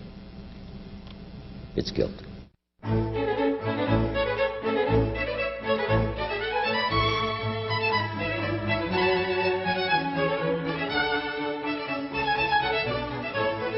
While you've been given some great ideas and strategies for nurturing your closest relationships in this session, you still may be wondering how to strike the appropriate balance between your work and family life. This is a hot issue in our modern age, a topic on which everyone seems to have a strong opinion. Since everyone's personal situation is unique, Jim resists easy answers to this dilemma and instead encourages you to embrace the challenge itself. While no perfect balance can ever be achieved, it is a battle we should fight until our dying day. That's everybody's dilemma, I think, these days. A woman married to a baseball player has to say he's going to be gone most of the time. Would that be the ideal marriage? And the answer is certainly not. But should a man follow his talent and his unusual skills? He probably says yes. She says, well, at times I wish he was a banker and not a home run hitter. You know, it's a dilemma for all of us. How to balance it all, make sure we don't sacrifice some values for others. It's difficult for two people to grow at the same rate. One becomes ambitious and one is a little more, let's say, at home. How do you balance that out and make it work? It's never ending in terms of its challenge. A wife who has a career and children and husband, and social responsibilities, and friends, and church, and whatever. It's a big challenge. My current heroes are single mothers and school teachers. How teachers have the patience to work with kids and try to get the message across and do a good job. They have my highest admiration. And then a single mother with children. Wow. That's probably one of the toughest jobs in the world. How to balance career, work, job, raise the kids, make sure spiritually, personally, socially they're okay. It just seems almost impossible. But human beings have the unique ability to do the impossible. They make it work. How many stories have we heard in our own country? A mother who scrubbed floors for years and put her kids through college, and now they're all professionals and lawyers and a credit to society. Les Brown's got a great story, right? A mama who really cared, but did the menial stuff till finally he got going, it could help. Some people's lives we look and we say, how do they do that? And we think we're a little pressed, and how do you balance career and fortune and all that? Hey, try scrubbing floors to put your kids through college, right? And then you say, hey, my problems are pretty simple and easy. But we all have the push and pull. A woman wants a hero and a successful husband. She says, go conquer the world and be home by 5 o'clock. He says, wow, let's see. How do I do that, right? Would she be happy with half the world, right? If I conquered just half the world and got home by 6. Let's do a little compromising here. But anyway, it is a challenge. When I was growing up, Papa worked and Mama stayed home, and I was raised in sort of that atmosphere. Papa figuring out enough to take care of himself and his family. But, those days have all changed. Now the dignity of career, right? I believe, women have equal rights to follow their own star. but then to do what you're ambitious to do and qualified to do and learn the skills to do, and still make a relationship work and family and church and society, and it is a challenge. But I think we're up to it. At least we've got plenty of help here on information and books and people that have been through it and said, hey, here's a couple of danger signals. It's okay as long as, but when this, and you say, okay, I appreciate that advice. And sure enough, you're going along, and then you say, wow, I remember I was told these couple of danger signals here. Looks like I'm pretty close to that. I better back away. Even something as simple as that first year when I started really radically changing my life, I'm working around the clock day and night. I was skinny anyway. In high school, I turned sideways. They called me absent. I'm skinny. Tried to play football, almost got killed. Settled for basketball, less violent sports, but I've been skinny all my life. But that first year, I'm thin anyway. I lost some more weight. I'm a walking shadow. I was so caught up in changing my life. My income multiplied by 2 and then multiplied by 5, and everything's happening. But I almost lost my health over it. Suddenly one day it dawned on me, what if I got rich and too ill to spend it? Wouldn't that be foolish? And I thought, hey, that's right. And I finally started really pulling back into a more sane schedule on time and effort and energy and so on, which was also a help for family life as well. But I just got caught up in the first rushes of ambitious enthusiasm and emotion. And you just have to make sure that it just doesn't spin out of control.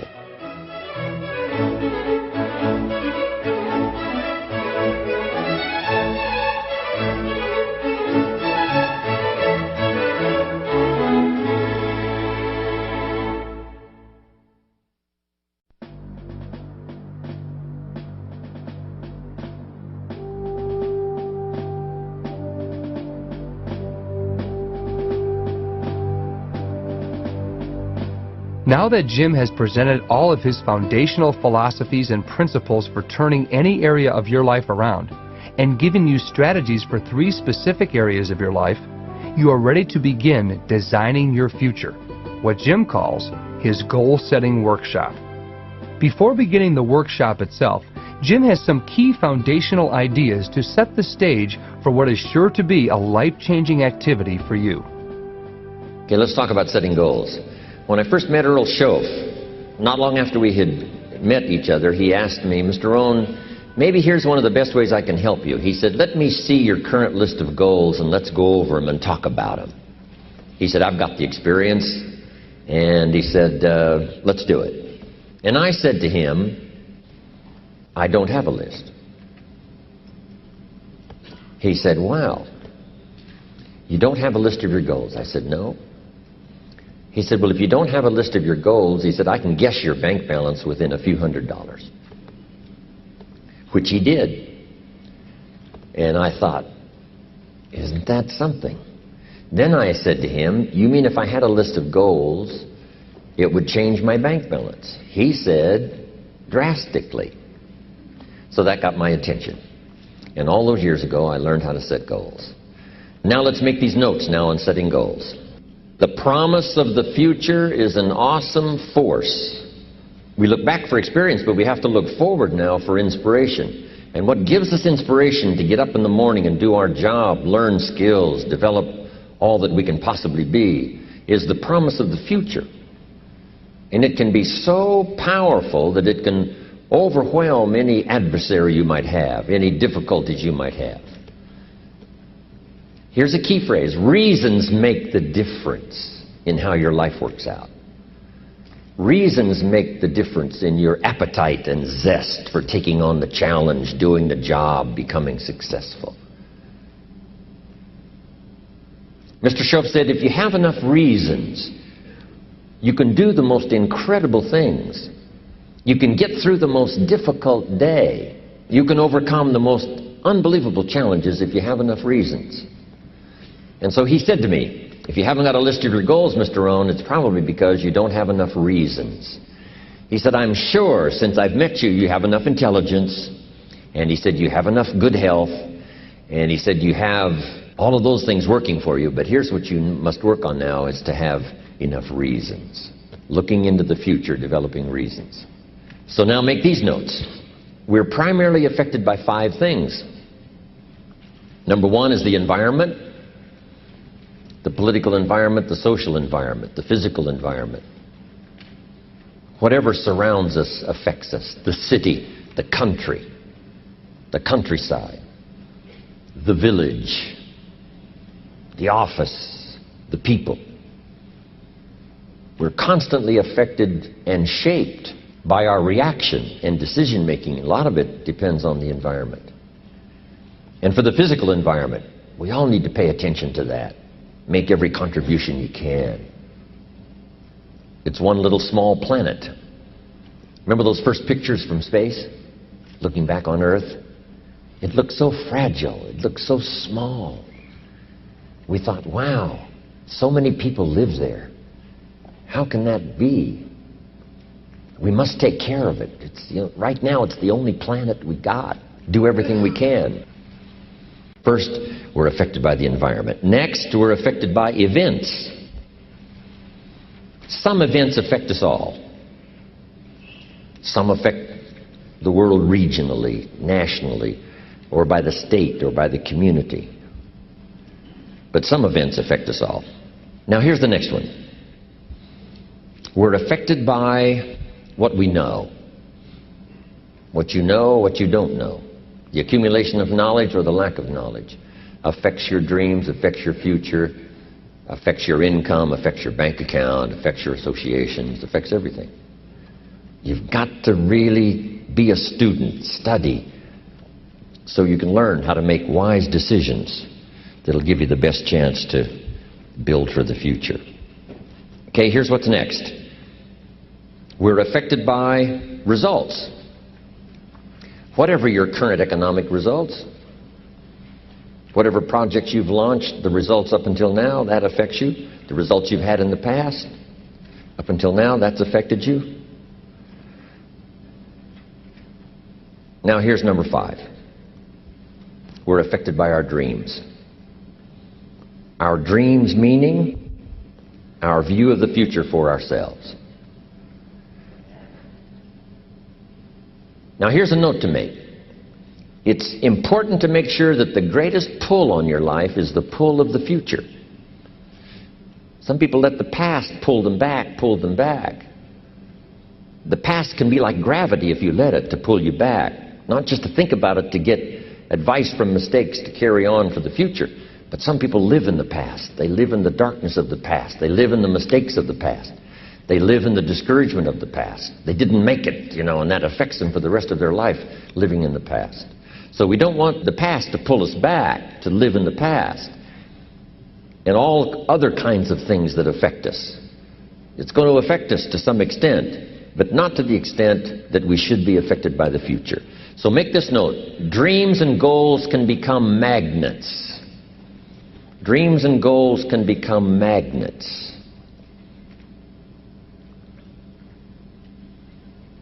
And the stronger the goal, the higher the purpose, the more powerful the objective, the stronger this magnet is that pulls you that direction.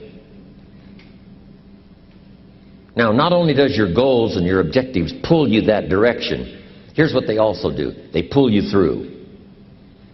They pull you through all kinds of down days. They pull you through a difficult time. It'll pull you through some winter of your life. Some people get lost in the confusion of the day simply because their goal is not bright enough to pull them through. One writer of ancient times said we can walk through the valley. Even though there's shadows of death around, we walk through the valley.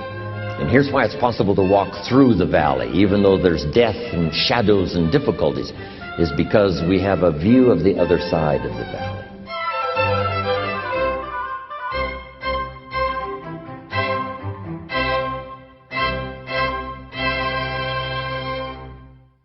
Over the next 25 minutes or so, Jim will guide you through the same goal-setting workshop that he presents at his most exclusive weekend seminars.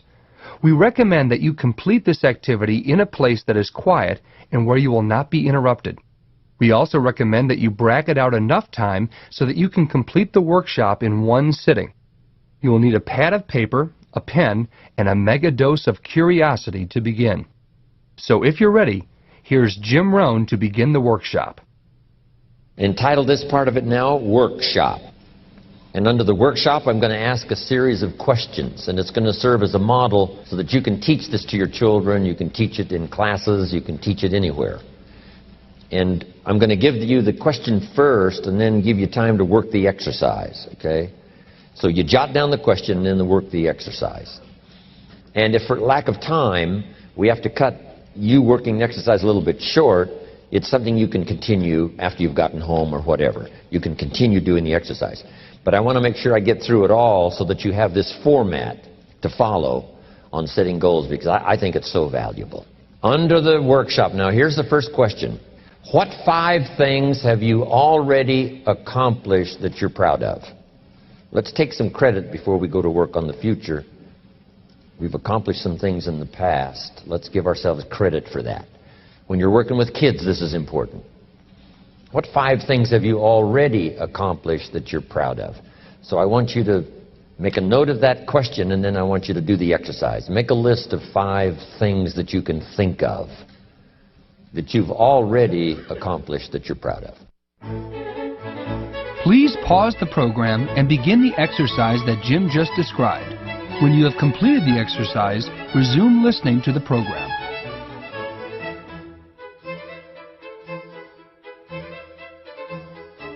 You got that now? A list of 5 things you've already accomplished that you're proud of? And sometimes even for kids you have to do a little coaching. You know, sports or school or whatever. Did you win a blue ribbon?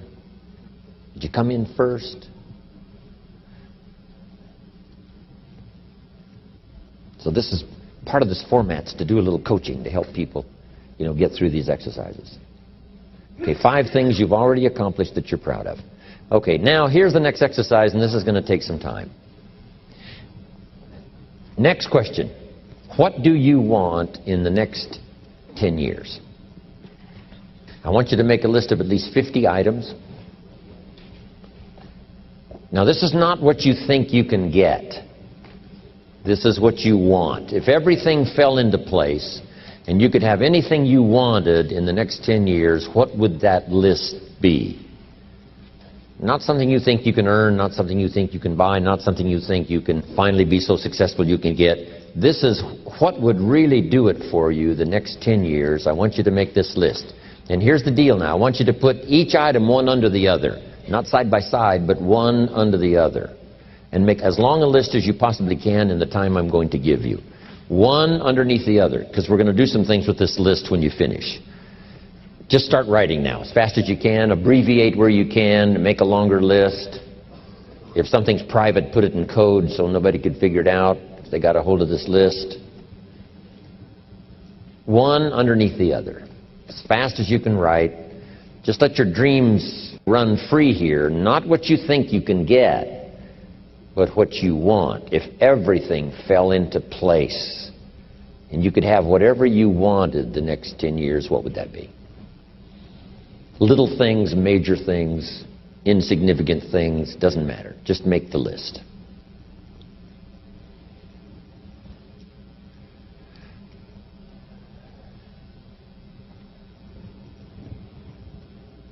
Places you want to visit.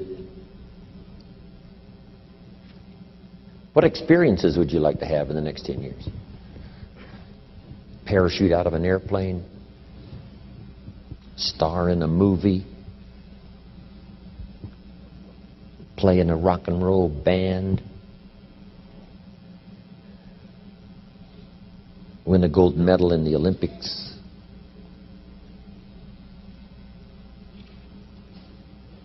Start a new family?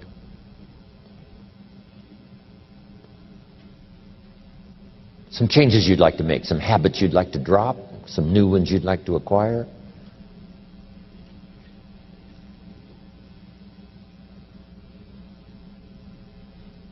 You might make a list of the people you want to meet over the next 10 years. a cabin in the mountains, upstairs maid, a cook, a chauffeur. How about your investments, properties? What would really do it for you the next 10 years? What would do it for you? Become a wine connoisseur. I'm learning more and more how to make wine. And it's an interesting process. A hobby you'd like to start. Collecting.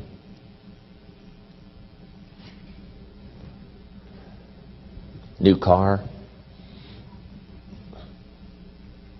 Become a race driver.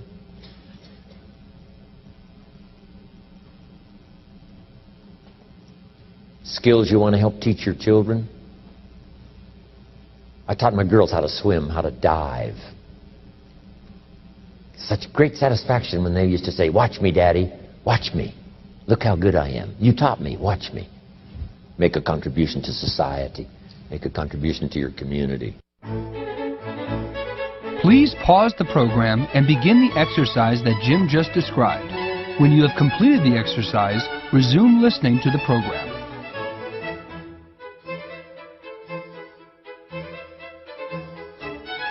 Does most everybody have a list of 50 now? Now we're going to do some things with this list. Here's the next exercise. I want you to look at each item on this list you've made and give each item a number. The number being a 1, 3, 5, or 10. And this is why. I want you to look at an item and say, I think that would take about 1 year. Another item you say, I think that would take about 3 years. Another item, I think that would take 5. And another item, looks like that's going to take 10. Give each item now a number of what you think it might take to achieve that goal. A 1, a 3, a 5, or a 10.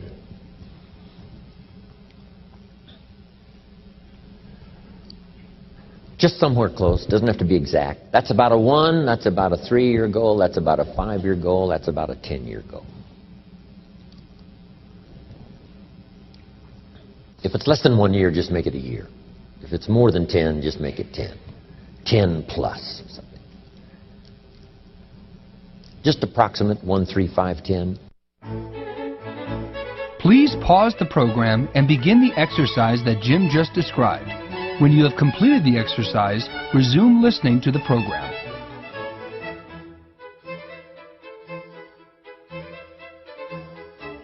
Now, as soon as you've given each item a number, I want you to now go through and count them. How many 1s, how many 3s, how many 5s, how many 10s? And then just make a little list of those numbers. How many 1s, 3s, 5s, 10s? Please pause the program and begin the exercise that Jim just described. When you have completed the exercise, resume listening to the program.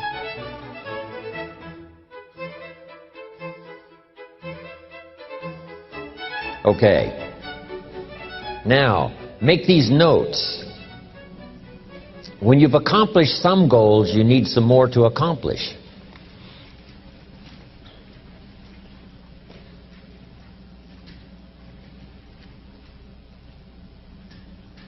Next, it's very important when you reach a goal that's significant or important to you to celebrate. So just jot that down. Celebrate a significant accomplishment. Or it doesn't have to be that significant. If it's important to you, it doesn't have to be world-changing or life-changing. If it's just a goal that's really important to you, you finally reached it. Celebrate. Now, hopefully on your list of goals you had some family goals. And if the family together finally reaches a goal, jot this down. Celebrate with the family.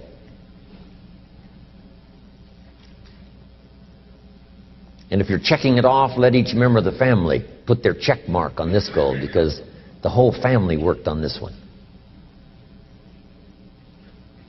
Now here's what this will do. It will help each member of your family to make a longer list of goals.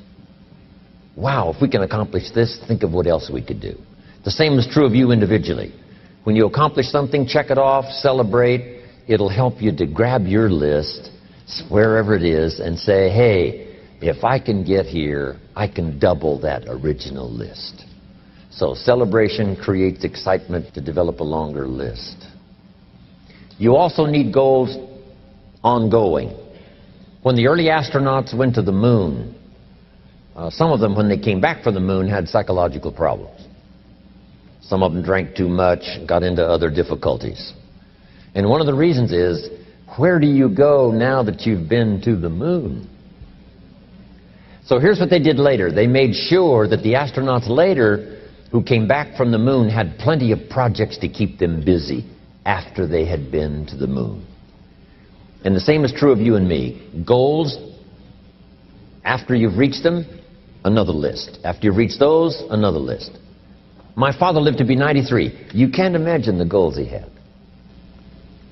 One of his goals when he was 92 was to get his driver's license renewed. Guess what he got it renewed for? 4 years. At age 92, he got his driver's license renewed for 4 years. Now, he didn't live long enough to... If he'd have thought about it more, I think he would have lived 2 or 3 more years just to make sure he filled all that out. So he only lived to be 93, but at 92, got my driver's license renewed for 4 years. You can't imagine. He used to show his driver's license around everybody. Unbelievable. So, goals to replace goals that you've achieved, on and on. The rest of your life. How far should you go? As far as you can. How many books should you read? As many as you can. How many friends should you make? As many as you can. How much should you earn? As much as you can. That's it. What should you try to be? All you possibly can. The purpose of this exercise is just to stretch you, get you to think, get you to wonder, get you to ponder. I wonder what might be possible. If I could get everything I wanted, what would that be? Now here's the next exercise. Okay, jot down the question. On your list of 1-year goals, which are the 4 most important? Of your 1-year goals, which are the 4 most important? So now I want you to go back over your 1-year goals and pick out the 4 most important.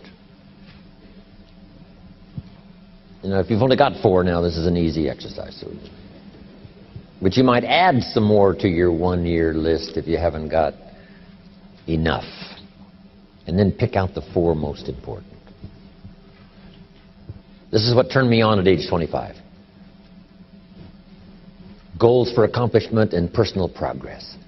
Once the fires were lit for me, I'm telling you, they have never gone out. Since I was 25 years old, no one has ever said to me, when are you going to get going? When are you going to get off the couch? When are you going to get off the dime? I've never heard that since I was 25 and got all this taken care of. Wow. Here's what I've heard since I was 25. When are you going to slow down? You can't visit that many countries, you're going to have a heart attack and die. Amazing. I can't say it strong enough.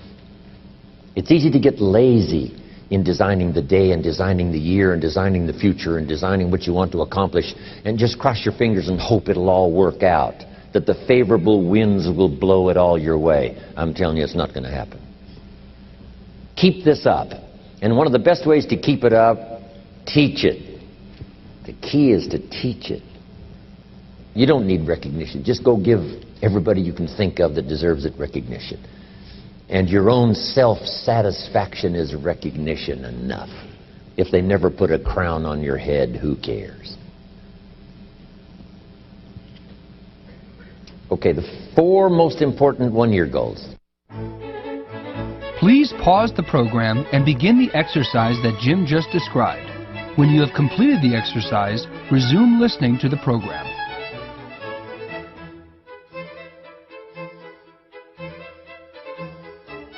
Have you got those identified?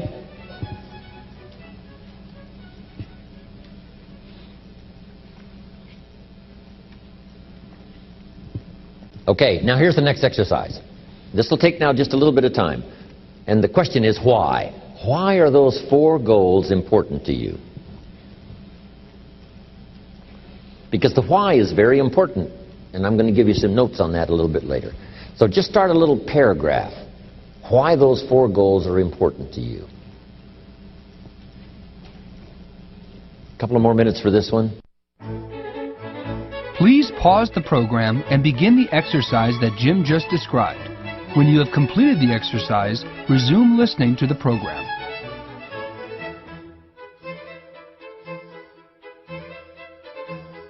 So make these notes now. Here's the first one. When the why gets stronger, the how gets easier.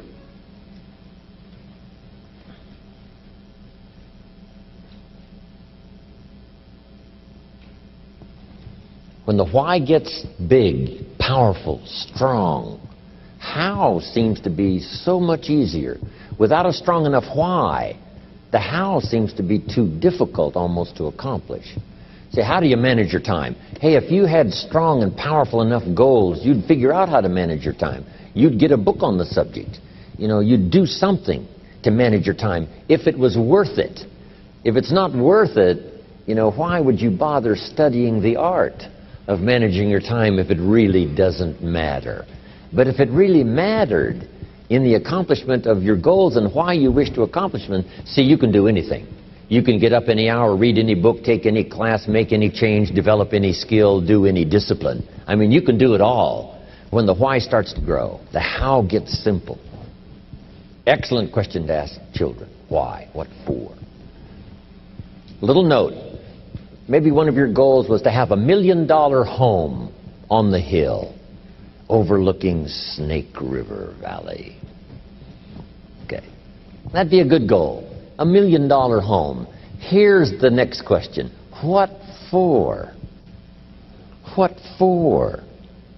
I mean, a house is a house is a house with bricks and wood and walls and roof. The key, yes, $1 million home, that'd be wonderful, but what for? So now jot this down. Purpose is stronger than object. The object would be the house, and that'll pull. That's a worthy goal to go for, the object of the house. But here's a stronger goal, the purpose for the $1 million home. You say, well, it'll be the centerpiece of all the family's activity with all kinds of unique people coming and going and the influence and things will be happening in this place. See, now we're getting somewhere. So if you got that line, it's one of my best for the whole day. Purpose is stronger than object. It's okay to have plenty of objects to go for on your goal list. But always keep asking yourself the question, and sometimes it's good to just write it out. Here's why I want this money. Here's why I want this place. Here's why. And you start developing those reasons. And I'm telling you now, this starts to become incredibly powerful. Okay. Now here's some more notes.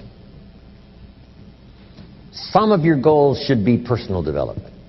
The person you wish to become.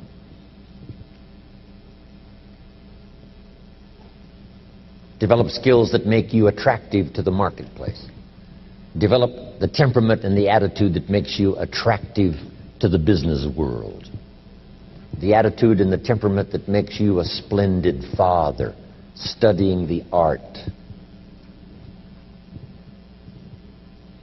Because here's what's important. It's not what you get that makes you valuable. It's what you become that makes you valuable. I keep saying this year after year. It's the person you become. I admired my friend Mark Hughes for the fortune he made and the company he built. Guess what I admired more? The person he became in a short 44 years. He was unique. He bought the idea at age 19 of personal development and worked on it daily from that day until the time he died. The idea of becoming an attractive person, a skillful person, a good friend, a good colleague, a good partner, a good member of the round table, a contributor. See, that's the key, the person you become.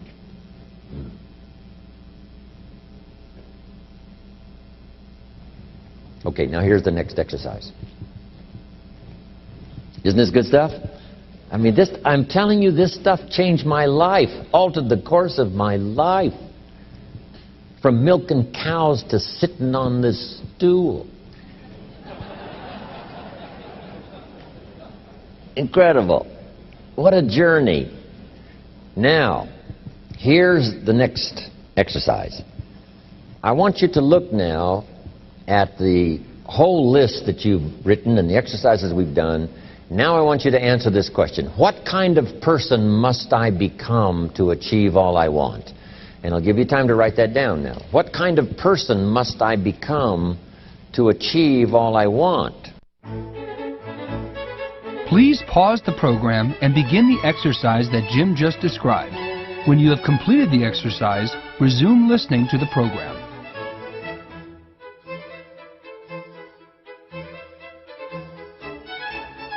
Now we've got two things working. What you become helps you to achieve, and what you achieve helps you to become. And the more you become, the more you can achieve, and the more you achieve, the more you can become. Who knows which affects the other the most?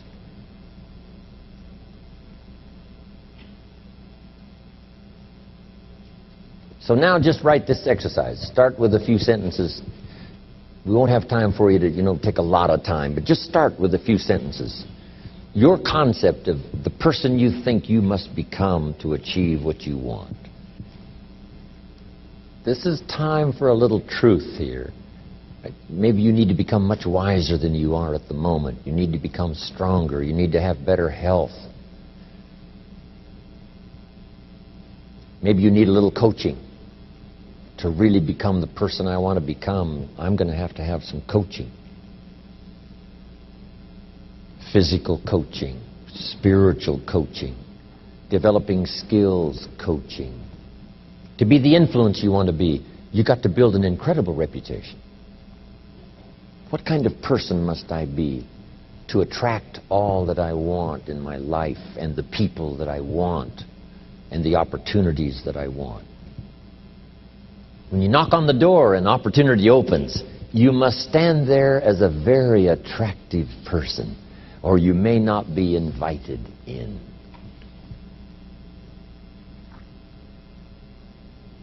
One of the most mysterious and unique phrases that Jesus ever used. Here's what he said. I stand at the door and knock. And if you opened the door, would you probably invite him in? This extraordinary person. You say, wow, yeah. And he said, if you invite me, I'll come in. We'll sit down, talk things over. For you to be that kind of attractive person, that if you knocked on the door of opportunity and it opened and you stood there, would you be the kind of person that opportunity would say, come right in? And sit down and let's talk about the future. Wow. What kind of person?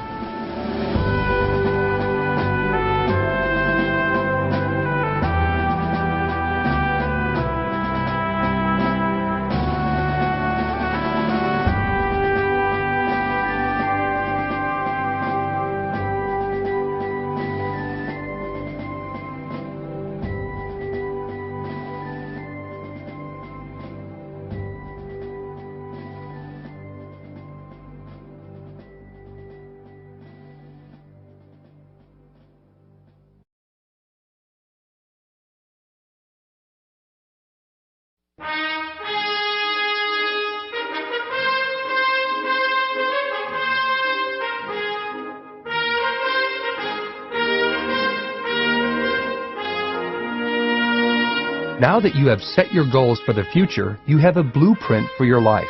Any day, including today, can be the day that turns your life around.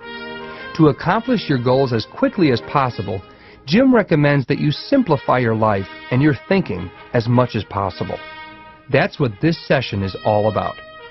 While there seems to be no end to the stream of success approaches and systems available, Jim urges you to resist complex, new answers to age-old problems.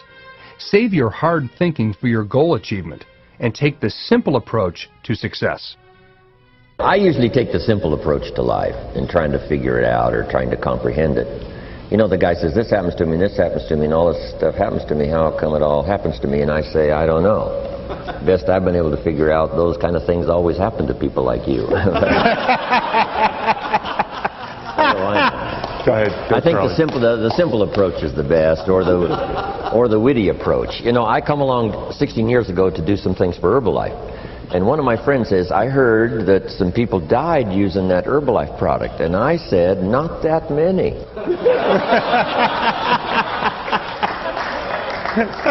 I mean, you know, here's what I found out. You cannot give a serious answer to a silly comment. You've got to return silly for silly. I mean, a little wit sometimes helps to just, you know, disarm all the stuff that you don't want to take responsibility for. Lady Astor in the English Parliament was exasperated with Churchill. And she said, Winston Churchill, if you were my husband, I would put poison in your coffee. And Winston said, Lady Astor, if you were my wife, I would drink it.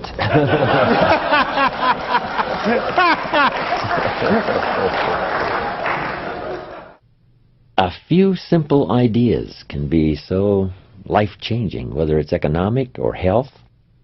My mama said, you don't have to radically change.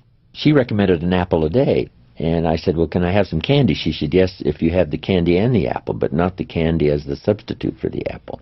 See, that made sense to me. Okay. I can have candy if I've made sure I've had the apple, but not as a substitute for the apple. And she said it in such a simple way, I got it. Shoaff, my mentor in business, had the same unique style. When I said, hey, things cost too much, he said, no, you can't afford them. I thought, that's the new way to look at it.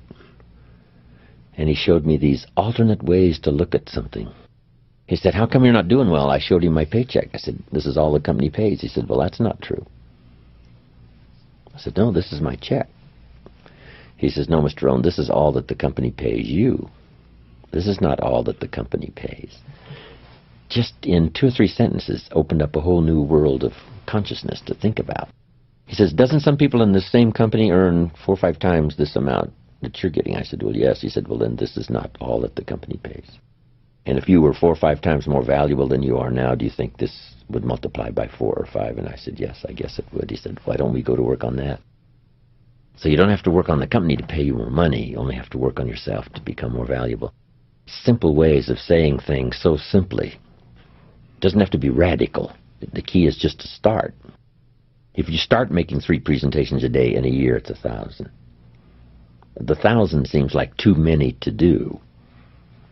But starting is easy. Then continuing and not yielding to the temptation to be careless and let it slide and go back to old habits.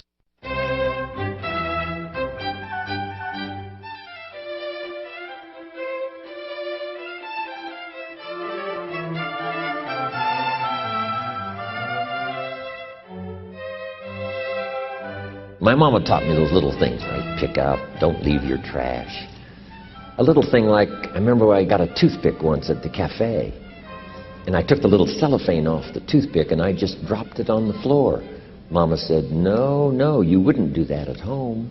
I thought, wow. She said, just put it in your pocket. And then when you get home, you put it in the trash. And somebody said, well, what difference does that make? You know, the little cellophane on the toothpick. Here's what makes the difference, the habit.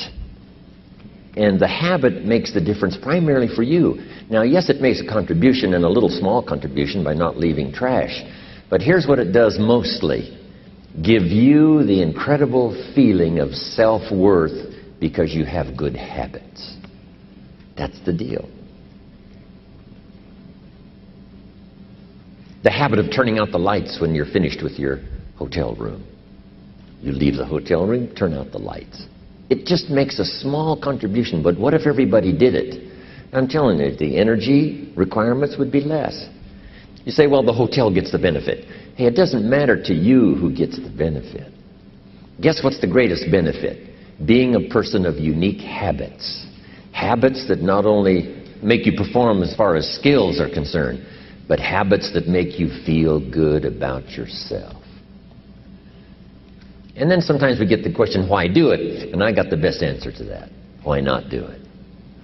If it's so easy to do, why not do all the easy things that make a contribution? And who knows what the total contribution could be if we all did it. But even if everybody doesn't, if you do it, and if I do it, it just makes us better human beings.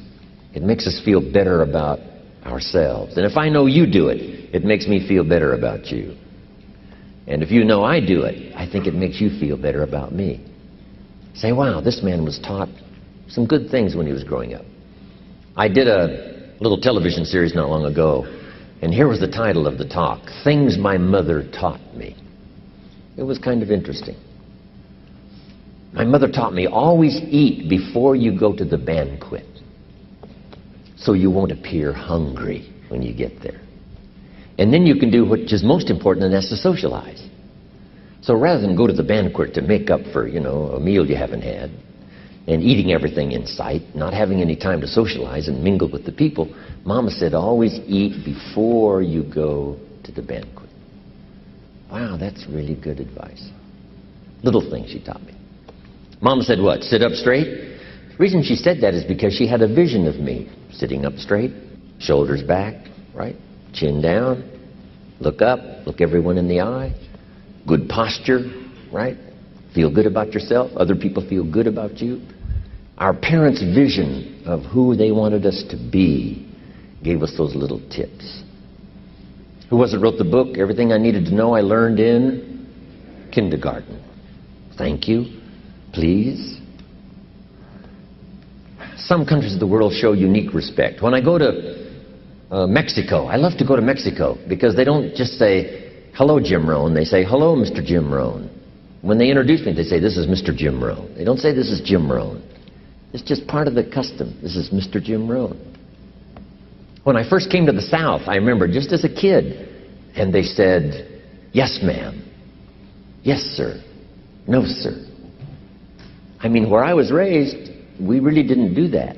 But I think the more the South did it, the more it caught on. And now I'm beginning to hear that in a lot more places than just the South. Yes, ma'am. Yes, sir. Things my mother taught me. Things we can all learn. Helps make our lives better, helps make the world better, helps make people feel good about themselves, feel good about us. Incredible. So the environment, whatever little thing you can think of that gives you pride and joy in doing to make the contribution. As small as it may seem, you make it for what it does to the environment, for the people. But here's the biggest reason, for what it does for you. I want to be the best I can possibly be at delivering the message of good words. So we keep working on our skills to be the best we possibly can.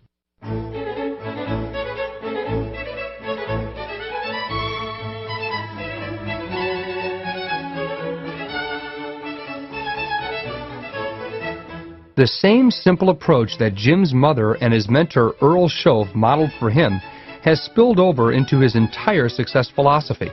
A philosophy that has served him and hundreds of thousands of his seminar attendees over the last 41 years.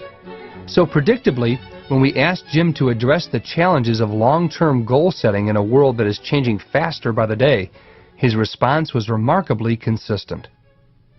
I just make mine so simple that it really doesn't have those complications. If on your goal list is a ranch in Montana, and you say, well, if I worked hard and maybe it's my second year of following a entrepreneurial project and I'm doing fairly well, I think maybe I could accomplish that in 5 years. Sure enough, if good things happen, it's down to 3. If it takes me a little longer, maybe that's off in 10.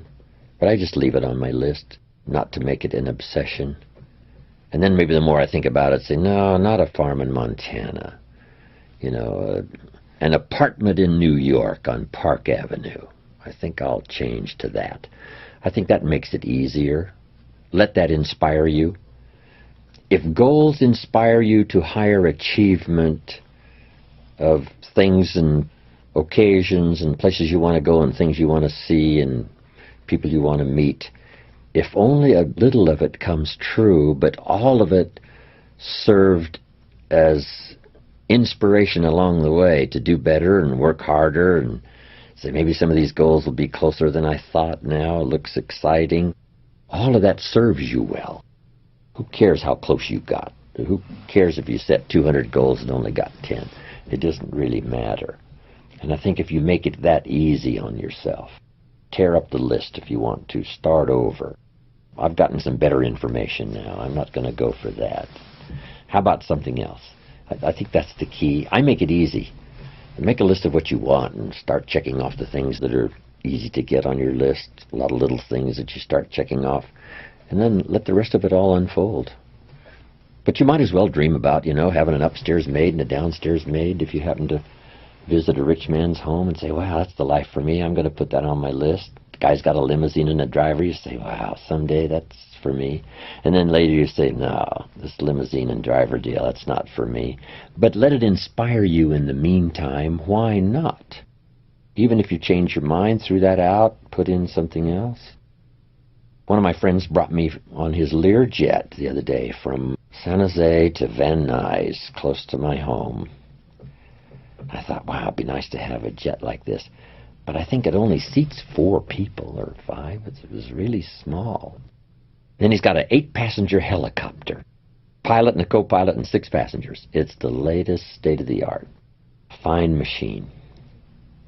Then I thought I'd like to live in a mansion and have all the stuff. But then I go visit someone who's got the mansion and the security and the servants and the groundskeepers, and this whole house is just almost like chaos. And you have a cup of coffee and you drink it and you can't even set your own coffee cup down. Somebody comes and takes it away. And I say, with my temperament and style, this is really not for me. I've got to live a little more simple life. But for someone else, a house full of servants and groundskeepers and security and the whole entourage, that's for them. But if they wanted it and later changed their mind to live a little more serene life, then that's okay too. Did you ever get that mansion on the hill with all those servants that, yeah, I went for that for a while, but, the more I went to some places where people lived like that, the more I thought, no, this is really not for me. Having my fishing line in a tranquil stream in Montana, I think now suits my style a little better. So give yourself a chance, to go from luxury to simplicity, whatever. But at first, let your mind, all right, wouldn't it be great to have this and this? Make the list of all that stuff. Let it serve you well, even though along the way you change it all or throw most of it away.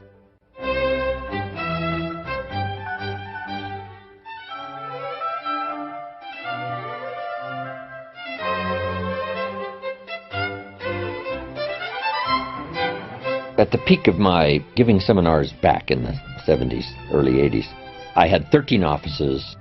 Tony Robbins ran one of my offices, started working for me when he was 17, ran one of my offices when he was 20. I had 13 of those offices in 13 cities in California. I did a seminar in each city in 13 cities a month. I had the elaborate entourage. It was unbelievable. One day I decided, someday I shall have no office, I shall have no secretary, I shall be free. And sure enough, that day finally arrived. People ask me now, what is your email address? And I say, I do not have one. I do have a website that someone else runs, but I have really simplified my life. A company that I do a lot of business with around the world asked me, do you want an office? I said, no. I said, do you want a secretary? I said, no. Then I did say once, yes, I'm going to have this satellite and put a fax machine in my motorhome so that I can be in touch but out of reach. I want somebody to say, yes, you can contact him, but you can't find him for a while. He's not gone forever, but he's gone for a while. So I do seek solitude, chances to get away.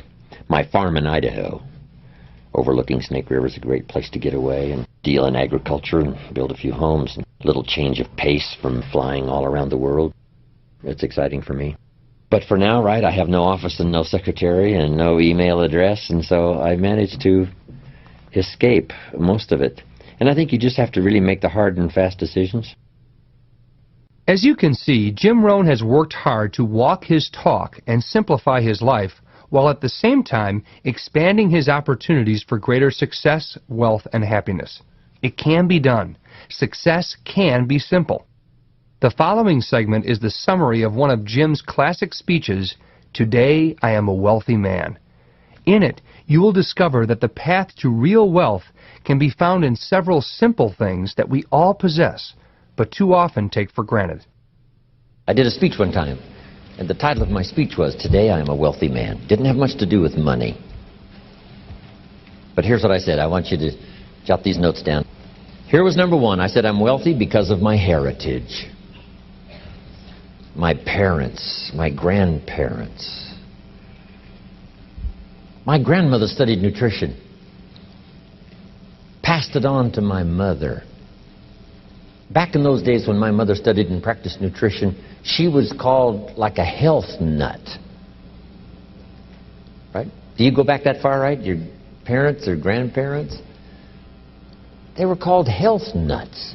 They were studying vitamins and they were studying this.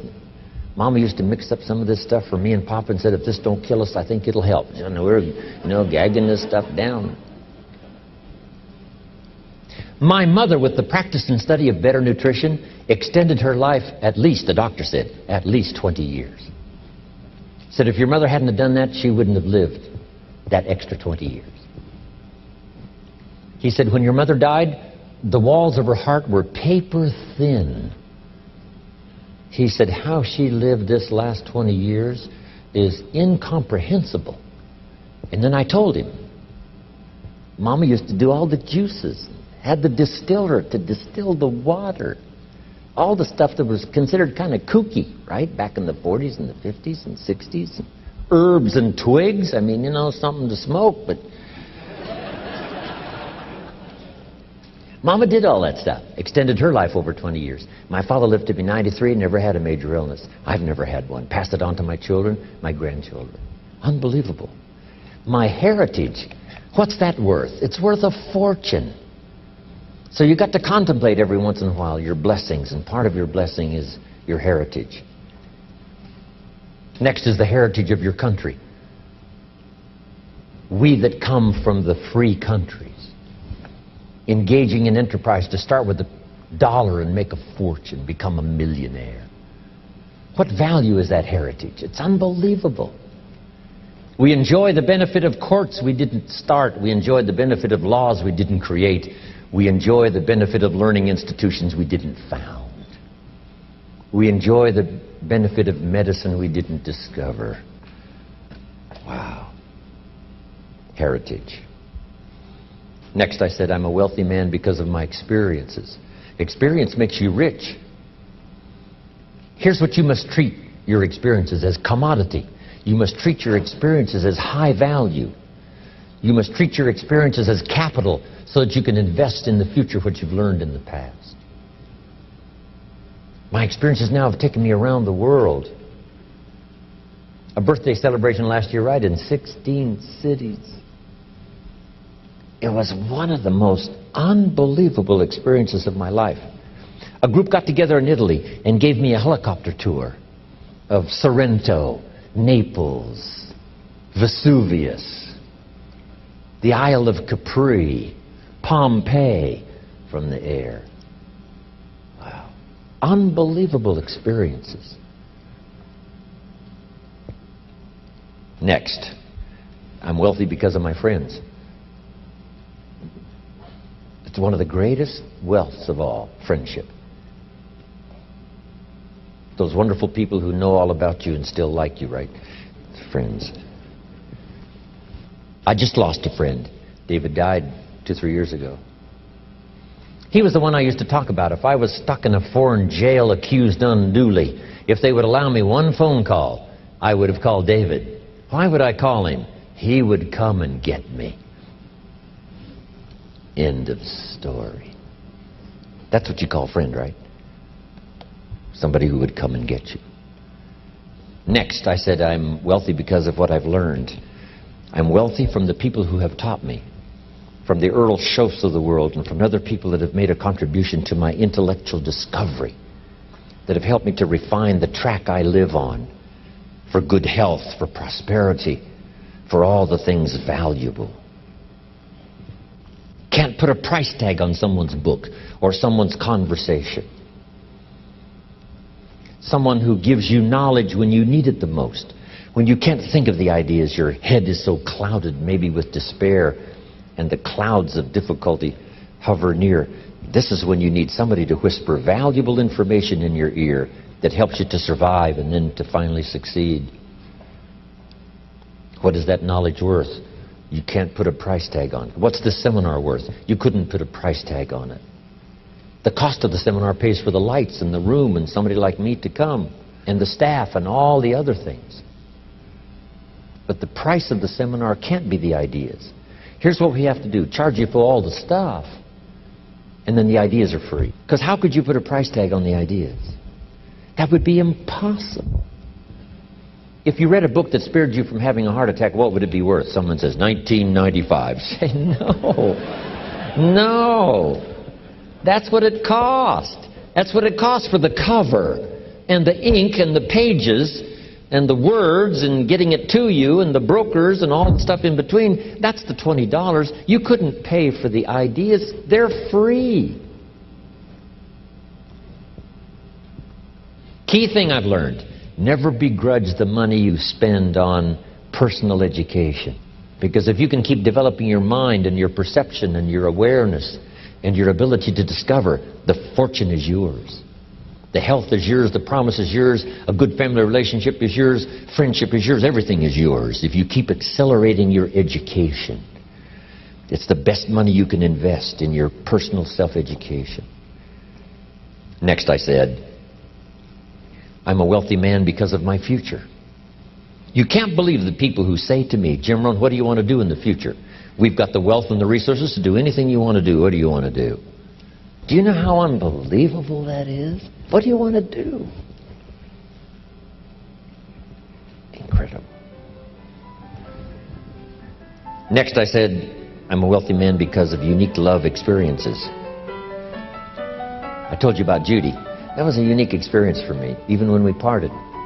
You know, her two sons that I inherited as stepsons are now part of my family. And my two daughters and these two sons are very close. Her ex-husband and I are best friends. That's kind of unique. But it was one of the great experiences of my life. A major share of what I am today came from that unique experience of a love affair unmatched. Wow.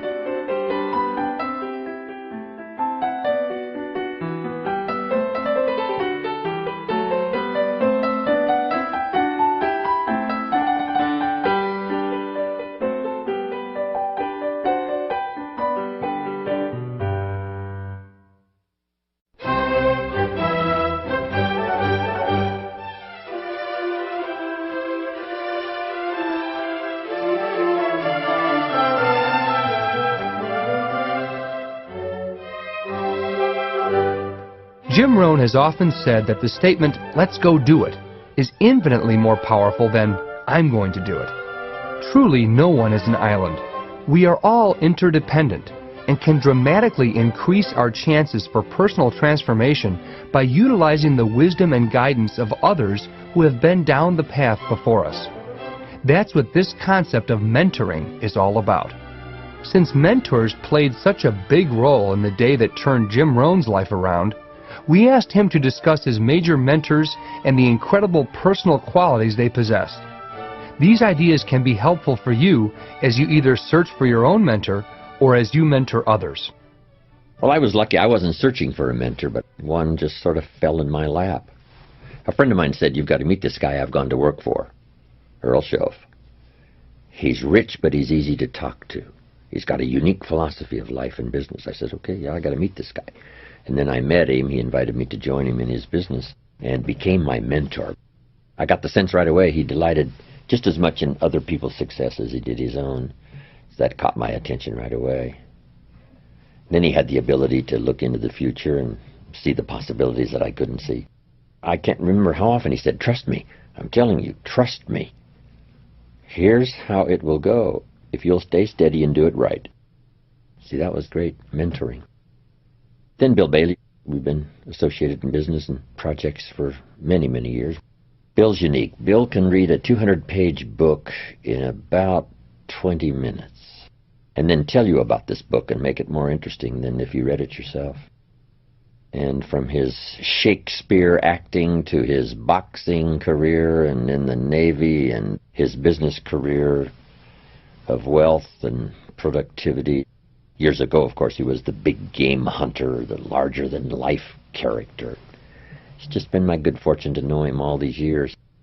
On the second bottle of wine down on our goat farm in Kentucky, where we're in business together, we wax eloquent. He's a great conversationalist, and I ask a question and he poses some possibilities that I never thought of, and I'm sure I do the same for him. It's great to have that kind of interchange where you kind of wonder together about things. Say, this could be a possibility, this could be an answer, who knows? Then he's written his own poetry that's unique, and his studies and his concepts are valuable for me. But best of all is simply the friendship. Chance to get together, not just share ideas, but just enjoy unique life experiences. And then my parents, you know, they were unique. My father was remarkable in his bit of philosophy. He said, always do more than you get paid for to make an investment in your future. That's a pretty good seminar in itself. My mother was more of a reader and a scholar and taught me well, gave me a great foundation. Primarily gave me just a great place to live and a great place to stay and learn and grow. Then the sense that when I did leave home, that no matter what happened, I could always go home. So you better treat me right, I can go home. You know, who needs this? I just had that attitude, not to be arrogant, but I just had that unbelievable confidence that no matter how things turned out, whether it turned out right or went upside down, for my mom and dad it didn't matter. I could always go home. Mom would bake me biscuits and cook me oatmeal, and that relationship was just really unique. It was great between my parents. They had, 65 plus years of marriage, so it was long, long. But then they gave me that incredible sense of security and caring that whether I did it right or did it wrong or upside down, it really didn't matter, that home was always a place you could come and get some rest and think things through and work it out and then go back and conquer the rest of the world, see what you can do. There's really not much better sense of security than that. And of course now they're gone and I'm an orphan. Haven't got a mother and a father, but the lingering influence of my growing up years plus that kind of security and tranquility and sense of refuge from a busy world and out there doing the best you can, and that they truly loved me when I was rich and when I was poor and broke and struggling and when I did well, and then they enjoyed my success and the applause and some of the experiences of being recognized. They enjoyed that. So it was great. I would wish the same kind of experience for everyone. And then I counsel parents to the best of my ability, provide that kind of security and framework for your children, that they feel comfortable even though they misstep, cross the line, get in trouble, upside down. If a kid gets in trouble, guess who he wants to call? His mother. You know, she'll come and get me. Papa may say to the sheriff, well, leave him in jail overnight, but not Mama. No, if she's there, she'll come and get me. Quite often, the concept of mentoring is mistakenly associated with perfection. People look for the perfectly well-rounded individual with few, if any, character defects. As a result of this unrealistic expectation, a person can be continually let down by the person they formerly admired. Jim Rohn advises that you abandon this unrealistic search for perfection in a mentor and instead learn from both their strengths and weaknesses. It's hard to find a mentor that's got all the qualities. Somebody mentors you in good health, somebody mentors you in spirituality, somebody mentors you in business and career, somebody mentors you in friendship. It's hard to find it all in one package. But you know, genius comes in strange packages sometimes, with their idiosyncrasies. If we could have lived around some of the geniuses of the past, Leonardo, I mean, he might have been impossible to live with, right? But he had this incredible genius. So sometimes you got to look past the idiosyncrasies and faults and not look so much at the strange package that this genius came in, but to appreciate the genius. Unless it's totally intolerable, in Some have lived fairly almost intolerable lives, right? But they had this genius. The life of Van Gogh. I mean, this was a strange character, right? He cut off his own ear. He had some torments. But his irises now sell for what, 40 million or something? We now consider him a genius. It was a rather strange package. And then I found that geniuses have no sense of time. If you would have had a chance to meet Michelangelo, and Michelangelo says, "Why don't you come and see me work?" Say, "Okay, I'll come tomorrow morning." And you get there, 8, 9 o'clock, and he's been there since 4. And he tells you, "I got here a long time ago." And you say, "Well, isn't that early to go to work?" And he says, "Early, early, what does early mean?" And maybe it's 10 o'clock at night, and he's still chipping away at something, right? His genius is working. You say, "Michelangelo, isn't it a little late?" He says, "Late? What does late mean? I don't comprehend. What does that mean, late?" So it is true. You have to sort of tolerate the inconsistencies of some very remarkable people who have much to share.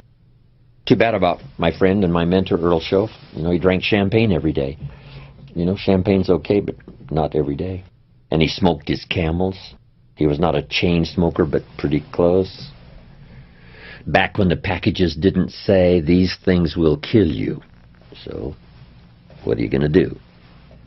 So he smoked his Camels and drank his champagne. And on that, he miscalculated. For all of his other wisdom and uniqueness, he miscalculated on his champagne and his Camels. He just didn't have any concept that they were going to kill him, at least that early, age 49. So that taught me as well. You got to take a look at all the systems and make sure you're not a bit disillusioned by something that can someday shorten your life or do you in or wreck your enterprise or disengage your marriage or whatever. You got to keep looking at everything. Carelessness and casualness sometimes creates casualties, both on the freeway and in business, marriage, friendship.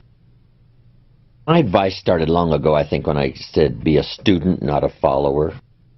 I mentioned in one of my seminars, I seek no disciples.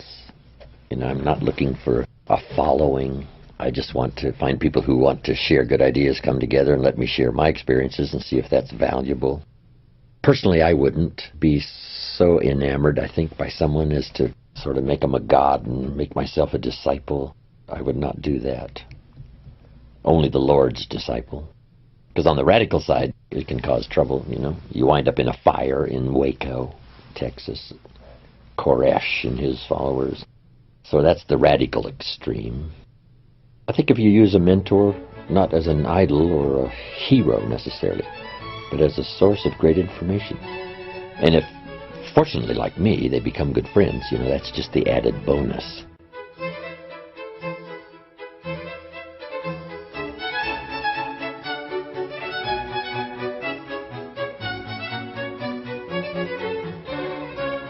In the next segment, Jim will share the specific skills that he developed to mentor others and become one of the most successful people in his network marketing business.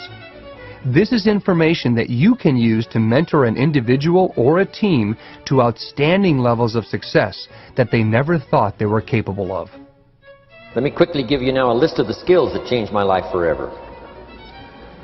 Developing a new philosophy that I could do it. In my network marketing experience now led me to developing new skills. Right, I knew how to milk cows, but didn't pay well. Here's the first skill I learned that changed my life. Getting a customer. Making a sale.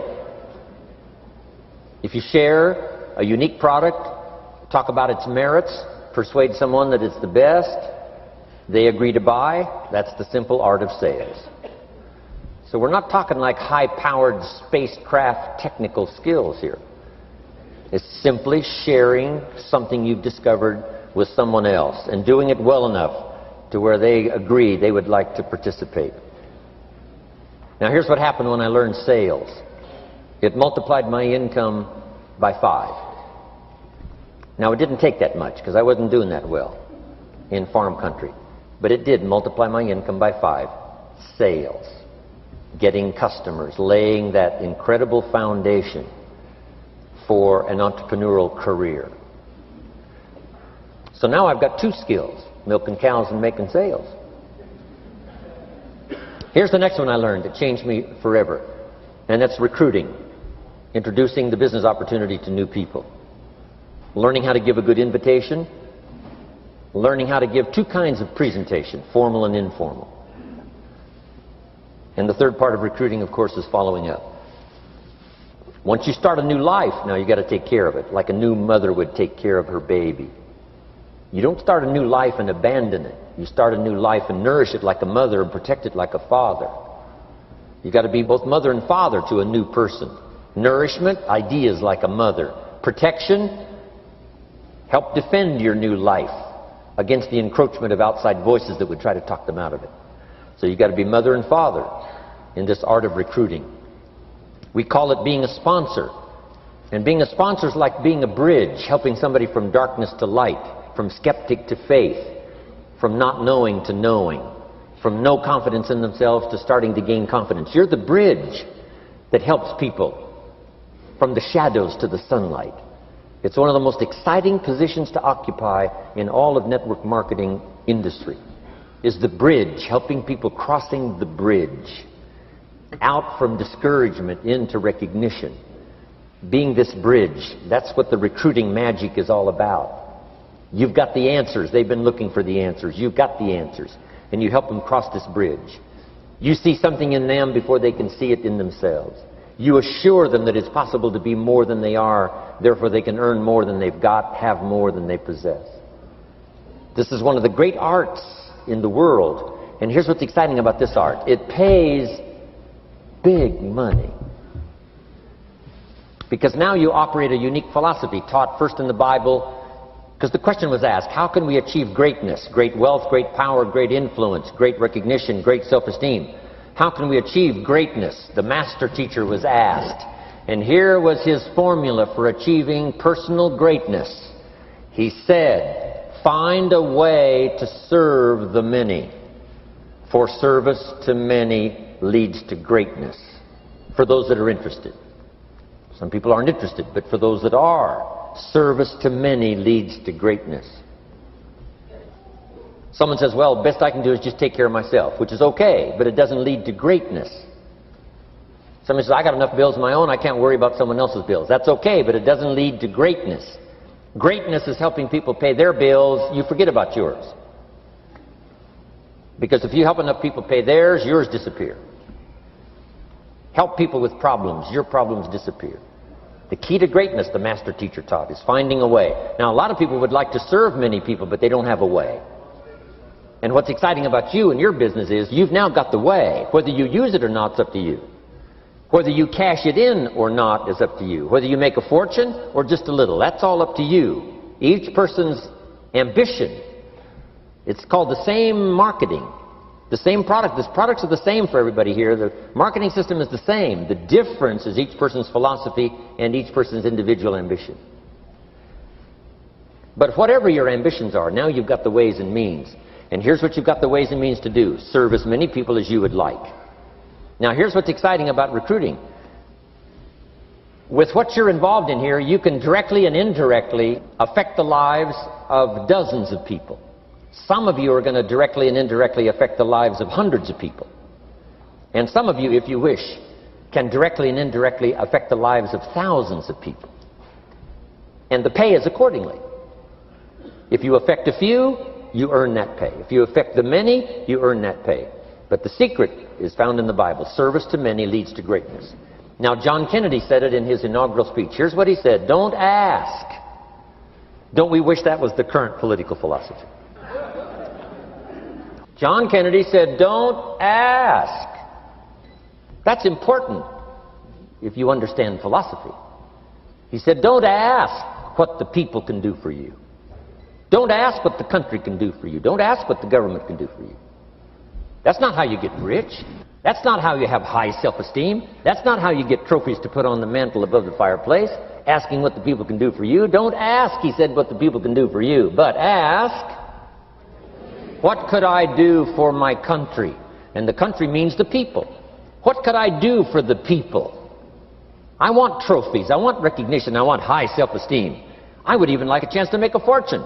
John Kennedy says it's easy. Don't ask what the people can do for you, but ask, what could I do for the people? Could I directly and indirectly serve many in my country? And now that you are participating in this program, the answer is yes. Now, Zig probably said it best. Zig's got some great stuff. Zig and I have been good friends for a lot of years. Zig says money isn't everything, but it ranks right up there with oxygen. Zig, you're right. Zig says, my dentist told me, Zig, only floss the teeth you want to keep. You know, forget the rest.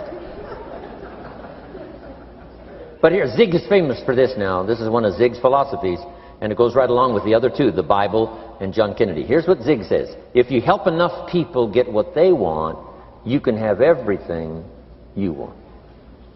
If you help enough people get what they want, you can have everything you want. Now, wanting everything you want, we call that self-interest.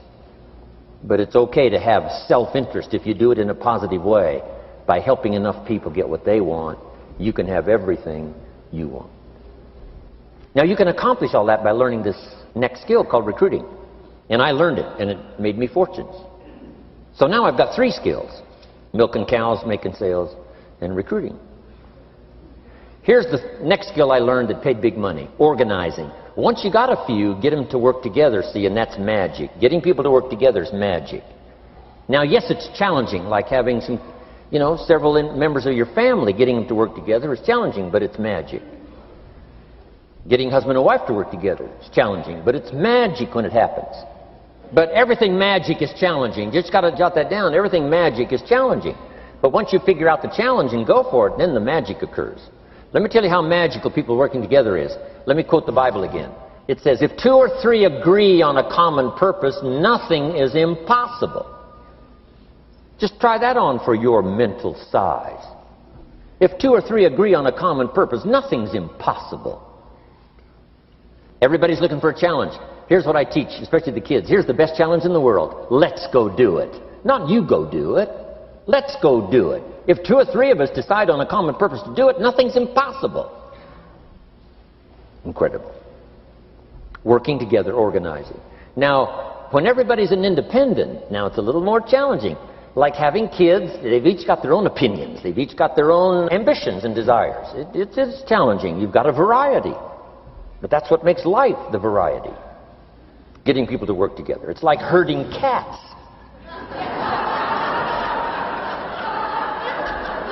Sheep are easy, but you got to try cats, herding cats. But if you can possibly get it done, the power is so immense when you get people to work together. Here's one of the powers of working together: shared testimonials. If I've got somebody new and you're there and I'm there, I give them my testimonial, you give your testimonial. Maybe what tips the scales in getting me a new person is not my testimonial, but my partner's testimonial. Somebody I'm working with, their testimonial got them. Shared testimonials are so powerful. That's why working together is powerful. Now, working by yourself is okay. All this stuff is okay. Everybody needs to know, though, where are the advantages? And these are some of the advantages. I learned to organize, paid big money. Here's what I next learned to do: promote. Promotion now pays staggering money. Here's one of the secrets: rewarding people for small steps of progress.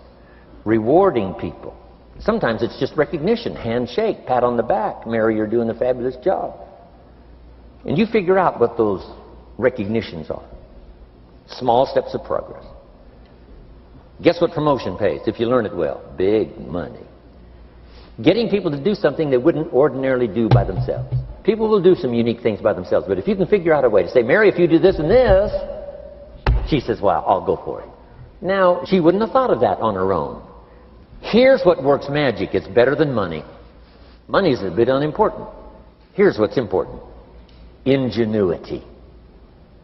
The best place to wake up your ingenuity is what you're doing right now. Representing a unique product and getting customers, recruiting distributors, and promoting and all this stuff. Ingenuity. Figuring out a way. If it doesn't work this way, we'll work another way. I used my ingenuity, made a fortune. My ingenuity worked on doing all these campaigns, the spring campaign and the summer campaign and the winter campaign. This week we're going to recruit school teachers. How many of you got? How many of you got? This is school teacher week, school teacher month. I'd pick out a little category and say, let's go for it. And it doesn't matter what it is, just dream up something so that somebody's got a little more objective to go for than just their own. Key phrase, we all need to belong to something bigger than ourselves. Because we furnish inspiration for what's bigger, and the bigger furnishes inspiration for us. I learned promotion and it paid big money. Here's next I learned, communication. How to conduct a meeting. I learned identification, logic and reason, attack and confess, solution. Simple deals on communication. Wasn't easy for me at first. I stood up to give my first presentation, my mind sat back down. Right? Y'all been through that? Opened my mouth, nothing came out for a while. But here's what I did. I did it again. Just jot that phrase down. I did it again. That's the secret to how I got here. 35, 40 years later, it's how I got here. I did it once, it was uncomfortable. That first presentation was so lousy, if I hadn't have been doing it, I'd have gone home. It was not that good. But here's the secret to how I got here. I did it again, and then I did it again, and then I did it again, and I did it again. I remember when I first decided to be a little more animated, right? And walk out away from the podium, right? Get out from just behind the podium. So I got out there, and then I thought, how do you get back? Whoa, I'm stranded out here. Remember those times? Doing something for the first time? But you learn quickly in your business, right? In your business, the guy stands up to give his first testimonial, and he's so nervous he forgets his own name, right? And 30 days later, he wants to give a 3-hour testimonial, right? You hardly get him off the stage. So, learn communication. How to affect other people with words. That's the greatest art in the world to learn. How to affect other people with words. Key phrase, don't be lazy in language. If you learn to use the gift of your own language wisely, it can make you a fortune and build an incredible life. Here's 3 other things I learned. One is to train. Training people how the business works. And then I've used another word called teach. Train and teach. And only to say this, training people how the business works, teaching is how life works. Because here's what all of us need for the 21st century. Business skills and life skills. The life skills are leadership skills. The life skills are learning how to set goals. Now here's the ultimate skill to learn that can transform your life and the life of whoever will listen. The ability to inspire. Inspire means help people to look up a little higher than where they are and wish they could get there. And inspire them that it's possible. Here's how we inspire, by our own testimonial. If I can do it, you can do it. Here's how else we inspire, by others' testimonial. If they can do it, Mary, you can do it. Getting people to see themselves better than they are. Getting people to see themselves richer than they are. Getting people to see themselves more capable next year than they are this year. Getting to see themselves in the future. To help both your kids and your people, here's what you must learn to do. Number 1, help people to see themselves as they are. If people have made mistakes, they got to know it. You can't go on making mistakes and hope to achieve. Mistakes have to be corrected. And you've got to do it with your children. Help them to see themselves as they are. If they've messed up, here's what you've got to say. You've messed up. But here's what's important as a parent. Don't leave them in the mess. Some parents tell their kids they've messed up and then they leave them in the mess. They don't paint a better picture. Here's what you could become with just a couple of more changes. Rather than this, here's what you could be. So we must help our children see themselves as they are, but here's the greatest gift. To help our children see themselves better than they are. To transport them not only past to see their mistakes, but transport them to the future to see their opportunity. To see the person they can become. My mentor had that greatest gift to help me to see myself better than I was. At first it was difficult to see, then I started to believe, and that's how I got here today. He said, one of these days, Mr. Rohn, you'll walk into a room full of people, and you will hear some of them say, that's him, that's the famous man. I said, well, that could never happen to me. He said, trust me. If you keep working hard on the disciplines like you're doing right now, that'll happen. You'll walk into a room full of people, and you'll hear one say, that's him, that's the famous man. He saw it, and he tried to get me to see it. And now finally it's happened. I think when I walked in here today, I think I heard someone say, that's him, that's the famous man. It happened for me.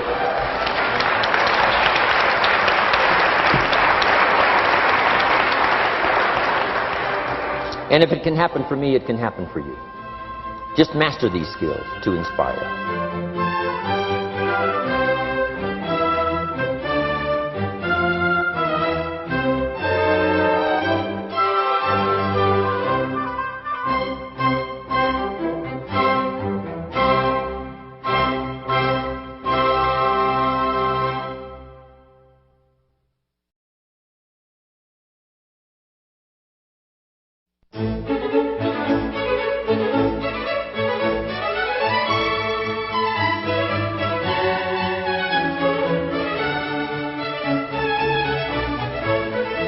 We've reached the final session of our journey, Leadership Skills for the 21st Century, and in many ways, we've come full circle. We began by discussing the day that turns your life around, and a great deal of the program has focused on building the skills and the philosophical frameworks for making your dreams a reality. But paradoxically, in the process of turning any area of your life around, a dramatic, almost mystical process will occur. You will begin to become so skilled, so effective, so persuasive, so inspiring, and so confident that you will be called to serve others in ways that you can hardly imagine. The day that turned your life around will contain within it the seeds that will spawn the life change of many others within your reach. This very thing happened to Jim Rohn at age 25. He worked hard on himself, and now has the good fortune of helping others do the same. Listen and learn the leadership lessons that follow, so that you can carry the torch of life change to those you care about. Jot these notes down now on leadership. Here's the first one. To attract attractive people, you must be attractive.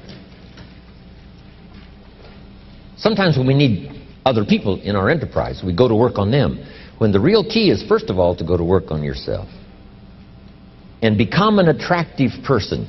Now, it's not a bad idea to ponder and think, what would make me an attractive person? Here's one, a refinement of philosophy, so that you really understand life and challenge to the best of your ability. Your philosophy about the marketplace and politics and government and the work ethic. Your philosophy of values and contributions. Your philosophy that understands each of us need all of us, and all of us need each of us. Each value is important. The miracle of America is all the gifts that have been flowing in here for the last 300-400 years, especially the last 200 years. No country in the last 6,000 years has become such a depository of the gifts of the world like America has the last 200 years. There's been nothing like it in recorded history. So many of the gifts of the whole world deposited in one country. My grandparents came from Odessa, Russia. They were German, but you know, when Peter married Catherine all those years back, it opened up the door for a lot of the Germans to move to Russia. And they moved and taught the Russians farming methods. And my grandparents moved to the Ukraine, Odessa. When I lectured in Moscow, some came all the way from Odessa up to Moscow. Now they want me to come from Moscow down to Odessa. And my grandparents came from Odessa, came to America, settled in a place in central Washington where a lot of the Germans came, and they called it Odessa, Washington, named after Odessa, Ukraine. My grandfather served in the Tsar's army long time ago. In the Tsar's army, they had this deal, based on your deportment, you got certain points. And if you accumulated enough of these points, you got to put your name into a lottery. And my grandfather accumulated enough of these points based on his deportment in the Tsar's army and got to participate in the lottery. Guess what happened to those who won these lotteries that they held every once in a while? You got to pick up your family and go to America. And my grandfather won one of these lotteries in the Tsar's army, picked up his one son and his wife and moved to America. Odessa, Washington. And my father was born in Odessa, Washington. Interesting, huh? Wow. The gifts that we have in this country are so multiplied. People from all over the world have come here, and they didn't come empty-handed. They brought their recipes. They brought the work ethic. They brought the gift of language. They brought the gift of law. They brought the gift of music, the gift of medicine, the gift of healing. Wow. America is such a composite of all the gifts of the world. The ethnic streams that have been flowing in here have made us great. Ethnic cleansing. Where would we start?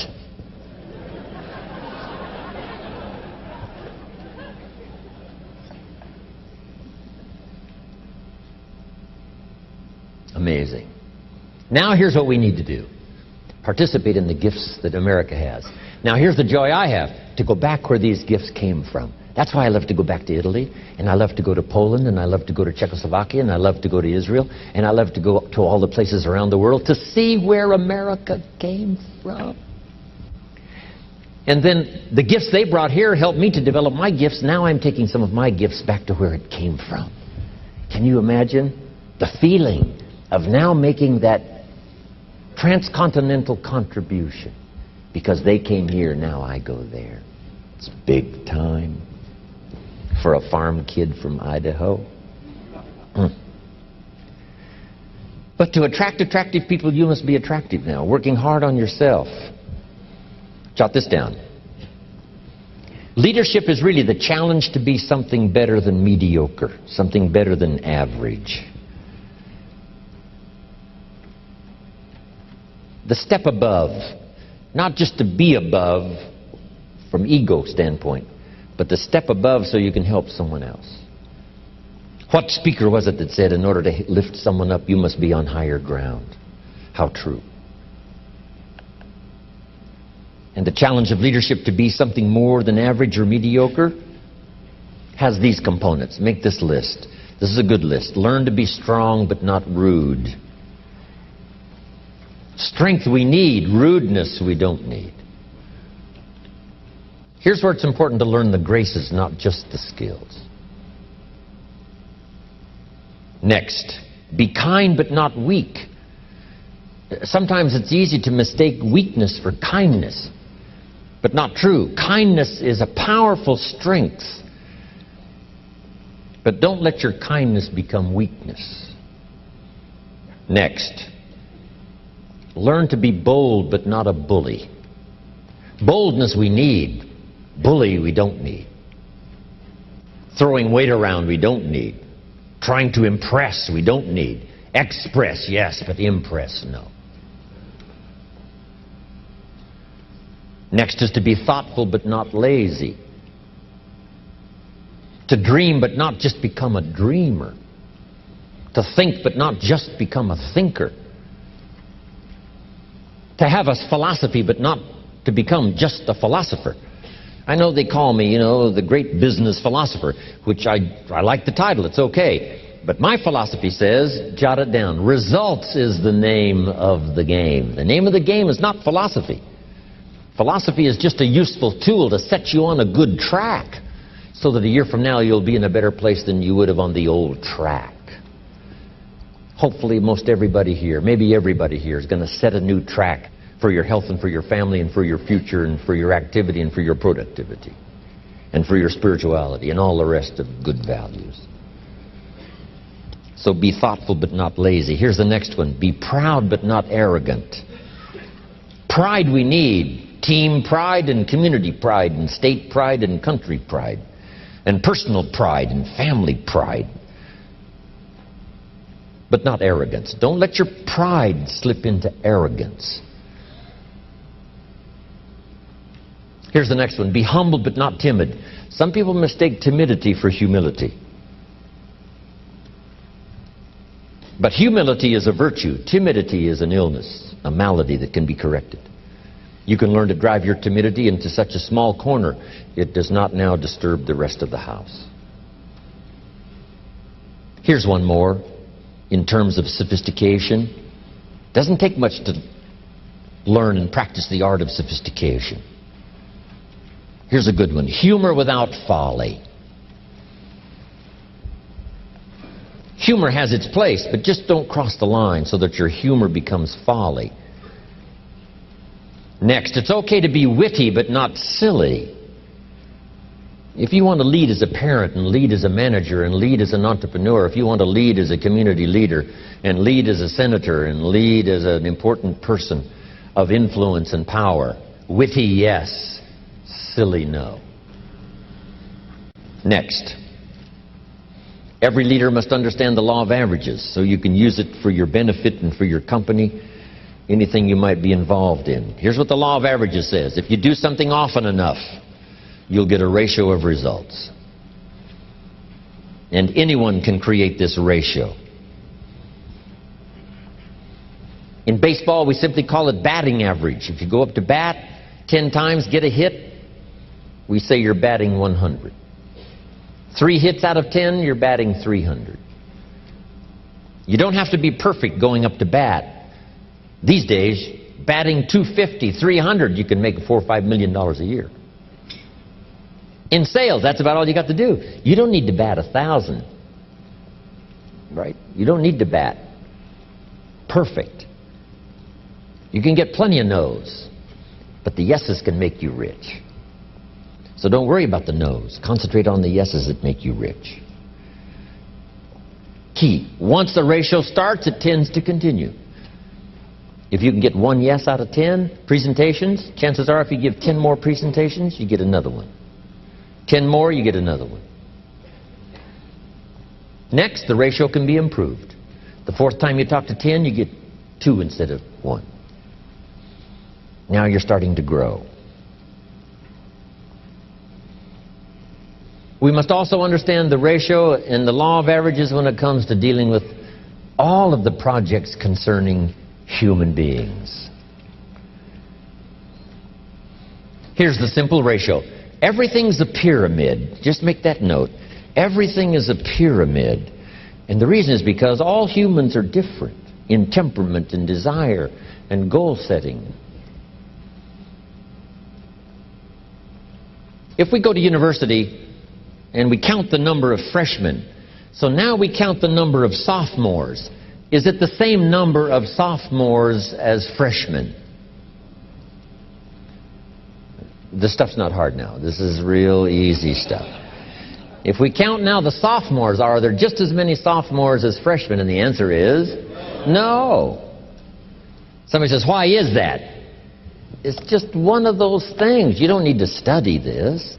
Now, if in the university we were to now count the juniors, the junior class, count them, would there be as many juniors as sophomores? No. You say, well, shouldn't we fix this? And the answer is no. This is the way it is. Since everybody's different, everybody has different ambitions, this is not moral value now that we place on, that morally, sophomores are better than freshmen. We say, no, it's just that the numbers are smaller. Are there as many seniors as juniors? No. Now here is one answer to why. Number one, life takes its inevitable toll. Some didn't make it from one class to the next simply because their life was taken. They lost their life. Next, each human being has a different set of visions for their own future. Some are willing to settle for more safety than risk. Safer to be an employee than to be an entrepreneur. So that's not a moral question between being an employee and an entrepreneur. Sometimes it's a matter of temperament. And sometimes you have to be careful what you teach in mass, because there's such a variety of temperament. There was one philosophy for a while that said everybody should plunge into debt. Mortgage your house and mortgage your car and pile up as much debt as you possibly can. Then you'll have this unbelievable incentive to become incredibly successful. Well, jot this down. What's an incredible incentive to one is devastation to another. So you can't recommend grandly something like that, because it depends on a person's temperament. Somebody says, we all should. Probably not. So you have to be careful what you teach in mass. Not everybody should, not everybody will. And this is not a moral question. Here's what it is, personal decision. And what you must learn to do is understand that each individual has dignity, because we're created by a creator and given dignity and rights. Rights to stay, rights to grow, rights to be safe rather than to risk. And you can't call one moral and one immoral. That's not true. It's just a matter of personal choice. Here's the best we can teach. Everybody should do the best they can with where they want to be. Sometimes people linger for a long time in the freshman class, and then suddenly they decide to grow. Now they graduate and become entrepreneurs and bless the world. Who knows when those things will occur? Is this helpful? I'm telling you. To understand what people want to do. I used to hope that everyone would do the same. I would hope that everyone would want to be extremely successful. I used to say, I'm going to change these people if it kills me. I almost died. I mean, you can't change them. You learn early not to send ducks to eagle school. Not a matter of morality, not a matter of demeaning, but whoever wants to do whatever they do. Our best encouragement is to do the best you can and keep learning, do the best you can and keep learning, do whatever you want to do and keep learning. Here's what I discovered. It was one of the surprising discoveries I made. People of modest means can become sophisticated because learning sophistication and practicing it is not expensive. How much is a book on unique sophistication to bless your life? $30? It's not $3,000. It's not $30,000. How much is a library card? It's free. The study and practice of sophistication is available to everyone, no matter what their modest means or wealthy means. Because jot this down. Wealth does not guarantee sophistication. Wealth doesn't guarantee the graces. I know a guy that's rich. He's a Claude. This guy's a Claude. Eats with his elbow in his soup. I mean, he's just a Claude. His money has done nothing for him in terms of his sophistication and uniqueness. And yet someone of very modest means can become very sophisticated. They know the graces. They live a unique life, even though they have modest means. Interesting. So understand that all life is a pyramid. Let everybody do whatever they wish to do. Encourage everybody to do better. But let people linger if they wish to linger. Let them grow if they wish to grow. Help them change if they wish to change. Okay. Here's what's next if you're working with people to understand. Learn to work with the people who deserve it, not the people who need it. Because we must operate like life operates. Life was designed not to give us what we need. Life was designed to give us what we deserve. And if you've got people to work with the ones that deserve it. Now, here's the next part that's very important for a leader, management, to understand. Now you must teach people how to deserve your time. You must teach people how to deserve your help. You say, Mary, if you'll do this and this, I'll do all of this. And if you'll do this and this and this, I'm telling you, I will do all of this. I will meet you more than, what? Halfway. But you've got to come toward the halfway part. And probably since I'm so anxious to work with you, if you'll start taking these steps, I'll probably meet you more than halfway. We learn not to go all the way just because of need, unless someone needs to be rescued, unless the situation is out of control and there's no other way. Yes. Next, don't expect the pear tree to bear apples. I used to try to change everything. You can hang apples on a pear tree. I'm telling you, it won't help. You can put up a sign, this is an apple tree. Sure enough, come the season, pears. Here's what I learned. You cannot change people, but they can change themselves. You cannot change people, but they can change themselves. Incredible. Capital in your business isn't what matters. Okay, it's not the money that buys you a future. It's your skills that buy you a future. Money and no skills, and I'm telling you, you're still poor. Money and no ambition, where are you? Money and no courage, you're broke. A little bit of money and a whole lot of courage. That's all we need. I'm looking for people when I'm recruiting back in those days, and the money didn't matter. What mattered to me was somebody's willingness, somebody's ingenuity, somebody's willingness to try. Right? If they had $1 to invest, that was plenty for me. $1 and some ambition, and I can show you how to get rich. And it'll be one of the classic stories of the company. I go to recruit somebody, they say, I don't have any money. See, I've been looking for you for 6 months. Let me show you how to do it without any money. Because here's the rules of capitalism. Jot this down. You can either buy and sell, or if you're in certain circumstances, you can sell and buy. If you've got ambition. Now, if you haven't got ambition, we can't cure that, and money won't cure lack of ambition. But if you've got $1 and some ambition, I'll show you how to get rich. And even if you don't have $1, I'll show you how to get rich, because you can sell and buy. Somebody says, as soon as the product arrives, I'll sell it. Then you don't understand. You don't understand the magic of fortune if you say, I have to wait till it gets here to sell it. And you probably don't understand the value of your own story. Once I understood that, I knew I was going to be wealthy. That's why right in the beginning I started giving big tips. I knew I was going to be wealthy. Say, wow, this guy tips like a rich man. I said, that's right, he tips like a rich man. Even in the beginning, I tipped like a rich man because I knew I was going to be rich. Wow. Isn't this fun?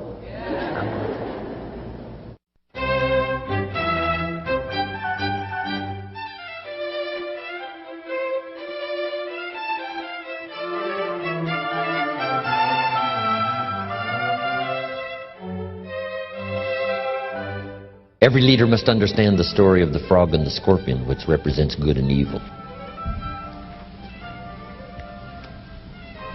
Kids must study the story of the frog and the scorpion.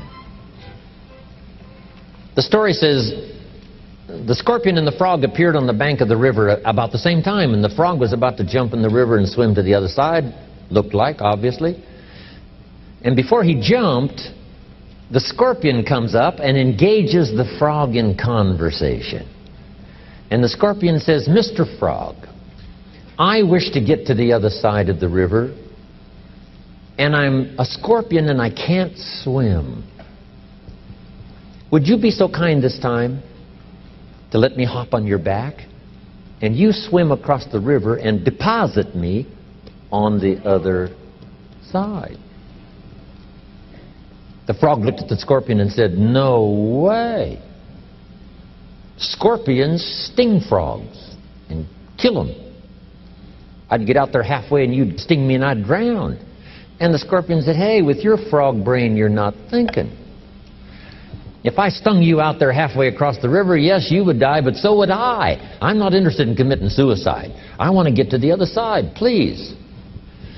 And the frog says, okay, that makes sense. Hop on. So the scorpion hops on the frog's back, starts across the river. Sure enough, halfway across the river, the scorpion stings the frog. They are now both in the water, about to go down for the third time. The frog cannot believe what's happened, and said to the scorpion, why did you do that? I'm about to drown, but so are you. Why did you do that? And the scorpion said, because I am a scorpion. So you've got to understand the story of the frog and the scorpion. Here's what the prophet said. Beware of the little foxes that eat the vines. You look at the vines and everything looks okay. You've got to look a little closer. The little foxes are busy and you soon will not have a vineyard. You cannot entertain evil in any respect. You say, well, a little won't hurt. A little begins the process. There are even some people better to do without their productivity because they may be the scorpion. Here's what you must do. The work of father, the protector. The work of mother to nourish, the work of father to protect. So jot the phrase down, the battle is always on. And you must be wise. Careful what you sow. because the evil side reaps the whirlwind. Now, we also multiply when we sow the good. The reason I have come to be here is to invest a piece of my life into your lives, and here's what I expect, the miracle to occur. And I expect it to multiply and multiply and multiply. No telling how far these ideas, the notes you've taken, may spread and go, one generation to the next to the next. It is so fantastic to comprehend. Now, jot this down. Sometimes when you sow, you don't reap. You must be prepared for that. The farmer plants his crop in the spring, takes care of it with all diligence, is an honorable man, loves his family, and he works hard all summer. But just before he sends the combines into the field, the hailstorm comes along and beats it all in the ground, which means this time you lose. Now, if the hailstorm beats the farmer's crop in the ground before he can harvest it, he now has a choice. Mr. Farmer, what will you do come next spring? One farmer may say, well, I'm never going to plant again. Look what the hail does. But let me give you better odds than that. Jot this down, it's one of the best I got. Come harvest time, I promise you this. More often than not, you will reap what you have planted in the spring. Now, once in a while you don't. Once in a while reverses happen. Once in a while the dark clouds fly by. Once in a while things are upside down. Once in a while the economy goes into a tailspin. Once in a while it doesn't work. Yes, once in a while, but let me give you the promise. More often than not. So should the farmer take another risk come spring? And the answer is yes. Could another hailstorm come 2 years in a row? And the answer is yes. But jot this down. If you do not plant the next spring, you don't even have a chance. So come opportunity, take the chance. Come opportunity, do your thing. We have a chance as human beings to participate in the miracle process. We have a chance as human beings to participate in the miracle process. And you can go do that every day as often as you wish. Changing somebody's life, rescuing somebody from oblivion, building an organization second to none so that your name will appear in many people's testimony. And that's why I came today. So that by chance, I don't need the money. That's not why I'm here. I take the money, but I don't need the money. But here's why I'm here. By chance, perhaps, if I've come along at the right time, I don't know what time this is for you, but if I've come along at the right time, just maybe, a week from now, a month from now, a year from now, 5 years from now, you might say, Jim Rohn came by and gave us a little piece of information. That started me down the road. Here's what's happened to me. And my name might appear in your testimonial. Now, here's the drama as we finish. How many of you have my name in your notes? Here's the part of the drama then. I go with you. When we all leave here and the lights are out and the place is dark, I go with you because you've taken my notes and hopefully some of the spirit, some of the stuff I had besides just the notes, so I go with all of you. But here's the big drama. All of you go with me. See, that's so unbelievable. So as I leave here, I promise not to leave you behind. I will take you with me in my thoughts and in my heart. God bless.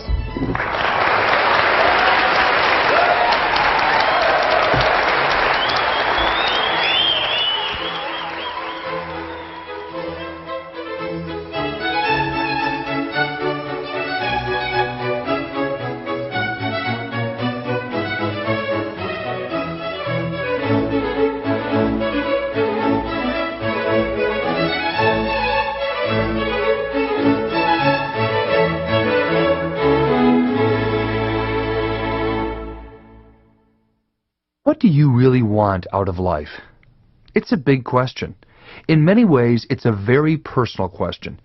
But when you get right down to it, as different as we all are, the things we're searching for in life are essentially the same.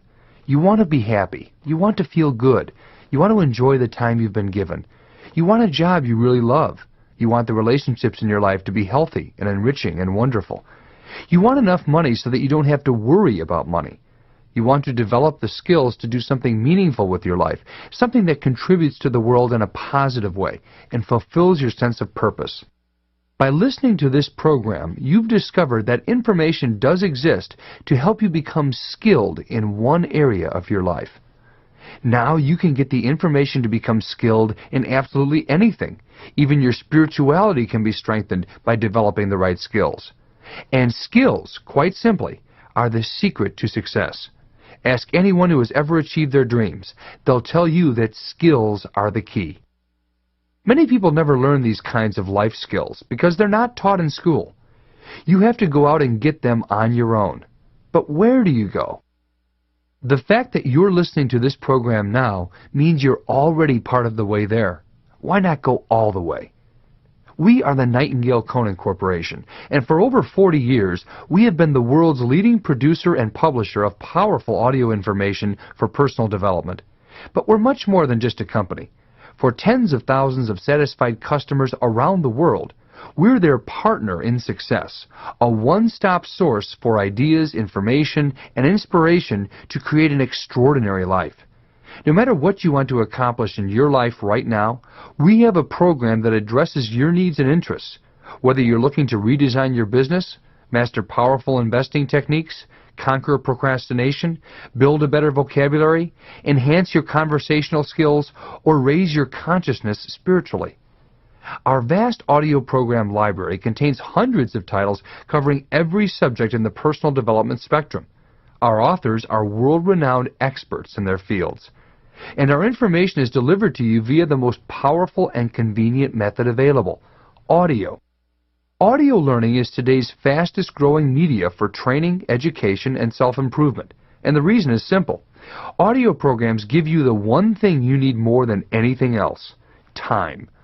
Unlike books, classes, or even internet research, which force you to find or make time for learning, audio programs actually put more time into your life by turning the hundreds of hours a year you spend driving, commuting, or just lying around into valuable opportunities to build skills, master new ideas, and increase your knowledge. And because audio programs are able to deliver information on a powerful subconscious level, learning is almost effortless. The average person spends at least an hour a day in their car. That's at least 7 hours a week, or even more, 365 hours in a year. That's incredibly valuable time you could now spend learning, listening to a powerful Nightingale Conant program. You could literally turn your car into a university on wheels. However you happen to come to our family, you've received a great gift. Many people never discover this information, but somehow, for some reason, it did find you. Now, you can become the author of your own destiny by developing the skills that will help you create the life you want. And you can do it with the power of audio learning from the Nightingale Conant Corporation. Call us now today toll-free at 1-800-525-9000. That's 1-800-525-9000. And talk to one of our program consultants. They can help you find the perfect program for your current interests and needs. You can also visit us on the web at www.nightingale.com. That's www.nightingale.com. Happiness, satisfaction, a great family, good health, real career fulfillment, financial peace, a strong, focused life purpose. You know the things you want out of life, and you know how to get them. Take that next step. Call 1-800-525-9000 or visit us at www.nightingale.com.